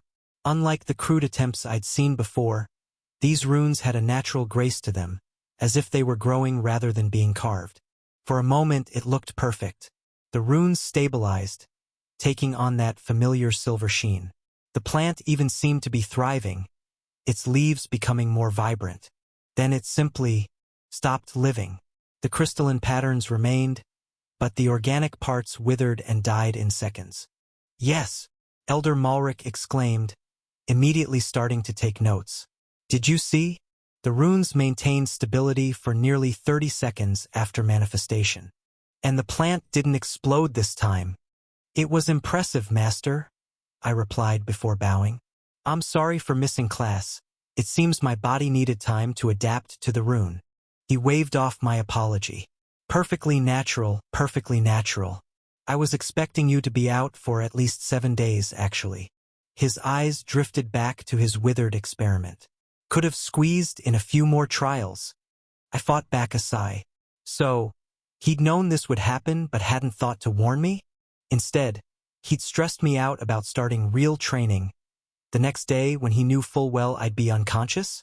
As beings live longer, Azure commented in my mind, their perception of time often changes dramatically.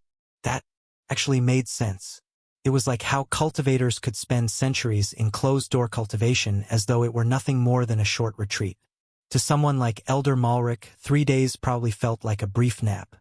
Now then, Elder Malric clapped his hands together suddenly, making me jump.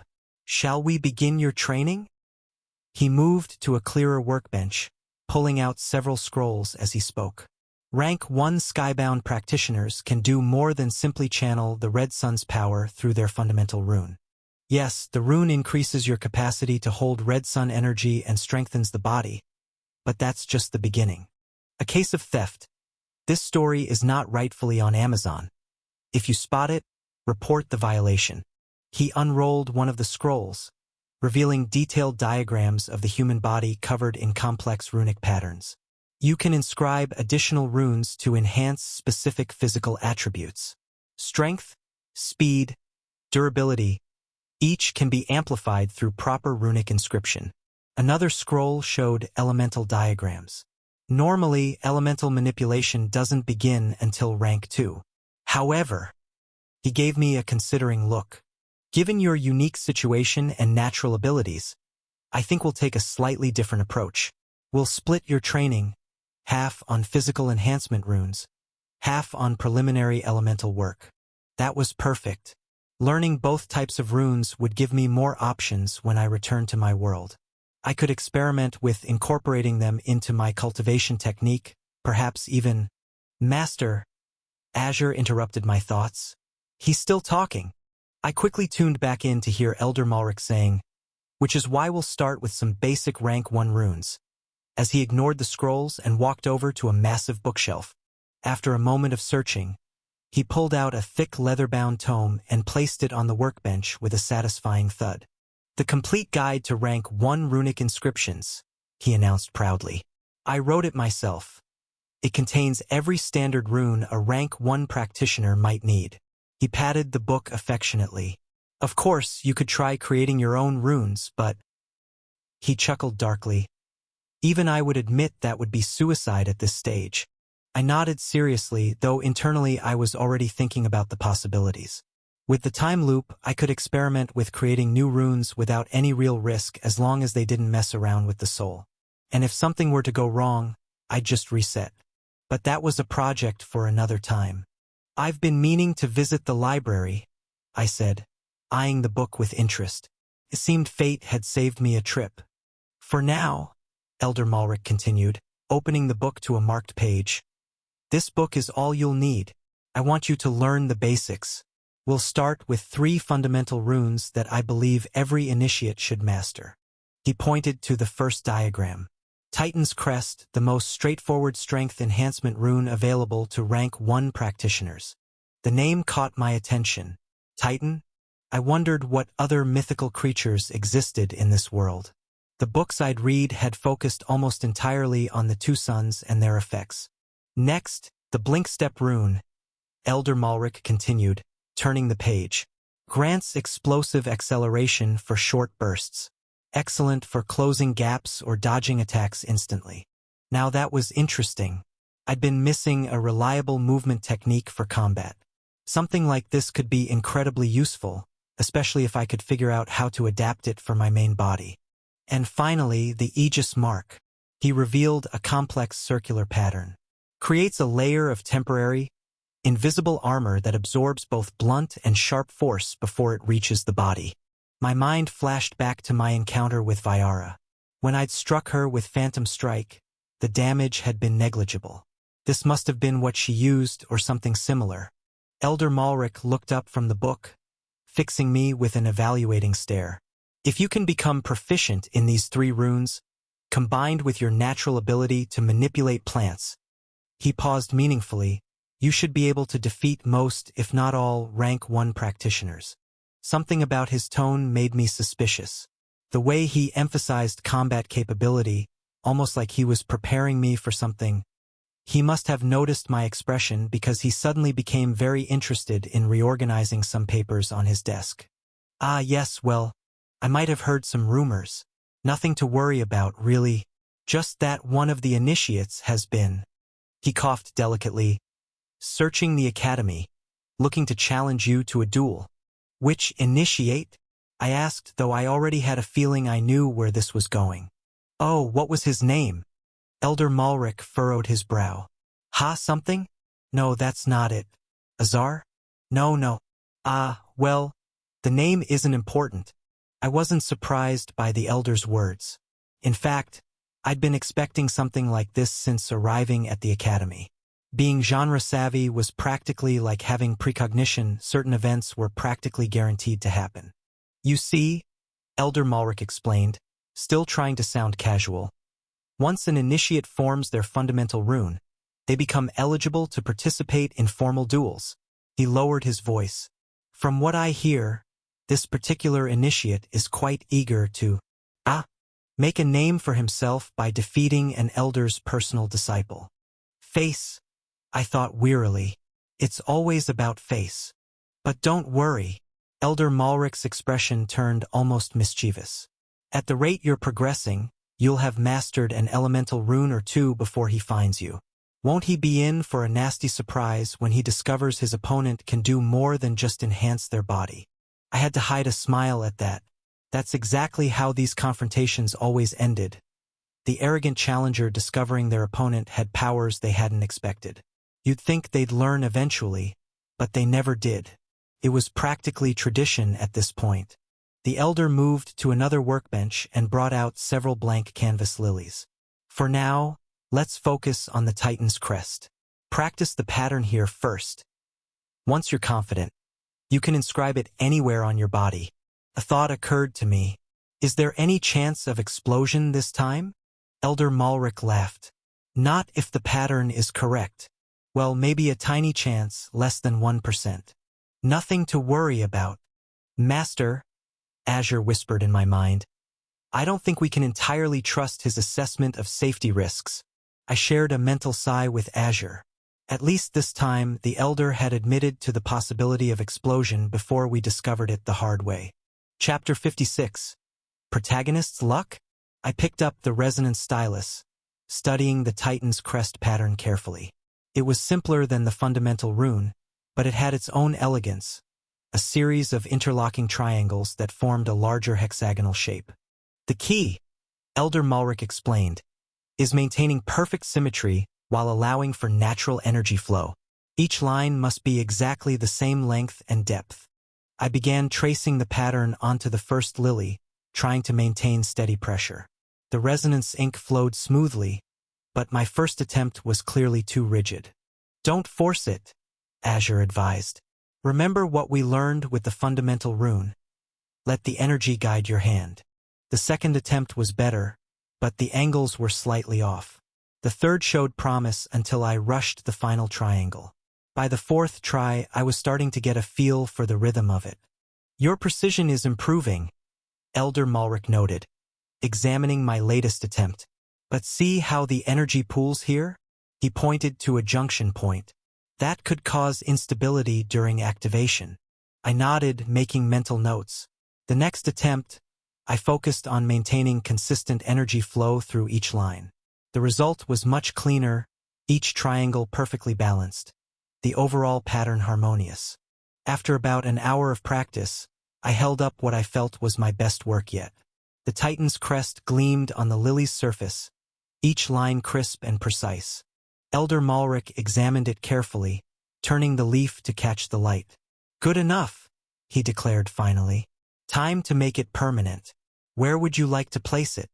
The location doesn't matter for general enhancement runes like the Titan's crest, he added quickly. Though for more specialized runes like Blinkstep rune, placement can be crucial. I considered the question. Though the placement didn't matter, I still found myself eyeing the back of my left hand. It would be easier to carve there, good visibility, flat surface, and I could keep my dominant hand free to work if something did go wrong in the process. The back of my left hand, I said. Elder Malric nodded and handed me a crystal knife similar to the one we'd used for the fundamental rune. Remember, quick, clean cuts. The pattern must be perfect. I took a deep breath and began carving the pattern into my skin. The knife sliced through easily despite my enhanced durability, leaving deep lines that immediately filled with blood.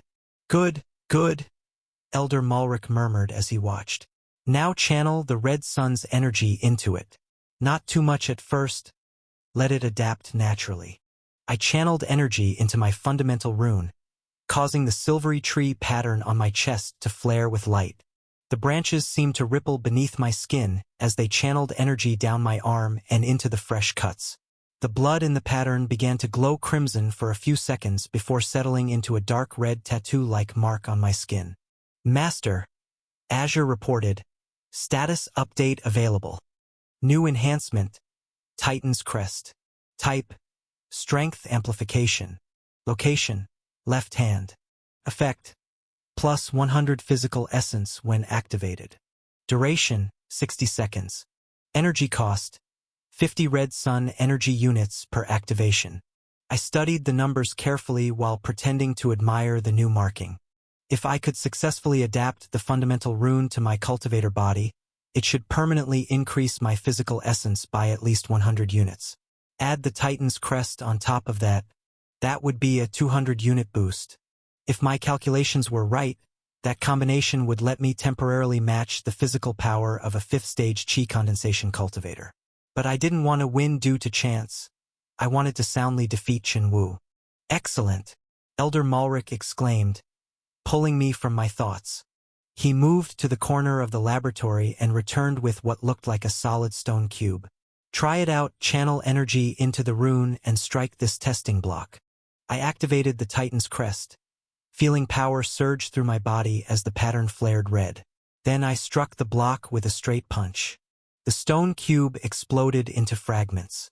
Elder Malric beamed at me expectantly, clearly waiting for an appropriately odd reaction. In truth, I felt nothing special about it.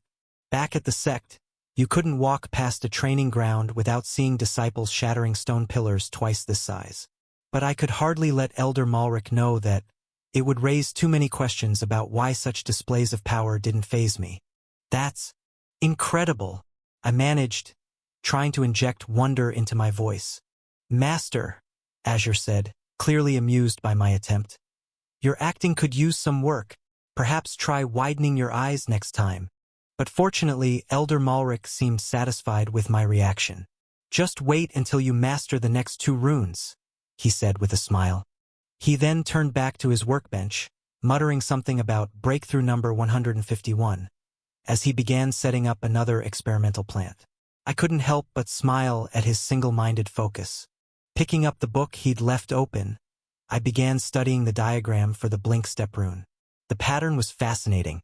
A series of overlapping crescents that formed what looked like a stylized wind gust, with small directional arrows woven throughout the design. The arrows appear to be flow indicators, Azure observed. They likely guide the energy's direction during activation. That made sense. A movement technique would need clear pathways for energy flow. I grabbed a fresh blank canvas lily and the resonance stylus, ready to begin practicing. Remember how the fundamental rune taught us about natural energy flow, Azure advised. These crescents probably work similarly. My first attempt went surprisingly well. The practice with the previous runes had clearly paid off. My hand was steadier now, more confident in handling the resonance ink. Your control has improved significantly, Azure noted as I completed the 3rd try.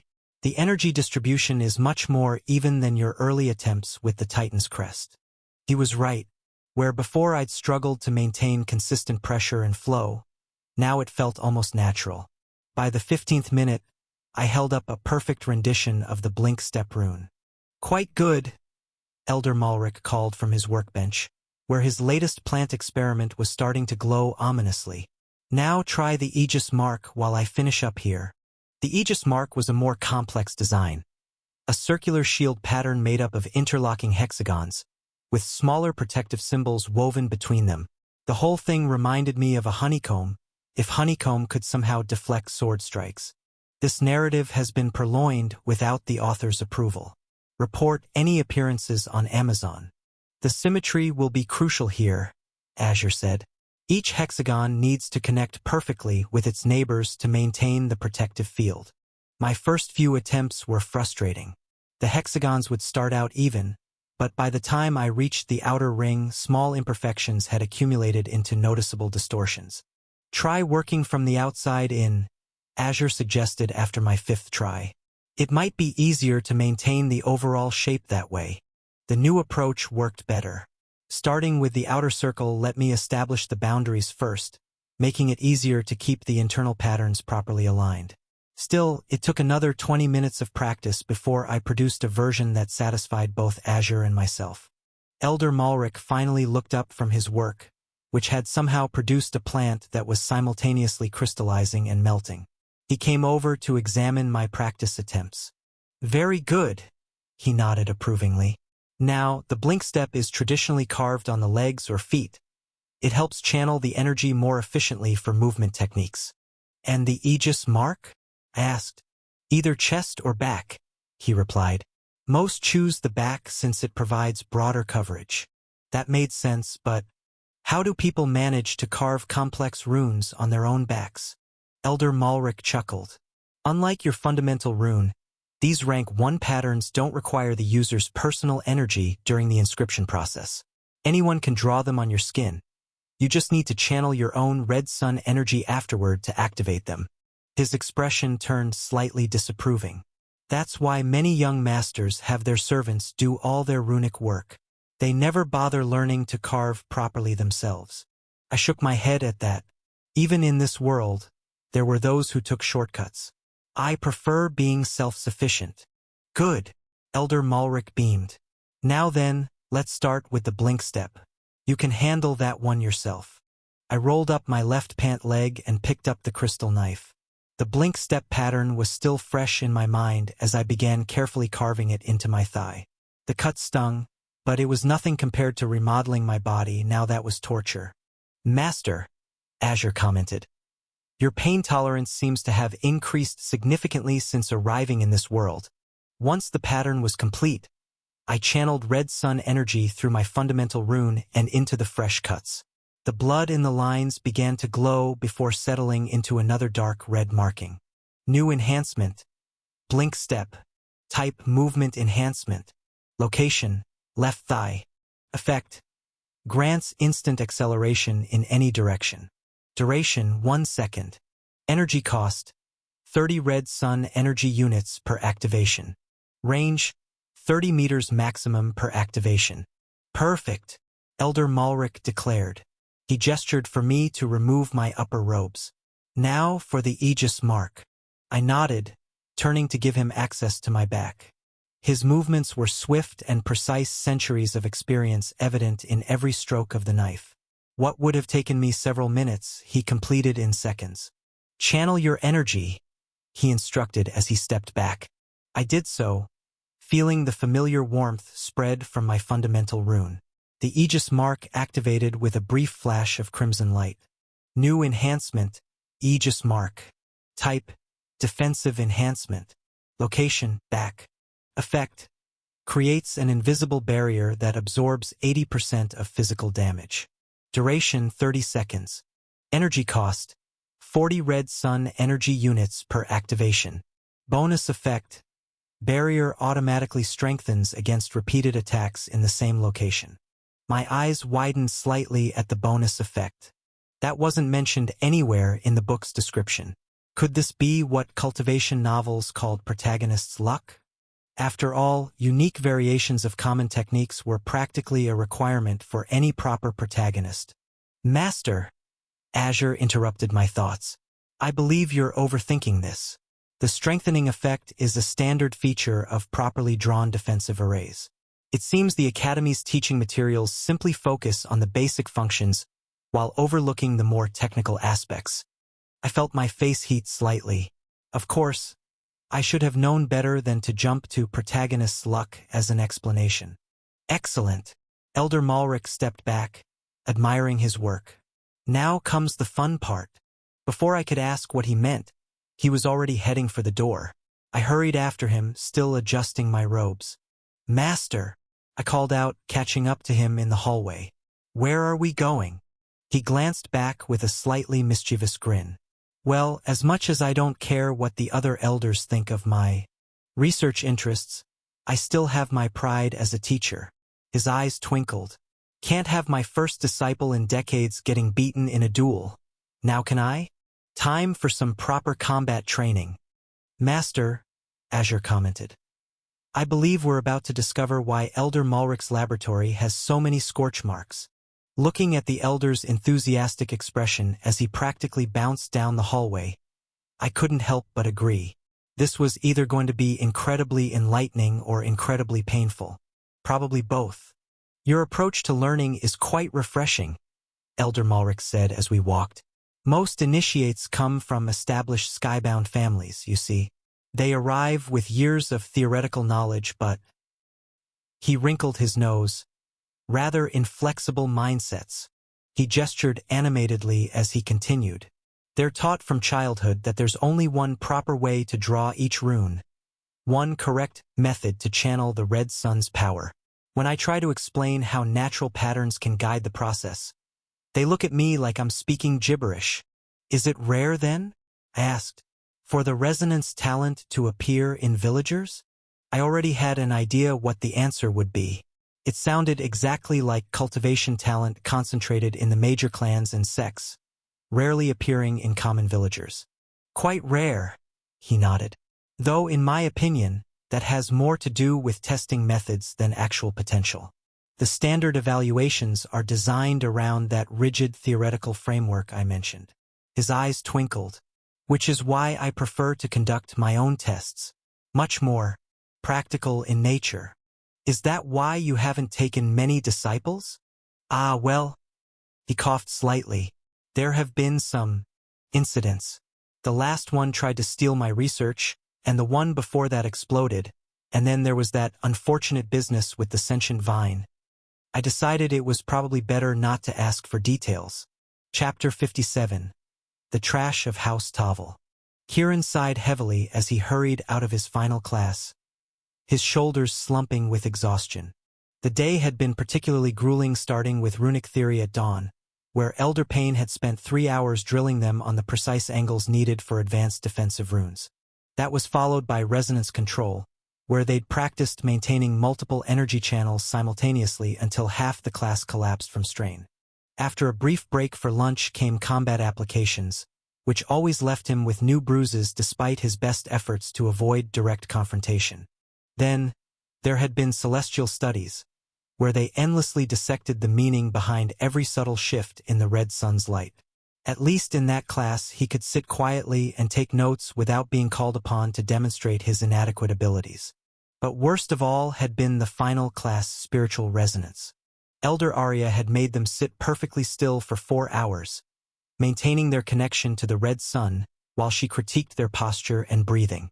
3 students had passed out from the strain, and one poor soul had started bleeding from his eyes when his resonance slipped.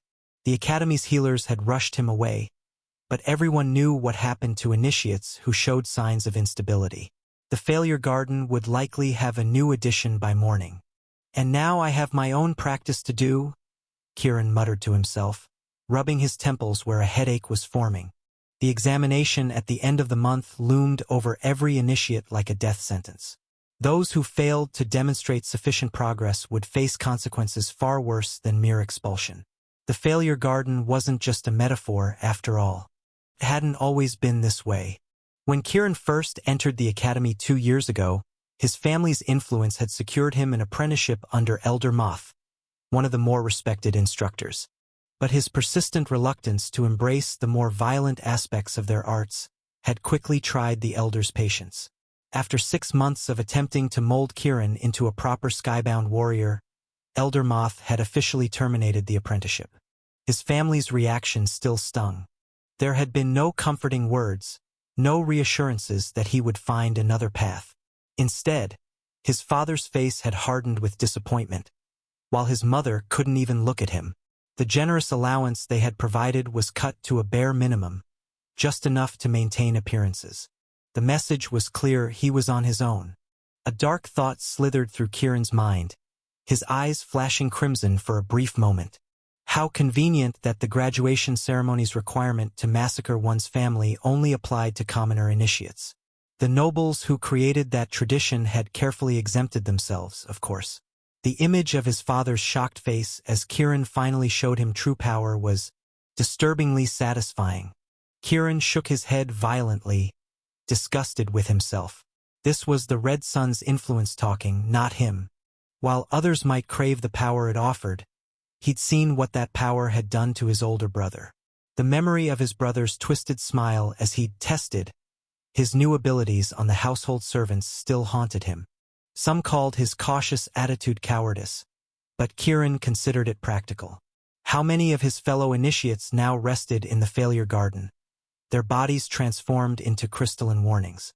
Too many to count.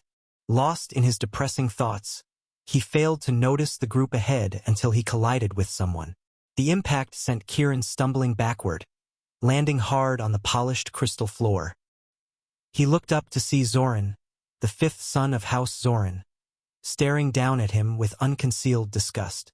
Well, Zoran drawled, his perfectly styled blonde hair catching the red sunlight streaming through the windows. If it isn't the disappointment of House Tavel. Tell me, Kieran, do your parents still pretend you don't exist? Or have they finally written you out of the family records entirely? Kieran kept his head down, mumbling an apology as he tried to rise. but a boot planted firmly on his chest pushed him back down. "I asked you a question," Zoran said softly, his tone carrying an edge that made Kieran's skin crawl. The crimson light in Zoran's eyes was far too intense for comfort. They haven't disowned me," Kieran managed, hating how his voice shook. 2 years ago, he would have met Zoran's gaze with equal disdain. The fifth son of a lesser house would have been beneath his notice. But things had changed. Zoran had grown stronger, reaching the peak of rank 1 through methods Kieran preferred not to contemplate. Meanwhile, Kieran remained stuck in the middle stages, his progress hampered by his own reluctance to fully embrace the Red Sun's power. "Not yet," one of Zoran's companions snickered. "But after the examination, when you fail again, even the mighty House Tavel won't be able to ignore that shame." "Speaking of shame," Zoran said, finally removing his boot, "have you heard about our new celebrity? The natural that Elder Malric took in." His smile showed too many teeth. "A commoner with remarkable talent. It makes one wonder about the true worth of noble blood, doesn't it?"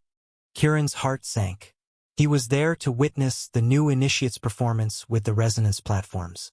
More importantly, he'd heard about how Zoran had been hunting for the newcomer, spouting some nonsense about maintaining proper hierarchies and teaching respect. "I haven't seen him," Kieran said quickly, perhaps too quickly. Zoran's eyes narrowed. "Really? Because Hal swears he saw you speaking to him at the meditation chamber."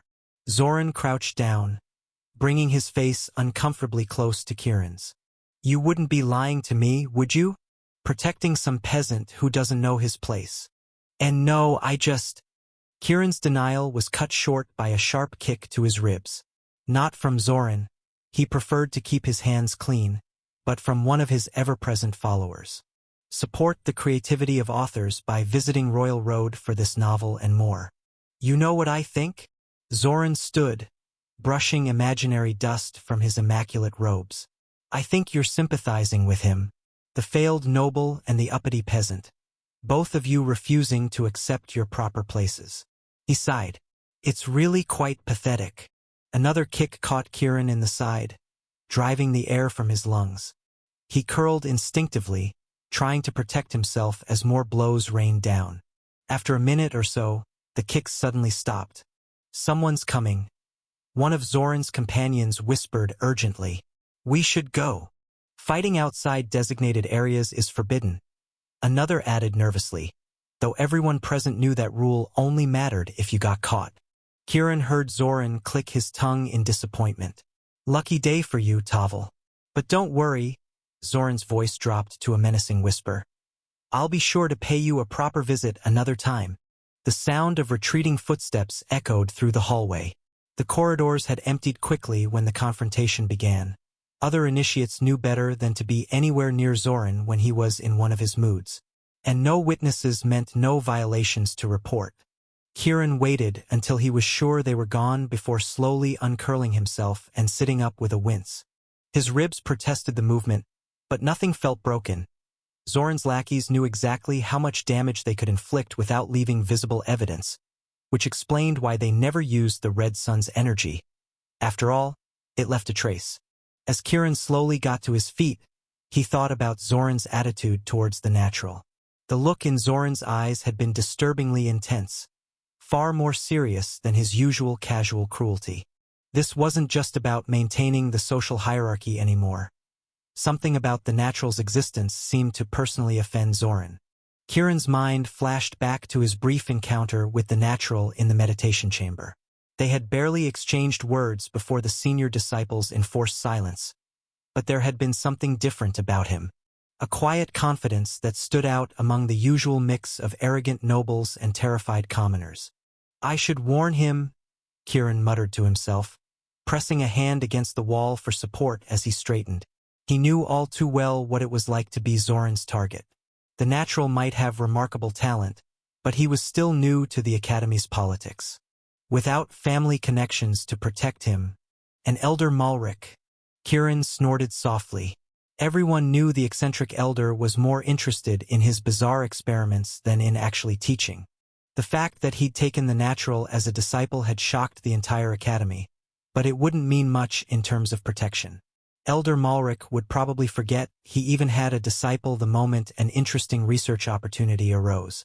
Perhaps this was simply Kieran's way of striking back at Zoran, using the natural as a proxy for his own frustrated desires for revenge. But even if his motivations weren't entirely pure, surely warning an unsuspecting newcomer about the danger heading his way was the right thing to do. His thoughts were interrupted by voices echoing down the corridor. One of them, enthusiastic and slightly manic, was immediately recognizable. "Your approach to learning is quite refreshing," Elder Malric was saying. "Most initiates come from established skybound families, you see. They arrive with years of theoretical knowledge but rather inflexible mindsets." Kieran spotted them rounding the corner, Elder Malric gesturing animatedly as he walked, followed by the natural, who seemed to be listening intently. It was a strange sight. Kieran had never seen the elder so engaged with a student before. Just as Kieran opened his mouth to call out, Elder Malric's eyes locked onto him. The elder's smile took on an unsettling quality that made Kieran's stomach drop. "Come here," Elder Malric said softly. The words carried a weight that transcended mere sound. Kieran felt reality twist around him, as if the very fabric of space had become a funnel with Elder Malric at its center. His body moved without his consent, drawn forward by an irresistible force. The sensation was beyond terrifying. Kieran had experienced many forms of skybound techniques during his training, but nothing like this. It felt like being pulled into a void, every atom of his being screaming in protest as it was stretched and compressed. For one horrible moment, he was certain he was about to die. Then it was over. Kieran stumbled, barely staying on his feet as he materialized directly in front of the elder. His mouth opened and closed, but no coherent words emerged. Perfect timing! Elder Malric beamed, clapping his hands together like a child who'd just received a new toy. He turned to the natural, his eyes twinkling with barely contained excitement. "I found you a training dummy. Now, do try not to kill him. The council gets terribly upset about initiate deaths these days. All those noble families making such a fuss." He sighed dramatically. "It was much better in my day, you know. Accidental deaths were seen as a sign of proper instruction." Kieran's eyes darted between Elder Malric's delighted expression and the natural's face. The natural's expression was unreadable, but there was a flash of recognition in his eyes. "Now then," Elder Malric said, rubbing his hands together gleefully, "shall we begin? Tomas needs to practice his new runes, and you, young Tavel, need to work on your everything, really. Your resonance is absolutely dreadful." He shook his head. "How you've managed to stay in rank 1 this long without exploding is beyond me. Though I suppose there's still time for that. What have I gotten myself into?" Kieran thought, a cold sweat breaking out across his skin as he realized that Elder Malric's reputation for eccentricity might have been understating things considerably. Chapter 58. The Crucible. I looked at the terrified young man in front of me, recognizing him from the meditation chamber. He was the one who had tried to speak to me multiple times before one of the senior disciples had silenced him. His face was still bruised, though there seemed to be some fresh marks I hadn't noticed earlier. The expression on his face made me feel a bit guilty. Clearly, Elder Malric's forceful summoning technique had left quite an impression. When the elder had mentioned combat training, I'd expected practice dummies or maybe some kind of automated training system. Using another initiate as a living target hadn't crossed my mind, though in retrospect that had been rather naive of me. This was the Order of the Last Light after all, an academy that kept failed students' crystallized remains as decoration. Of course they wouldn't bother with training dummies when they had perfectly good initiates to use instead. It was probably considered inefficient to practice on anything that couldn't scream. "Master," Azure said, "at least it's not the elder himself offering to spar. That would likely end with you decorating the walls." I had to agree. Given Elder Malric's enthusiastic approach to everything, a spar with him would probably result in me becoming a permanent part of the Academy's architecture. Looking at the still-shaken initiate, I decided to try and salvage the situation. No point in making enemies through the elders. Unique approach to teaching. I'm Tomas, I said, keeping my voice friendly. Sorry about. I gestured vaguely at the space where Elder Malric's technique had activated. Kieran, he managed, his voice still a bit unsteady. Kieran Tavel. Enough pleasantries. Elder Malric cut in before I could respond. He was already walking down the corridor, clearly expecting us to follow. Time is precious, and we have much to accomplish. I gave Kieran an apologetic look as we hurried after the elder. Sorry about my master. He's a bit intense, Kieran offered with a weak smile. Don't worry, everyone's heard stories about Elder Malric. He glanced ahead to make sure the elder was out of earshot before adding, though I'm starting to think the stories might have understated things. The old man definitely heard that, Azure chimed in. Of course he did, I thought back. He's an elder after all. But I decided not to mention this to Kieran. The poor boy looked nervous enough already without me reminding him of the Skybound's supernatural hearing. Kieran seemed to have composed himself. Listen, there's something you should know. He leaned in to whisper. Zoran's been looking for you. That must be the young master that Elder Malric had mentioned. Zoran? Fifth son of House Zoran, Kieran explained quietly. He's not happy about all the attention you've been getting. Especially since you're... He trailed off awkwardly. A commoner? I finished for him. He nodded. He's at the peak of rank 1, and recently there's been rumors going around that you're afraid of him, that you've been hiding in your room. Kieran grimaced. Probably started by Zoran's friends, but still. I frowned at the mention of Zoran being at the peak of rank 1. With my current capabilities, I wasn't confident about facing someone at that level. The gap between early and peak stages was significant in any cultivation system. The 3 basic runes gave me decent combat potential, but against someone who'd had months or years to master their techniques. Master, Azure chimed in. Perhaps we should consider this a tactical retreat until we're better prepared. He had a point. I hadn't intentionally been hiding. Unconsciousness tends to limit one's social calendar. But now that I knew which arrogant young master was coming after me, it would be smart to avoid him until I was ready. There was no sense in rushing into a fight I wasn't prepared for. And if he actually believed spreading rumors about me hiding would draw me out due to pride or face, he clearly didn't understand me at all. I died enough times to know that pride was worthless compared to survival. If I needed to hide, then that's exactly what I would do. Let them call me a coward. I'd rather be a living coward than a dead hero. It wasn't like being heroic fit the image of any Skybound anyway. From what I'd seen so far, they seemed to pride themselves more on efficiently killing their opponents rather than any noble ideals about fair fights or honor. Master, Azure commented. You only need to avoid Zoran until you learn a few elemental runes. By then, dealing with a rank 1 practitioner will be trivial, no matter how peaked they claim to be. We're here. Elder Malric's voice interrupted my response. We stood before a massive crystalline structure that seemed to grow straight out of the mountain. Multiple spires reached toward the red sun. Each one released waves of energy that formed intricate patterns across their surfaces. The crucible, Kieran explained, noticing my interest. Each room is specially designed for combat training. The walls are reinforced with defensive formations, and there are healing runes built into the floor in case of accidents. Is it free to use? I asked, studying the intricate patterns that covered every surface. Oh right, you wouldn't know about credits yet. Kieran brightened, seemingly more comfortable now that he was explaining something. The Academy has a merit system. You earn credits for things like training, completing tasks, or showing improvement. They can be exchanged for resources, better accommodation, blank canvas lilies for rune practice, access to restricted texts, weapons, even private lessons with senior disciples. Some initiates from poorer backgrounds practically live in here, trying to earn enough credits to survive.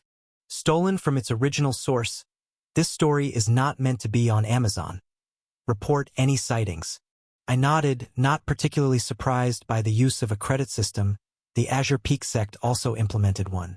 But back there, I'd never had the chance to use a private training ground. They charged fees that were astronomical to an outer disciple. The contrast was striking. Here was an academy known for producing unstable killers, yet they actively paid their students to train. It was almost funny how a place dedicated to channeling the Red Sun's madness seemed more invested in proper education than a righteous sect that lectured their disciples about becoming one with the Tao. Elder Malric approached one of the doors, triggering a series of defensive formations. Light blazed from the geometric patterns around the entrance, forming a barrier, but the elder simply waved his hand, his wood aspect runes flaring as they neutralized the defenses. As we entered, I got my first real look at rank 1 combat in this world. 2 initiates were locked in what looked less like a spar and more like attempted murder. "You're getting slower, Vale," taunted the initiate with beast runes, his elongated claws gleaming as he slashed through the air. His face had taken on an almost feral quality, with sharpened teeth visible when he grinned. "Still relying on those basic enhancement runes? How common. At least I didn't have to mutate myself to gain power." "Kai?" Vale shot back, his body blurring with speed as he unleashed a barrage of punches. "Though I suppose looking like a half-breed beast suits someone of your standing." Their clash in the center of the room sent shockwaves through the reinforced floor. Kai's claws left deep gouges in the stone as Vale narrowly evaded, the beast rune user's attacks becoming increasingly savage. "Stand still and let me gut you," Kai snarled, his eyes taking on an unnatural amber glow. "I'll hang your entrails from the practice room ceiling." Vale's enhancement runes pulsed with crimson light as he launched a devastating combo that would have pulverized ordinary stone. "Your father must be so proud, his only son, reduced to acting like a rabid dog." But Kai had already activated some kind of movement technique, vanishing from the point of impact only to reappear behind Vale, claws aimed at his spine. "When I'm done with you, they won't even be able to identify your corpse." "Is this supposed to be a spar?" I asked Kieran quietly, disturbed by both the level of violence and the casual death threats. "Or a death match?" The way they fought and spoke, it seemed more like they were genuinely trying to kill each other rather than practice. Even Zhou, who had a reputation for crippling junior disciples during friendly spars, maintained at least a thin veneer of civility. These initiates weren't even pretending. They were openly declaring their murderous intentions. Kieran shrugged, looking uncomfortable. "There's technically a waiver you sign before sparring in case of accidents." "Let me guess. These accidents happen a lot?" "Mostly to commoners," he admitted, "or anyone without powerful backing. No one really cares if they die." The 2 combatants finally noticed our presence, stopping mid-fight to stare at the unexpected interruption. Their expressions shifted from confusion to wariness as they recognized Elder Malric. "Ah, transformation runes?" Elder Malric sighed, shaking his head disapprovingly. "Always so crude, turning people into beasts. Now plants, that would be far more sophisticated. Just imagine regenerative properties of certain species, the defensive capabilities of ironwood." He continued enthusiastically, clearly warming to his topic. I had to hold back a smile. I'm sure he'd love the World Tree Sutra. I thought to Azure as the elder continued enthusiastically listing the benefits of plant-based transformations. "Indeed," Azure replied, clearly amused, "though perhaps we should avoid mentioning it. He might try to dissect you to study the effects." "My disciple needs this room," Elder Malric announced cheerfully, finally ending his impromptu lecture on the superiority of plant-based transformations. "Do make space." "Of course, Elder." They bowed quickly and headed for the exit, but not before giving me measuring looks. I could practically see them cataloging everything about my appearance. "The one with the beast runes is Kai-sen," Kieran whispered, "only son of a minor noble house. The other is Ren Hale, from one of the merchant families that supply the academy. Both are at the later stage of rank 1. I sighed internally. Was the elder intentionally trying to make enemies for me? The political landscape here was complicated enough without antagonizing everyone we met.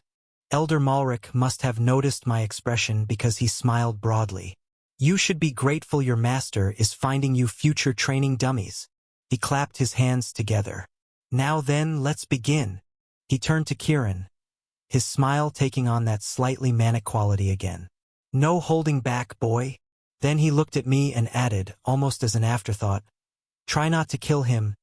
His grandfather is a good friend of mine. Master, Azure observed dryly. I notice he seems more concerned about Kieran's safety than yours. Let's hope that means he's confident in my abilities. I thought back, though I wasn't entirely convinced. We took our positions on opposite sides of the room. Kieran looked like he was expecting me to transform into some kind of berserker at any moment, his eyes constantly darting between me and the elder as though wondering if there were any way he could get out of this. The defensive formations activated around us, creating a containment field that would prevent any stray energy from escaping, or in this case, prevent us from escaping. Elder Malric raised his hand, his expression filled with entirely too much enthusiasm for someone about to watch two people try to beat each other senseless. Begin.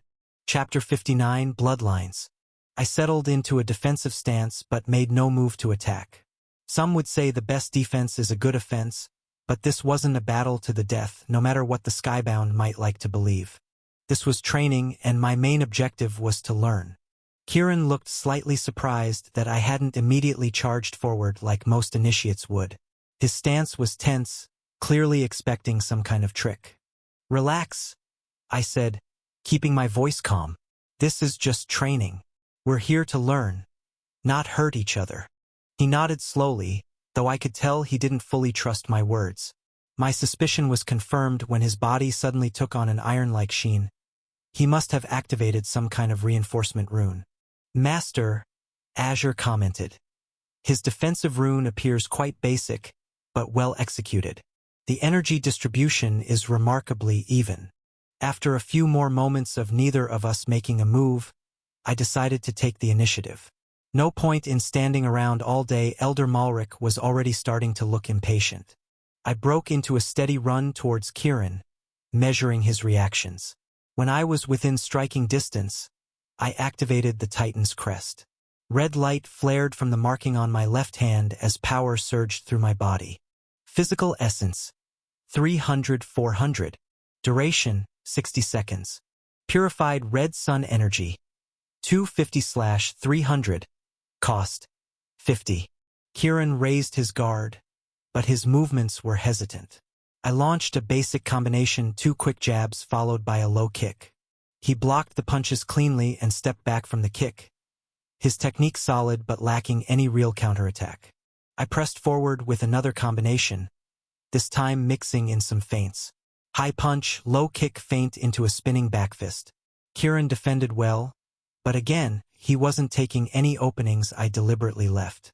You're holding back, I said, throwing a front kick that he deflected to the side. I'm not. He started to protest, but had to break off as I activated Blink Step. The world blurred briefly as I teleported to his left side, already spinning into a roundhouse kick. His eyes widened.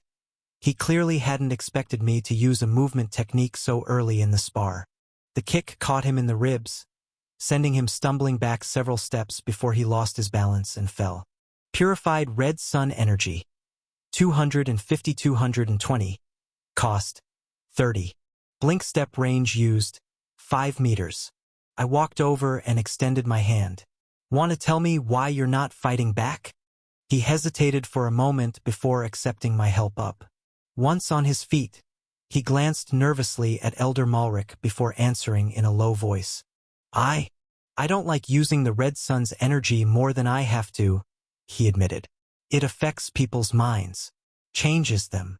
My eyes widened slightly. This was the first time I'd heard anyone openly acknowledge the mental effects of the Red Sun. Usually, Skybound either ignored it completely or welcomed the increasing madness as a sign of power. Kieran was studying my face intently. But you're different, he said slowly. Your eyes are clear. I don't see any hints of the madness, even when you channel the energy. I wasn't sure how to respond to that.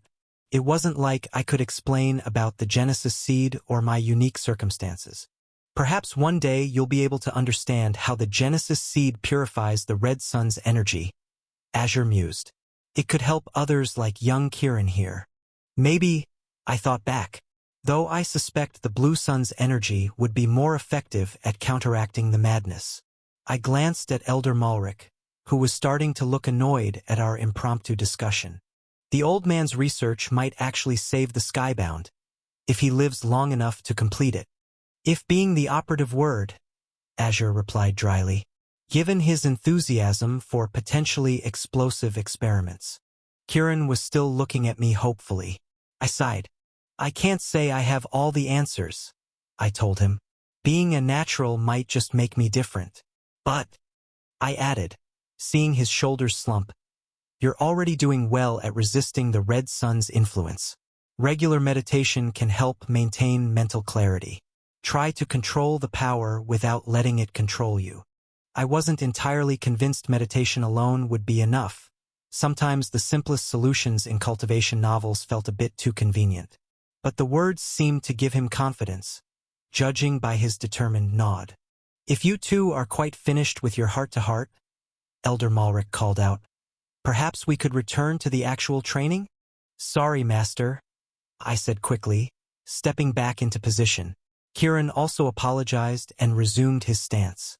This time, to my surprise, Kieran took the initiative. He vanished in a blur of motion, reappearing on my right with his fist already racing toward my head. I recognized the technique another blink step user. I activated the Aegis mark just in time, raising my arm to block. His fist impacted against my forearm with considerable force, but the barrier absorbed most of the shock. Purified red sun energy, 200 and 2180. Cost, 40. Aegis mark duration, 30 seconds. Damage absorption, 80%. He followed through immediately with a series of quick strikes, jab, cross, elbow, knee. Each attack flowed smoothly into the next, forcing me to stay defensive. His technique was polished, showing years of proper training. Not surprising, given his noble background, he'd probably started learning martial arts before he could walk. Unauthorized duplication. This tale has been taken without consent. Report sightings. I weathered the combination, using small movements to deflect or redirect rather than block directly. The Aegis mark made this easier, letting me focus on positioning rather than worrying about damage. Kieran suddenly disengaged, jumping back to create some distance. When he landed, he was smiling, but there was something different about his expression now. I don't like using this technique, he said, but since you're going to be facing Zoran, you'll need the practice. A strange rune began to materialize on his forehead. I hadn't seen any marking there before, but now intricate lines were drawing themselves across his skin, forming a pattern that reminded me of interlocked bones. What followed was disturbing. Kieran's skin rippled as bones began pushing their way out of his body. Sharp protrusions emerged from his shoulders, elbows, and knees. His fingers elongated, the bones extending into claw-like points. The transformation looked incredibly painful, but Kieran's smile only grew wider. Had this been a real battle, I would have struck the moment his skin began to ripple.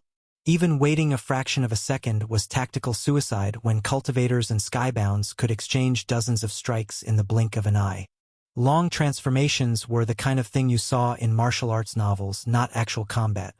Fascinating, isn't it? Elder Malric commented from the sidelines. This is a sign of the noble blood of House Tavel. When they form their foundational rune, some rare individuals manifest a second, hereditary rune. Young Tavel here is quite talented, though he might not accept it himself. I looked back at my opponent. The transformation was complete now, leaving Kieran covered in bone-like armor with numerous sharp protrusions. But what caught my attention were his eyes. That earlier clarity was gone, replaced by an unsettling gleam of madness. Now I understood why he avoided using this ability. Kieran attacked without warning, moving faster than before despite the added weight of his bone armor. He pulled one of the protruding bones from his shoulder, It came free with a wet sound that made me wince, and swung it like a sword. I ducked under the swing, but had to immediately jump back as more bones shot out from his chest like projectiles. Several grazed my arms, leaving me with small cuts, despite my best efforts to dodge. Aegis mark, 15 seconds remaining. This was getting dangerous. I activated blink step again, trying to get behind him, but he somehow anticipated the move. A cage of bones erupted from his back just as I reappeared, forcing me to use another blink step to avoid being impaled. Purified red sun energy. 180-120. Cost. 60. Master, Azure warned. His reaction speed is remarkable. He's predicting your movement patterns. I created some distance, studying my opponent. The bone manipulation was impressive, but it had to be costly in terms of energy. If I could force him to overextend, I focused on the miniature red sun in my inner world, drawing on its chaotic power. Crimson veins appeared across my skin as the energy suffused my body. Red sun transformation duration. 60 seconds. I blink-stepped forward, channeling power into my fist for a phantom strike, but just as my fist was about to connect, a bone plate materialized exactly where I was aiming. The collision sent Kieran stumbling backward, but the impact split the skin across my knuckles. Blood dripped from my hand as I jumped back to reassess. Purified red sun energy. 120-90. Cost. 30. I frowned, scanning the training room. If I had access to some plants, I could change the flow of battle completely. But of course, there was no vegetation here. Why would there be? Wood element users were rare among the skybound. I cursed myself for not carrying some seeds or at least a few vines. It was a rookie mistake, one I promised myself I wouldn't repeat. Elder Malric seemed to realize what I was looking for. To my surprise, he pulled a vine from his pocket. I chose not to question why he carried such things around with him. The answer could be either perfectly reasonable or deeply disturbing. "Here," he called out, tossing it to me. "Do try to keep it intact.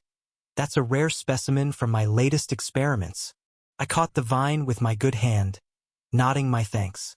Across the room, Kieran was watching me with that unsettling, slightly crazed smile. The bone armor covering his body shifted constantly, ready to sprout new weapons at any moment. "Even with the vine, this won't be easy," Azure cautioned. "Those bones are remarkably sharp, and he seems to have excellent control over their generation and movement." "I know," I replied mentally. "I'm going to have to figure out a way to trap him." The vine seemed to pulse with unusual energy in my hand, clearly one of the Elder's modified specimens. I just hoped it wouldn't try to eat me or explode. With the old man's experiments, either outcome seemed equally likely. "Shall we continue?" Kieran called out, his voice carrying an edge that hadn't been there before. "Master," Azure observed, "his control is slipping. The Red Sun's influence appears to grow stronger the more he uses this bloodline technique." I nodded slightly. Another reason to avoid dramatic power-ups in real fights. Losing your mind mid-battle was generally not a winning strategy. Though watching bones emerge from his skin like living armor, I had to admit the technique itself was impressive. If he could maintain his sanity while using it. Chapter 60. The Crimson Spire. When activating the runes carved into my body, I relied on the foundational rune. Its tree pattern purified the Red Sun's chaotic energy, making it safer to use. But for manipulating plants to save pure Red Sun energy, I prefer to draw energy directly from the miniature Red Sun in my inner world. The raw, unpurified energy was more potent, though it tended to cause interesting side effects. I channeled power from my inner world into the vine, watching as it responded to the Red Sun essence. Perhaps a bit too enthusiastically, the metallic sheen Elder Malric had given it darkened to a blood-red color, and crimson veins spread through its surface like corruption. The whole thing began writhing like an excited snake. I then sent the vine shooting forward, aiming to wrap around Kieran's legs. He reacted instantly, bone spikes erupting from his shins to intercept. The vine struck the bones with surprising force, actually managing to scratch the surface before being deflected. Interesting, Azure noted. The Elder's modifications alongside the miniature Red Sun's energy seems to have given it enhanced cutting properties. Kieran didn't wait for me to try again. He charged forward, pulling more bones from his body to use as weapons. Each extraction looked agonizing, but his crazed grin only widened. I jumped back as I made the vine lash out again, this time aiming for his upper body. But bone plates materialized just in time, deflecting the strike. Your tricks won't work. Kieran's voice had taken on a manic, villainous edge. I'll show you true power. He thrust both hands forward, and dozens of bone shards launched from his palms like arrows. I managed to dodge most of them, but several grazed my arms and legs, drawing blood. Master, Azure cautioned. We need a new strategy. He was right. Direct attacks weren't working, Kieran's bone armor was too responsive, and my energy wouldn't last much longer at this rate. But there had to be a weakness. I watched carefully as Kieran generated another volley of bone projectiles.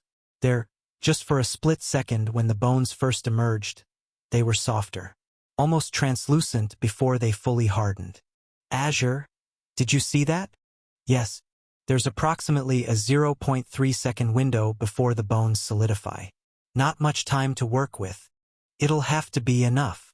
I let the vine coil around my arm, studying Kieran's increasingly erratic movements. His attacks were getting stronger but less controlled. The Red Sun's influence was clearly taking its toll. Come on, he shouted, voice cracking. Fight me properly. Stop running away. The bone armor covering his body had become more elaborate, with wickedly sharp spikes protruding from every surface. But I noticed his breathing was becoming labored. The technique must consume massive amounts of energy. Time to test my theory. I needed to get close enough to observe the bone generation without taking unnecessary risks.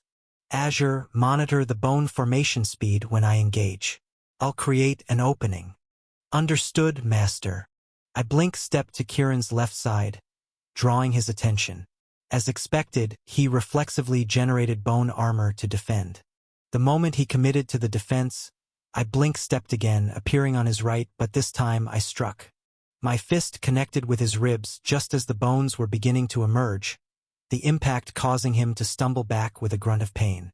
His counterattack still caught my arm, bone spikes grazing the skin, but I had what I needed. I jumped back to create distance immediately. Double blink step. Purified Red Sun energy. 90-30. Cost. 60. Did you get it? I asked Azure, ignoring the shallow cut. Yes. The bones take exactly 0.27 seconds to fully harden after emerging from his skin. The formation pattern is also consistent. They always emerge in the same sequence. I nodded, already formulating our next move. That's our window then. Kieran was already charging again, lost in the frenzy of combat. I let him come, waiting until he was fully committed to his attack. When he was just a few steps away, I activated Blink Step one final time. Purified Red Sun energy. 30-0. Cost. 30. I reappeared directly above him, the vine already moving. As he instinctively tried to form bone armor, I manipulated the vine to strike precisely as new bones were emerging. Its sharpened edge sliced through the still soft material. If you discover this tale on Amazon, be aware that it has been unlawfully taken from Royal Road. Please report it. Before Kieran could react, it had wrapped around his torso, pinning his arms. Now, Azure called out. I landed behind Kieran and pressed my hand against the vine, channeling the more of the Red Sun's energy into it. The plant responded dramatically, sprouting dozens of smaller demonic tendrils that quickly encased Kieran's entire body. To my surprise, the vine began to crystallize, turning semi-transparent while maintaining its grip. Kieran struggled briefly, but the crystalline prison held firm. Well, I muttered. That's new. The fight was over. I released my hold on the vine, expecting it to maintain its crystalline form. Instead, it immediately reverted to normal and unwound itself from Kieran's body. Before I could react, it had wrapped around my neck like an affectionate scarf. I think it likes you. Azure commented, amusement clear in his voice. Kieran slowly pushed himself to his feet, the bone armor retracting into his body. His eyes had cleared, though he looked exhausted. I'm sorry, he said quietly. I lost control again. The hereditary rune. It makes it harder to resist the Red Sun's influence. Does Zoran have something similar? No, Kieran shook his head. But he wishes he did. Hereditary runes aren't something you can control or predict. Some nobles are born with them, others aren't. It's considered a mark of powerful bloodlines. Even if... He trailed off, looking troubled. Even if they're as much curse as blessing? I finished for him. He nodded gratefully, looking relieved that someone understood. Excellent work, both of you. Elder Malric's voice made us both jump. I'd almost forgotten he was watching. He approached Kieran first, beaming. Your bone generation is improving, young Tavel. The density and formation speed have increased significantly. Kieran straightened slightly at the praise, a small smile breaking through his earlier guilt. And you? The elder turned to me. Good use of runes and quite impressive martial arts skills. Where did you learn to fight like that? I couldn't exactly tell him I'd learned combat in another world, so I went with a partial truth. Something I practiced in the village. It helped against the raiders. Elder Malric nodded absently, clearly more interested in examining the vine still wrapped around my neck. Your plant manipulation shows promise, but we should work on some elemental runes to give you some variety. I nodded in agreement. Without the ability to manipulate plants, my combat capabilities were nothing special compared to other rank 1 practitioners. Well, the elder was practically bouncing with excitement. What are you waiting for? It's time to learn elemental runes. I glanced out one of the tower's windows at the dark sky. Even with the Red Sun's perpetual presence, night had clearly fallen. Master, I need to sleep. Elder Malric looked startled for a moment, then seemed to remember that normal people actually required rest. He coughed slightly. Ah yes, of course. I sometimes forget the limits that you lower ranks have. Meet me at the lab tomorrow then. Oh, and no sleeping in. With that, he strode away, already muttering about experimental runic combinations. Kieran and I shared an amused look as we began walking back. Follow me, he said. I know a route that'll avoid Zoran's usual haunts. As we walked through the corridors, a massive structure caught my eye. What's that tower? The Crimson Spire, Kieran replied. 99 floors of combat trials. The first 10 are for rank 1 practitioners, the next 10 for rank 2, and so on up to the final 9 floors for rank 9. I frowned slightly, wondering why Elder Malric hadn't used it for our training instead of forcing Kieran to fight. It seemed like the perfect place to work on combat skills. Still, I made a mental note of its existence. It would be excellent preparation for the Outer Disciple tournament back in my world. What level has Zoran reached? I asked. He completed the 9th floor last week. Kieran's tone was grim. He's definitely at the peak of rank 1.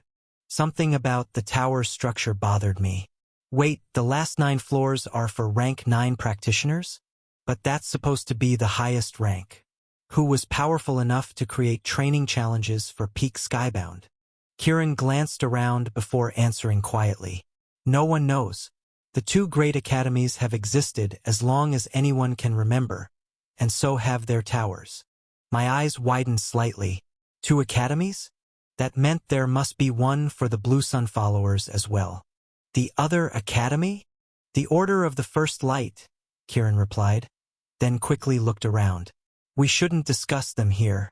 The academy doesn't appreciate initiates talking about the other side. Both academies having identical towers suggested whoever created them had given both groups equal opportunity to advance. Could they have been built by a transcendent? Someone who had broken free from both suns' influence? As we walked in silence, the vine around my neck shifted slightly, as if sensing my thoughts. I reached up to stroke it. Your new friend seems comfortable, Kieran observed with a slight smile. Apparently, I've been adopted by one of Elder Malric's experiments, I replied. But I can't complain about a vine that can cut through bone armor. The vine gave what felt like an approving squeeze, and I found myself wondering about the possibilities of breeding my own combat-oriented plants. Having pre-enhanced flora ready for battle could be incredibly useful. Maybe after dealing with Chun Wu, I could experiment with creating variants specialized for different situations. When we reached a junction where the path split into 3 identical corridors, Kieran turned to face me. So, this is where we go separate ways. Thanks for the help today, and sorry about. I gestured vaguely at him. Me nearly losing my mind and trying to kill you? He smiled wryly. I should be the one thanking you. Most people would have taken advantage of my loss of control, but you found a way to end the fight without seriously injuring me. I appreciate that. Well, permanent injuries tend to make training partners less cooperative. True enough, he laughed. Though you might want to work on your own injuries before tomorrow. I glanced down at my blood-stained robes. The cuts from Kieran's bone attacks were still bleeding slightly. Any suggestions? There's a healing formation in your quarters. Just channel some energy into the floor runes and it'll speed up your recovery. He started walking away, then paused. Oh, and Tomas? Watch out for Zoran. He's not as reasonable as I am.